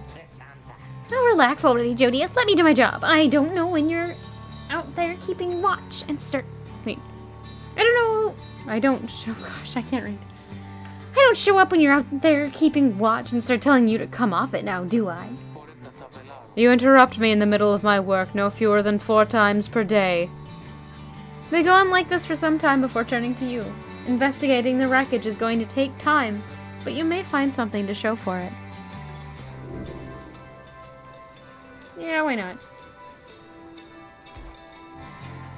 You suggest it may well be worthwhile to continue searching through the wreckage after having come this far. Ruki grins wide. Knew you'd see it my way, sister. Now let's see what we can get. After an exhaustive search? Sorry, sister. I think I was just chasing the refraction of the sun or something. There's nothing down there. Jodariel fumes at all of this, but says nothing. Jodariel's upset. Oh no! Sorry, Jodariel.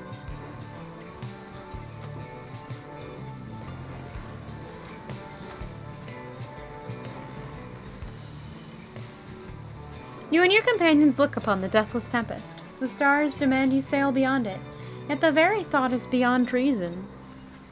Then something in the nearby water stirs, and from it springs something familiar. Hold, good ladies and good sirs! This knight beseeches you to hear him, if you please. What is it now, worm? The rites are ended. We have no further need of you. Oh, but you do, and in turn this knight has further need of you, good lady. Out with it then. Let us be joined. Let this knight join you, please. Can you believe this, Hedwyn? Not really, no. Nay, look ye not so surprised. Your valor in the rites did stir this poor knight's soul. He swears to you, upon his long-lost honor as a would-be knight-errant of the sea dominion, that he shall serve you to the end. What about your other worm friends back there, the Pyre hearts? They are base cowards! This knight can no longer abide such spineless characters, having witnessed true glory in our clash upon the hulk of oars. Never before have we been trounced so thoroughly. Trounced. Thoroughly trounced! And furthermore, this knight shall aid your passage through the deathless tempest. Is it not so that you seek passage to the north? With this knight's aid you shall achieve your wish. Sir Gilman continues to persuade you for quite some time. He seems to know a way across the storm, some sort of long-held secret among worms exiled to these waters. Thoroughly trousered? Sir, no. Jodariel pulls the rest of you aside after Hedwyn gives her a look. Are you sure that Sandalwood would want this thing along? Mostly sure. Sandalwood wants someone for each mask. And this one seems about as good as we're going to get. Jodariel glowers back at the worm, who tries his best to look presentable. Hedwyn is more gracious. He tells Sir Gilman that if he promises to help you cross the deathless tempest, then he can come along for now. This knight is overjoyed, and he hereby swears to see you past the storm. Though first, this knight requires your consent. Give unto this knight your blessings, in the name of the Night Wings, and thus shall he go forth. Sir Gilman seems to be asking your permission for something? Beg pardon? It is not clear to you as to what exactly Sir Gilman intends to do for you right now. Yes? Tentatively agree to whatever he is asking so he can get on with it already. As you begin to say something in response, Sir Gilman cries out in triumph. He is a once proud knight of the Sea Dominion on a self-made quest to regain his honor. He vanishes into the depths. Yet, through this close encounter with him, you cling to some sense of where he is going and what he intends to do. Sir Gilman is determined to help you cross the Deathless Tempest. Help him see his mission through.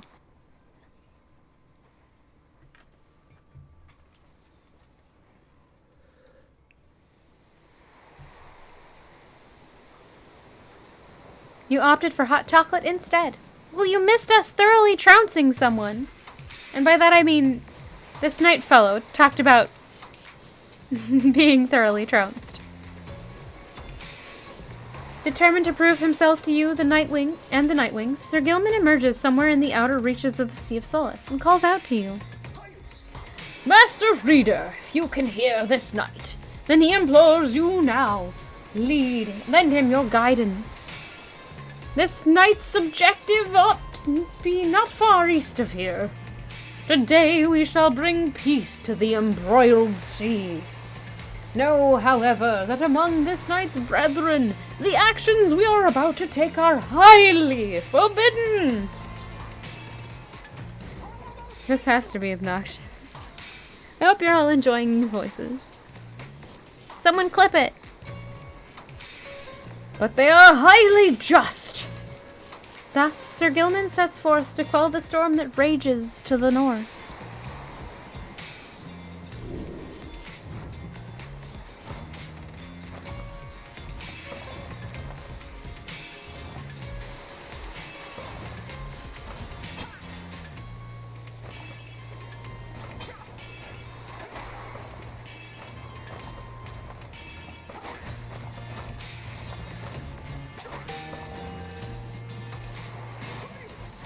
Hark! Yonder lie the foul spawn of unfathomed plurns, boiling the seas with their wrath. Exiled worms within these waters long have harbored these abominations, using them to bar passage through the downside's channel for any save this knight's own kind. Begone now from here, fiends! This night shall finish what the Under-King Oars started.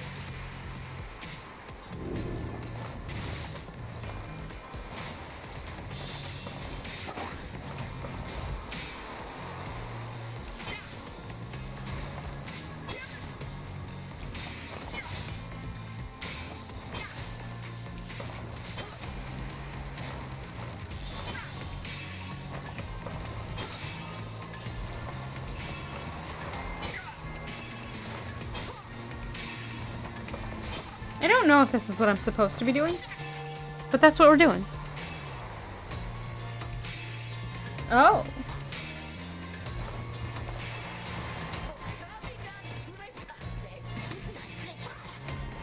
Hold it there, you traitorous slug! How dare you turn your back on this knight? To your superior!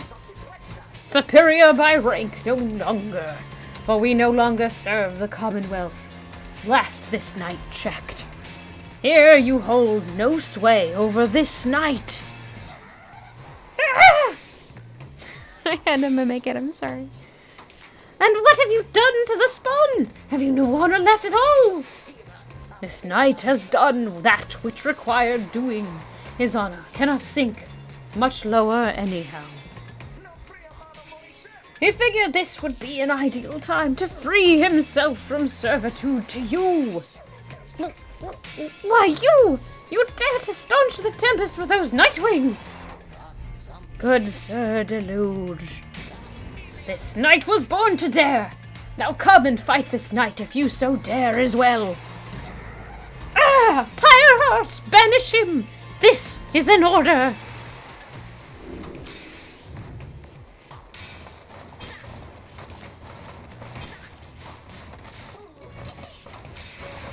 Oh no! You see, Gilman, you shall ever be inferior, even among the weakest of our kind. Gilman, where did you go? Gilman! Gilman! But Sir Gilman's banishment served as the perfect ruse for him to elude his adversaries and return to his newfound allies. I lost! Did I lose? Shoot. This knight would say it was an honor serving you, Sir Deluge. But that would be a bold-faced lie, and yet another stain upon his blackened reputation. Until we meet again. Excuse me, I need to drink some of my water.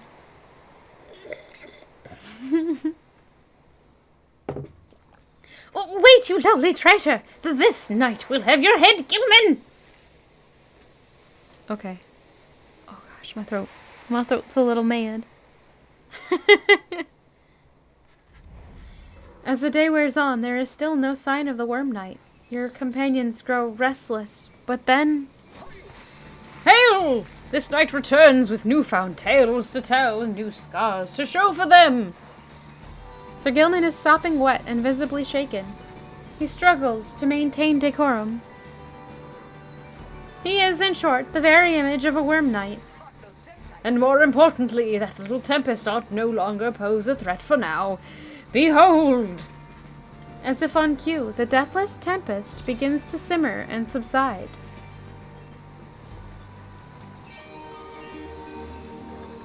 Neat. We did a thing. Would you look at that? He really did it. Of course this knight did it! Now, if it would be all right with you, this knight could really use some shut-eye. The Worm Knight then collapses in exhaustion. You and Hedwyn help him up. A deal's a deal, Sir Gilman. Welcome to the Nightwings. Huzzah!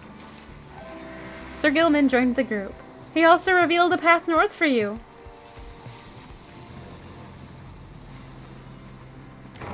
That was very silly.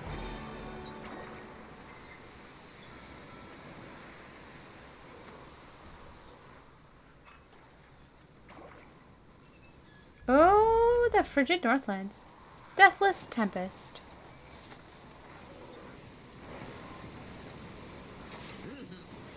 With Sir Gilman's aid, you managed to breach the Tempest.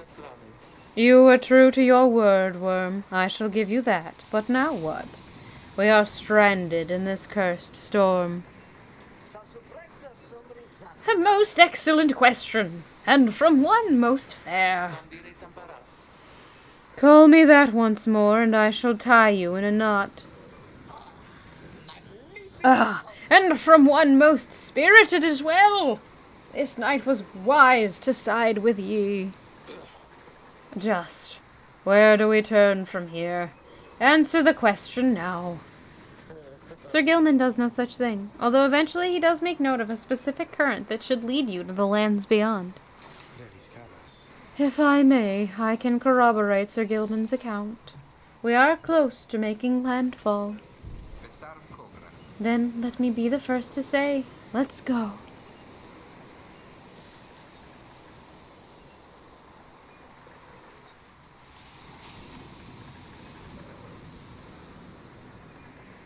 I'm sorry. What?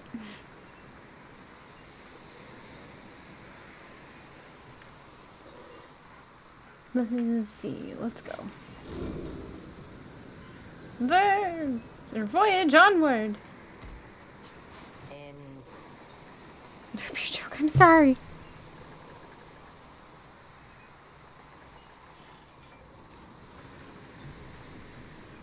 Say, Tarek? Aye, Rookie, what is it? That loot you're carrying around. You know how to play the thing, don't you? It's 5 hours till you're closer to conquering an Oh. Possibly. I am possibly closer.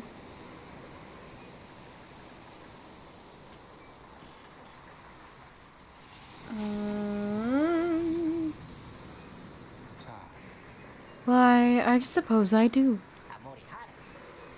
Good, because I was thinking it's a little gloomy here and we could use a light tune to lighten up the mood, if you know what I mean. Aye, then let me see what I can do.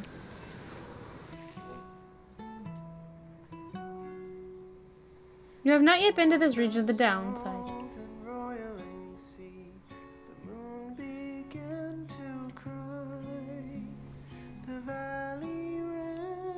Sorrow sorrowful tears and filled the waters high.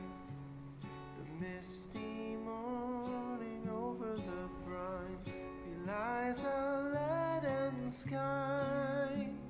The stars all hide away from the chill until the evening rise. Oh, oh, oh, Gotta listen.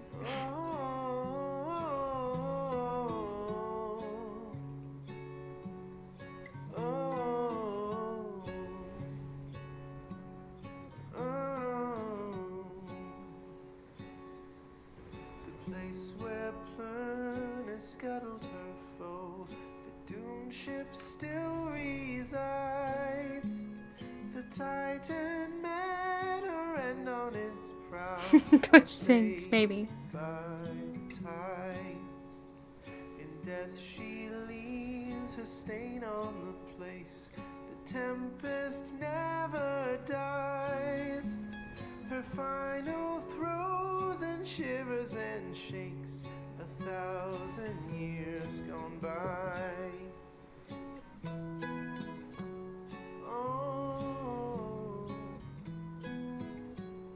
oh, oh,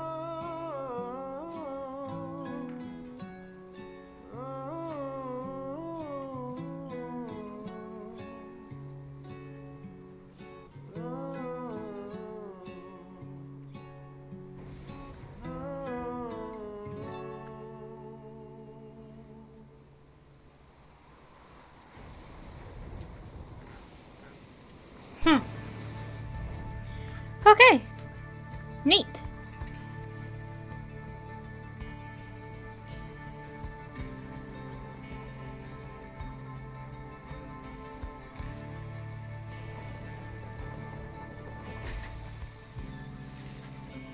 At last your wagon rumbles onto solid, jagged ground. The land called Black Basin. Black glass, searing vapor, and strangling forests mark the forsaken lands that loom across the sea. The 8 scribes first discovered this, the northern landmass of the downside. Your fellow exiles unpack the wagon so you can take stock of how best to reach your destination.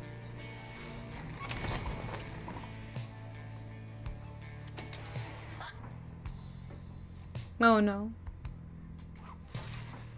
You approach Sir Gilman, who must have just finished practicing his fencing maneuvers. He regards you with his single eye. Hail, Master Reader! This knight is determined to train harder, having joined the famous Night Wings. He shall ensure that this triumvirate continues to live up to its most feared reputation. This is such an honor, and this knight has a great deal of honor to regain. What do you think you've done that you think is possibly dumb? Having fled the Pyre hearts, this knight fully expects now to conduct the rites in a most honorable fashion, to the fullest letter of the law described within the books. A triumvirate of worm knights who perceive the rites as great battles to be won, led by the worm Sir Deluge. Some triumvirates this knight has met, and perchance mentioned by name, they are inclined to bend the rules a bit, sometimes a lot, to prevail by any means they can. That's a secret YouTube can't see. What did you think you did that was dumb? You don't have to tell me in here. You could just message me somewhere else. I'm gonna be quiet now. But this is wrong! The exile who refuses to obey the rules as they are written by the Under King Ors and his 7 friends deserves neither his honor nor his freedom. Lastly, this knight. Does this knight have confidence the Master Reader shall resist any temptations to conduct the rites in any underhanded fashion? Now then, this knight must undergo a thorough cleansing, having trained until the point of foulness. So please excuse him, Master Reader. He slithers off, humming some sort of chivalrous tune. Oh no.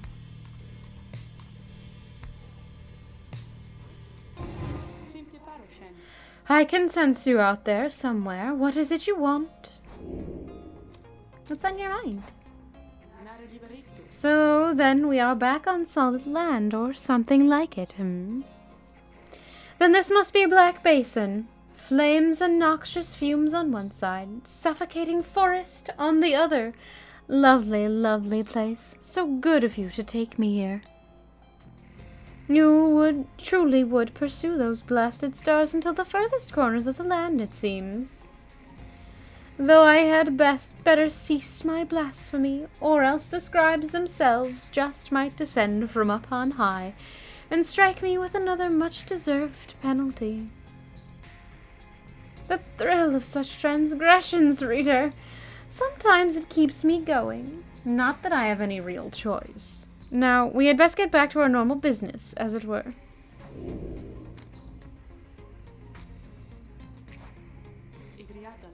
Farewell now, then, reader. Okay. Go back in the ship, there's a thing.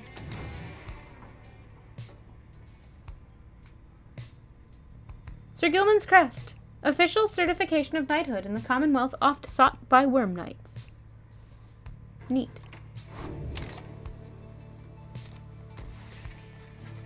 You find that Hedwyn has asked for several volunteers to scout the area and report back. All right, everyone, don't go too far. Let's meet back by dusk. Please use caution. The exiles dwelling in these lands are, well, rather territorial. For your part, you remain with the Black Wagon to keep watch.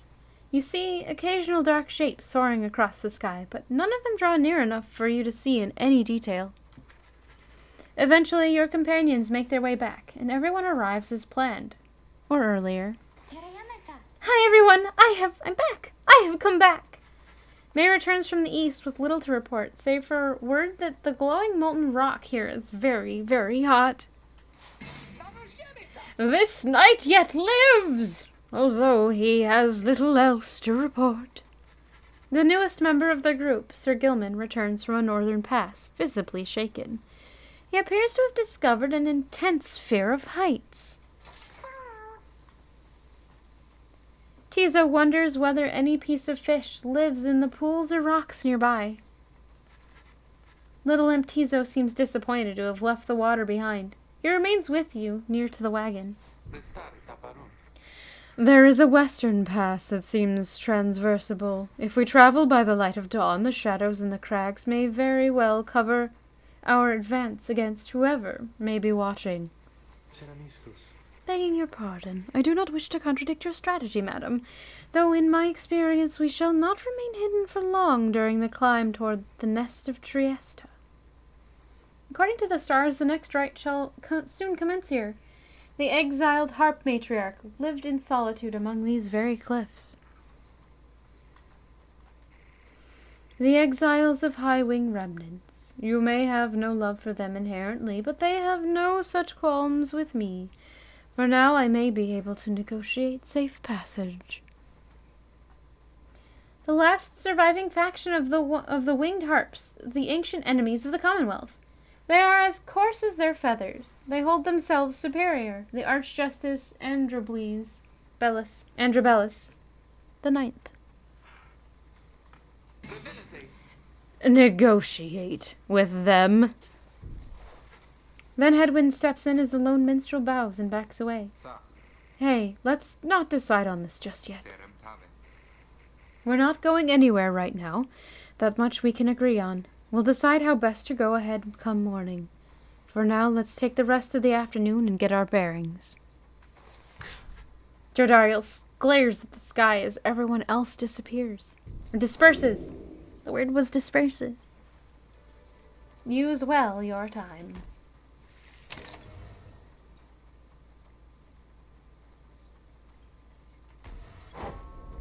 study in private. I would like to be faster. You excuse yourself from the others to go pore over the Book of Rites and its mysteries. Through greater understanding comes the reader's influence. I did it again. Through greater understanding comes the reader's influence. Prowess. Celerity. It's the word of celerity. I said clarity. Maybe I didn't. I don't know. The 8 scribes who composed the book, their influence and their experience spreads through the pages, into the willing reader's deepest consciousness. Inspiration comes to you in a flash, whether from the book or from within, you cannot tell. You gained reader's influence, celerity. Finish studying.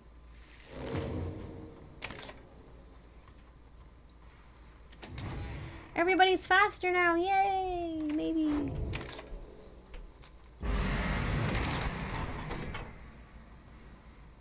Alright, we need to go to the nest, but the low road to the nest of Triesta passes through razor-sharp sands. Jodariel wishes to avoid the harps by staying on low ground. The high road to the nest of Triesta is patrolled by the Commonwealth's ancient enemies. The lone minstrel believes he can negotiate safe passage with the harps via this path. I'm not sure. Should we take the low road and avoid the harps, or should we take the harps? Do we trust the minstrel? The minstrel seems like he's been pretty... pretty on point with a lot of the things that he's been doing. Whereas... Oh, but then Jodariel might be grumpy. She gets grumpy. What do you mean, yay? Is your yay for the minstrel? Also, hello.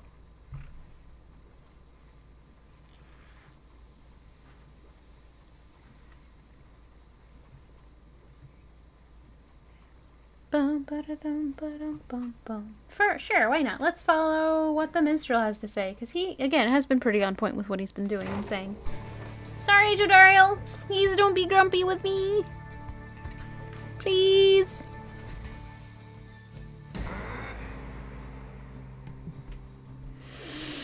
Show yourselves, you frightened little birds. All day long, winged shadows across the sun. You are being watched. Jodariel is very unhappy about it, though the lone minstrel now attempts to calm her.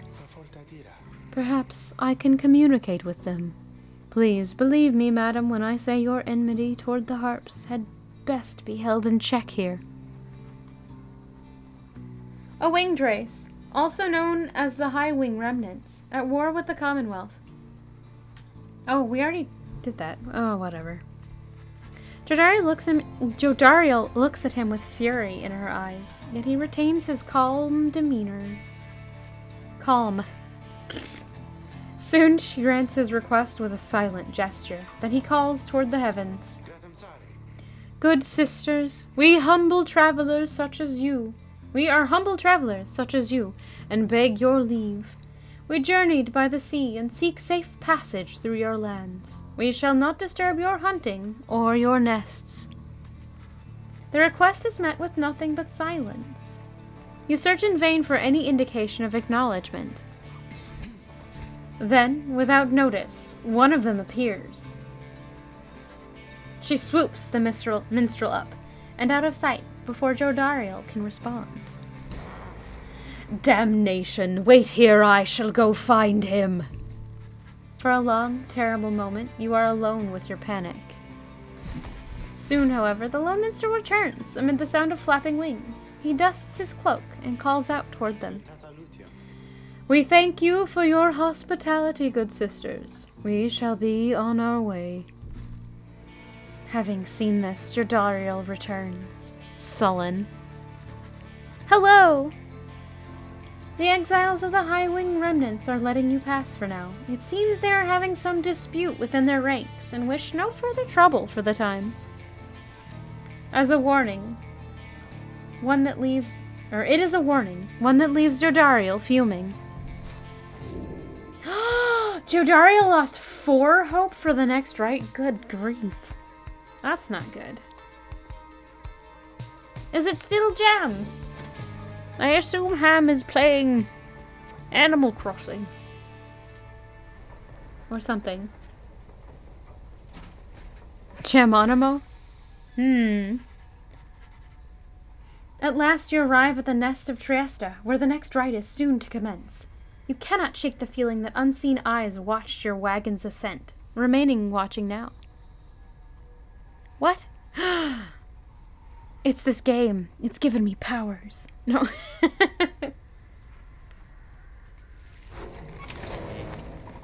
Alright. I don't really want to get into the next rite right now. Haha. So we're gonna waste a few minutes. The hunt for myrrh. My emperor lay there, bleeding and alone, stranded in a bitter land beyond the river. With fleeting consciousness, he understood the folly of his quest, and the folly of his rule over his country. Thus did he await the last embrace. It was the imp Ha'ab that nursed him back to health, and warned him often of the dangers he would have to face. Many enemies of Myr would come in search for him, some under employment by the rope collar, some longing openly for cold, uncomplicated vengeance. I was one of them. I plunged into the river willingly. We needed to be sure that he was dead. Bum bum bum. Do you have something else to say, Orb Lady? You called for me, lovely reader.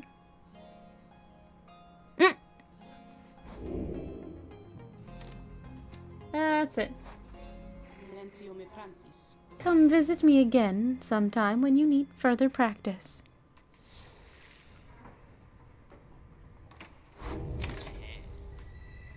There's a shop. Ah, you heard maid culture in the Kingdom of Myr was pretty big. Yeah, that's fair. That's fair. That's pretty dark water, though. I don't know about that. What else have you acquired for us? Righteous Flame. I have no money, so none of this really matters. And by that I mean I don't have enough to buy anything, so we're just going to explore what we've got. Any adversaries banished by the bearer take longer to return. That would be useful if I had money. Dash of Stardust and 2 pinches of Stardust.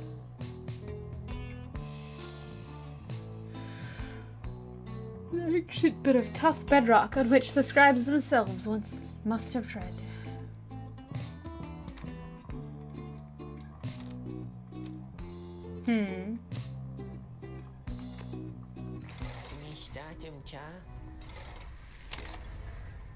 That is a problem. I keep not getting any money.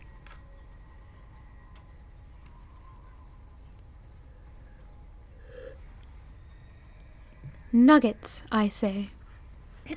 Excuse me. Alright, I guess we're gonna do this because I don't want to sit here for 8 minutes not doing anything. Let's see if we can do it.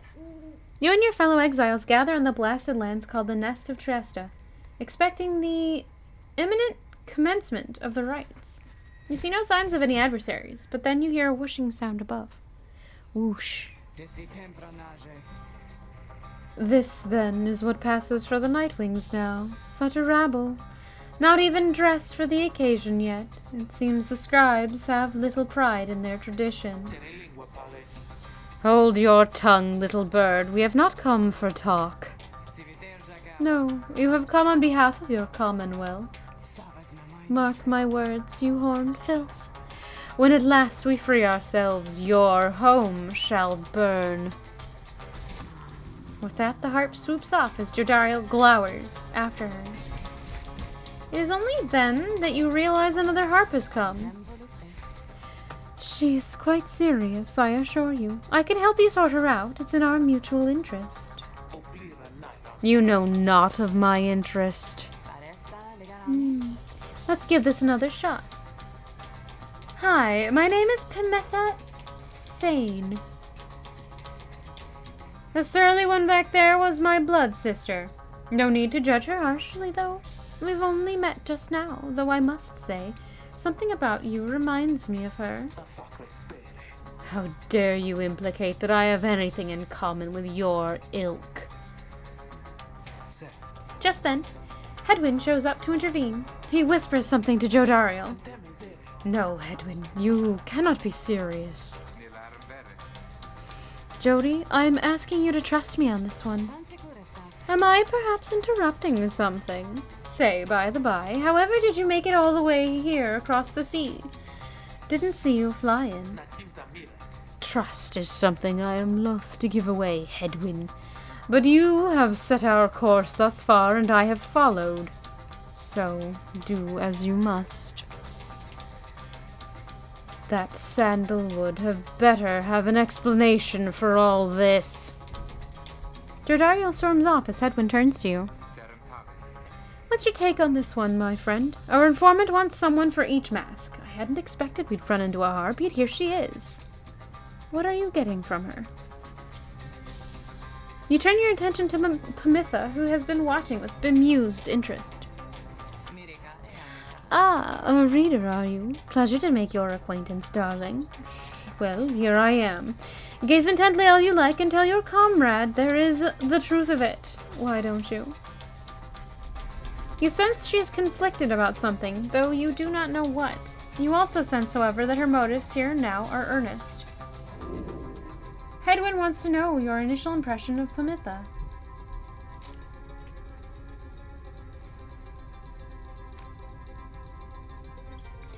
You're willing to take Pamitha at her word and see in her the potential for a valuable new ally. This is true. You tell Hedwyn that you think the group should take its chances with Pamitha. She appears to be one of the winged harps of High Wind remnants, now bound in exile, and take her at her word. My thoughts as well. I think and hope Jodariel will come around. He then turns to Pamitha. I'm Hedwyn. We'll accept your offer on 2 conditions if you'll hear me out. Conditions? Why? Sure, I love a good condition or two. First, after we're finished here tonight, you come along and make sure that your blood sister and her friends don't give us any trouble when we're headed out. Second, you'll have to find a way to get along with Jodariel, whom you met earlier. Brilliant! I had no plans to stick around here anyway. As for your demon friend, no doubt we'll get along famously. Now, I don't suppose you have an extra set of raiments I could use, because I think the rite is getting started. You look up and see that she is right. Pamitha Thane joined you. She has a score to settle. Nuggets! Alright, weird fight time.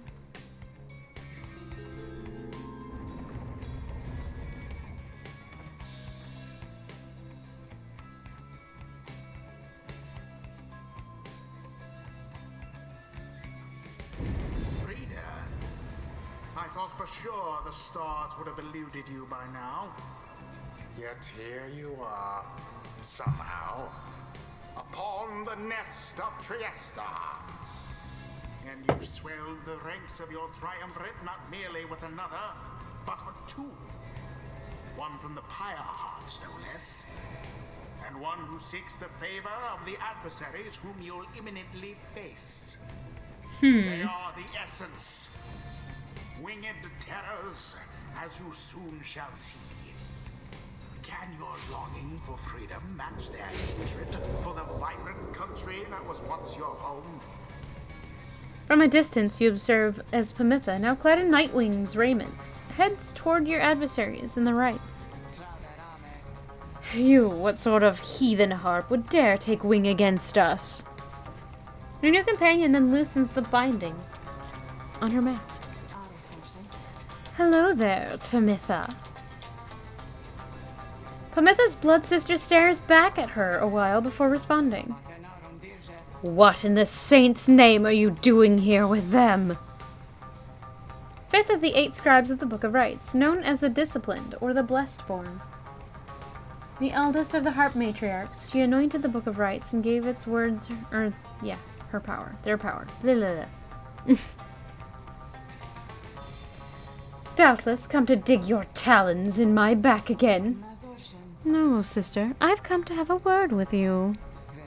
Save it. I cannot help but share your poisoned blood, but I shan't ever count you as my sister. You expect me to believe that you came all this way for talk. You waste your time as ever. What's life if not a waste of time, dear sister? Give me a chance, why don't you? What do you even have to lose anymore?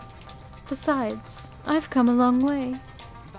Silence! You shan't have come here, and the time for talk is long since past. If only you could see yourself. Again, consorting with my enemies. Fine then, savor their defeat, but I warn you, stay away from me. Pamitha says nothing more as her blood sister turns away again. Bum bum bum. Wait! Is this a squabble? Can I emphasize the squab part of this? And have it actually work out as a pun for you guys? Haha. Pamitha gets your attention. No! Oh. Fine. Listen to me, reader darling. The rest of you are ill-equipped to navigate this place. Please, let me conduct this rite on your behalf, and my wings will bring you victory. Dear lady, your words ring true. This knight is flattered that you have not eaten him, as is the tendency among your kind. This knight hereby volunteers his post in the triumvirate for thee. Sir Gilman refuses to participate in the rites this night so that Pamitha can face her sister. You observe the treacherous terrain. Pamitha should be better suited to the rites here than the rest of you.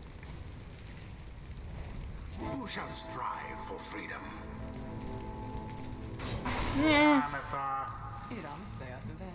Pamitha. I'm sorry, her name is Pamitha. Why, I thought you'd never ask there, darling. I accept. If the little bird is going to conduct the rites for us, then I shall not. Ooh, wrong. If the little bird is going to conduct the rites for us, then I shall not. Pamitha would be better.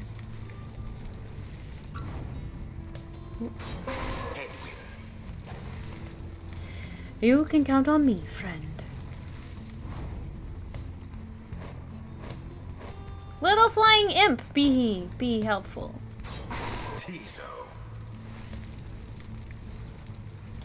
Tizo promises to do his best against Tamitha and the Essence. Very well. Come then, sister. Perhaps when we are finished here, you'll spare a moment of your time. I shan't be tricked by you again, Pamitha. How poetic that we should meet here in Downside. Or that we meet here in Downside. I can think of nowhere else where I would rather see you rot for what you did to our people and to me. Pamitha seems to sense your presence and then catches your attention. Hello there, darling. If I'm to be at your mercy in all this, I'd like it very much if you could minimize how often I'm allowed to wallow in a state of banishment. Quickly, let me show you what we sisters of the Highwind Remnants can do. Reader, you put yourself amidst a feud between two sisters? That seems entirely unwise. Even for you. Tread lightly around that exiled Pamitha. Her kind's all but forgotten Saint Triesta's grace.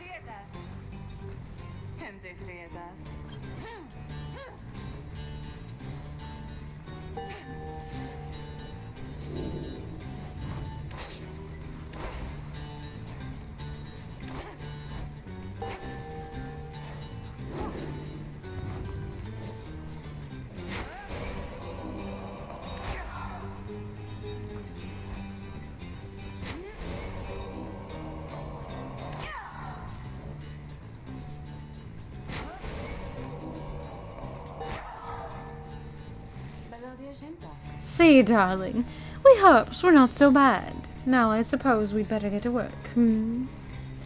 Just don't go underestimating Tamitha over there. I trust you'll do the best you can. To the skies, sisters. Talon formation. Rum, bum, bum.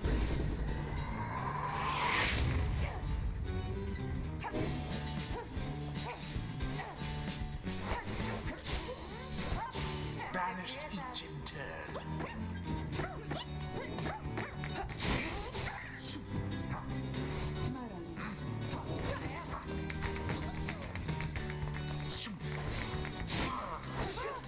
Oof. What happened to the bear? The night wings assert themselves thusly. Ha-ha! Edwin, was it? Tell me something. You know how to fly? I wish I did right about now. Then listen up. My blood sister there, she'll swoop right past you if you're careless. But we harps simply cannot get much altitude down here. So if she goes for any unfair tricks, just jump for it. And catch her in the act.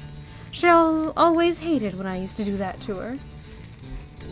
Bum, bum, bum, bum, bum. Extinguish now their pyre.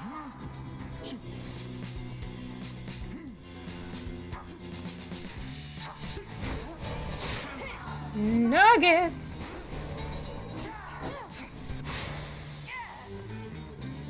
Shoot! Now for their pyre. Oh.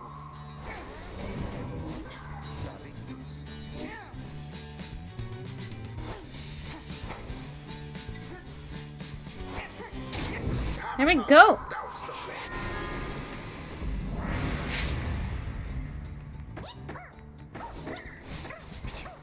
Poor exile.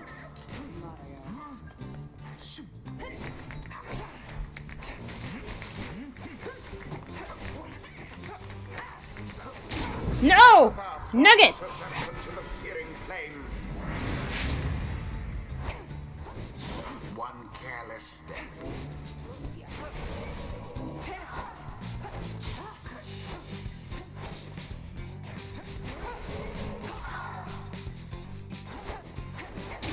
Deliverance.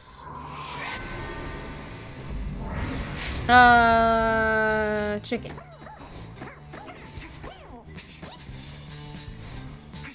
How careless.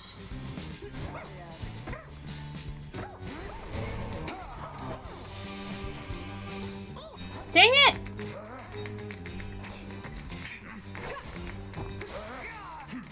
How come Dang it! flames grow weak? Nuggets!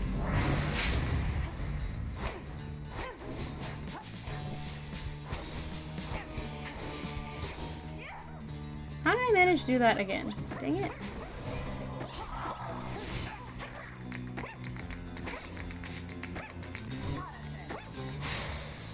All of the essence gone.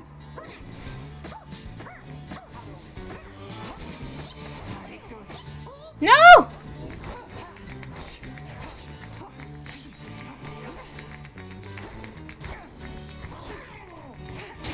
You left yourselves wide open. That was really upsetting. These buttons are real weird.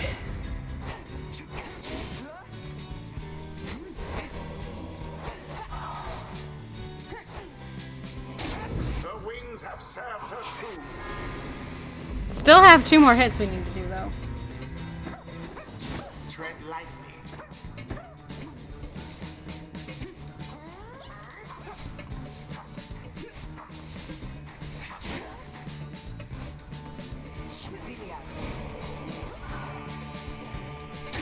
The orb in Well, that was silly. fire. Damn you, Pamitha. You are no true Thane. To think that you have the gall to call me sister still after everything you brought upon us. I hate to break it to you, Tamitha, but I don't think my actions, however much they hurt you, had any effect on our familial status. Look, I know I wronged you, That's why I'm here. You don't know my side of the story. Your side of the story? If I wanted to hear more lies and deception, I ought to have asked the Commonwealth to stay my sentence for a while. Well, if you have come all this way to face me, Pamitha, then come and do it. You and me. You think you see Pamitha shake her head. Everyone stay back.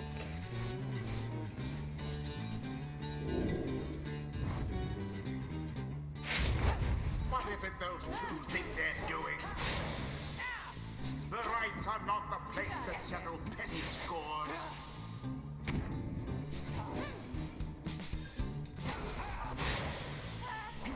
Wait, I was... Too slow there, Pamitha.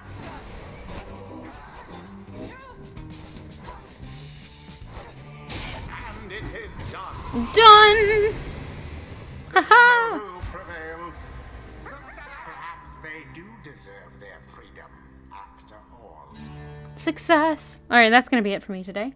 The ceremony is complete. You Commonwealth filth. Only through that traitor's help could you have beaten us. You postpone the coming of our liberty, but we are ever patient, and our sisters on the other side shall have their day, with or without my aid. Tamitha, wait, please. She's the one of the winged harps of thy winged snow button. Okay. It's blinking like it's new.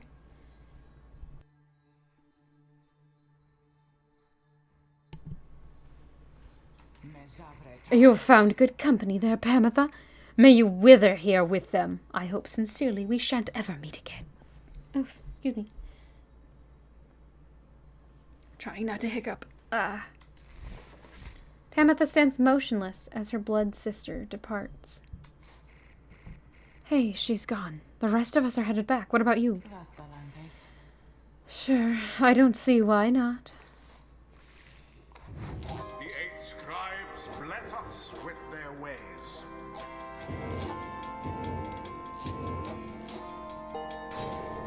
The imp Ooh. Tizo appears to have a certain depth of knowledge. Tizo just had a flash of inspiration about his role in the rites and as part of the Nightwings.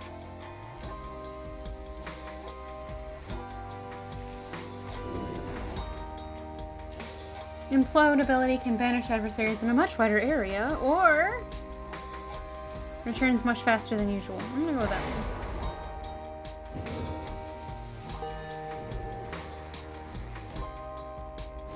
Until the stars align. There we go! That's gonna be it for us for today. I didn't mean to go late, but I needed to do that. Ah, nuggets. There's more. After prevailing over the essence in a pitched battle, you and the others return to your wagon to consider your next move and how best to integrate Pamitha into the group. Don't worry, I won't be staying any longer than it takes. I like my air fresh so I can sleep up on the roof. I trust the rites will cause my path and Tamitha's to cross again before long. You're welcome to stay with us for now, Pamitha. Trust is what got us here. Isn't that right, Rookie? The Rookie does not seem to hear the question. He's been rather quiet since first encountering our new guest. Pamitha shoots him one of her smiles. He stammers something about having to check the wagon wheels again. He's got a crush on her! He runs off. During the discussion, the minstrel pulls you aside. Excuse me. Reader, may I ask a moment of your time outside? There is somewhere I may ask we go, here in Black Basin, Reader. By your leave, of course. And provided that the stars allow it. Would you look upon them for us, please? Okay. I'm trying to end, but I don't know when it's gonna save next.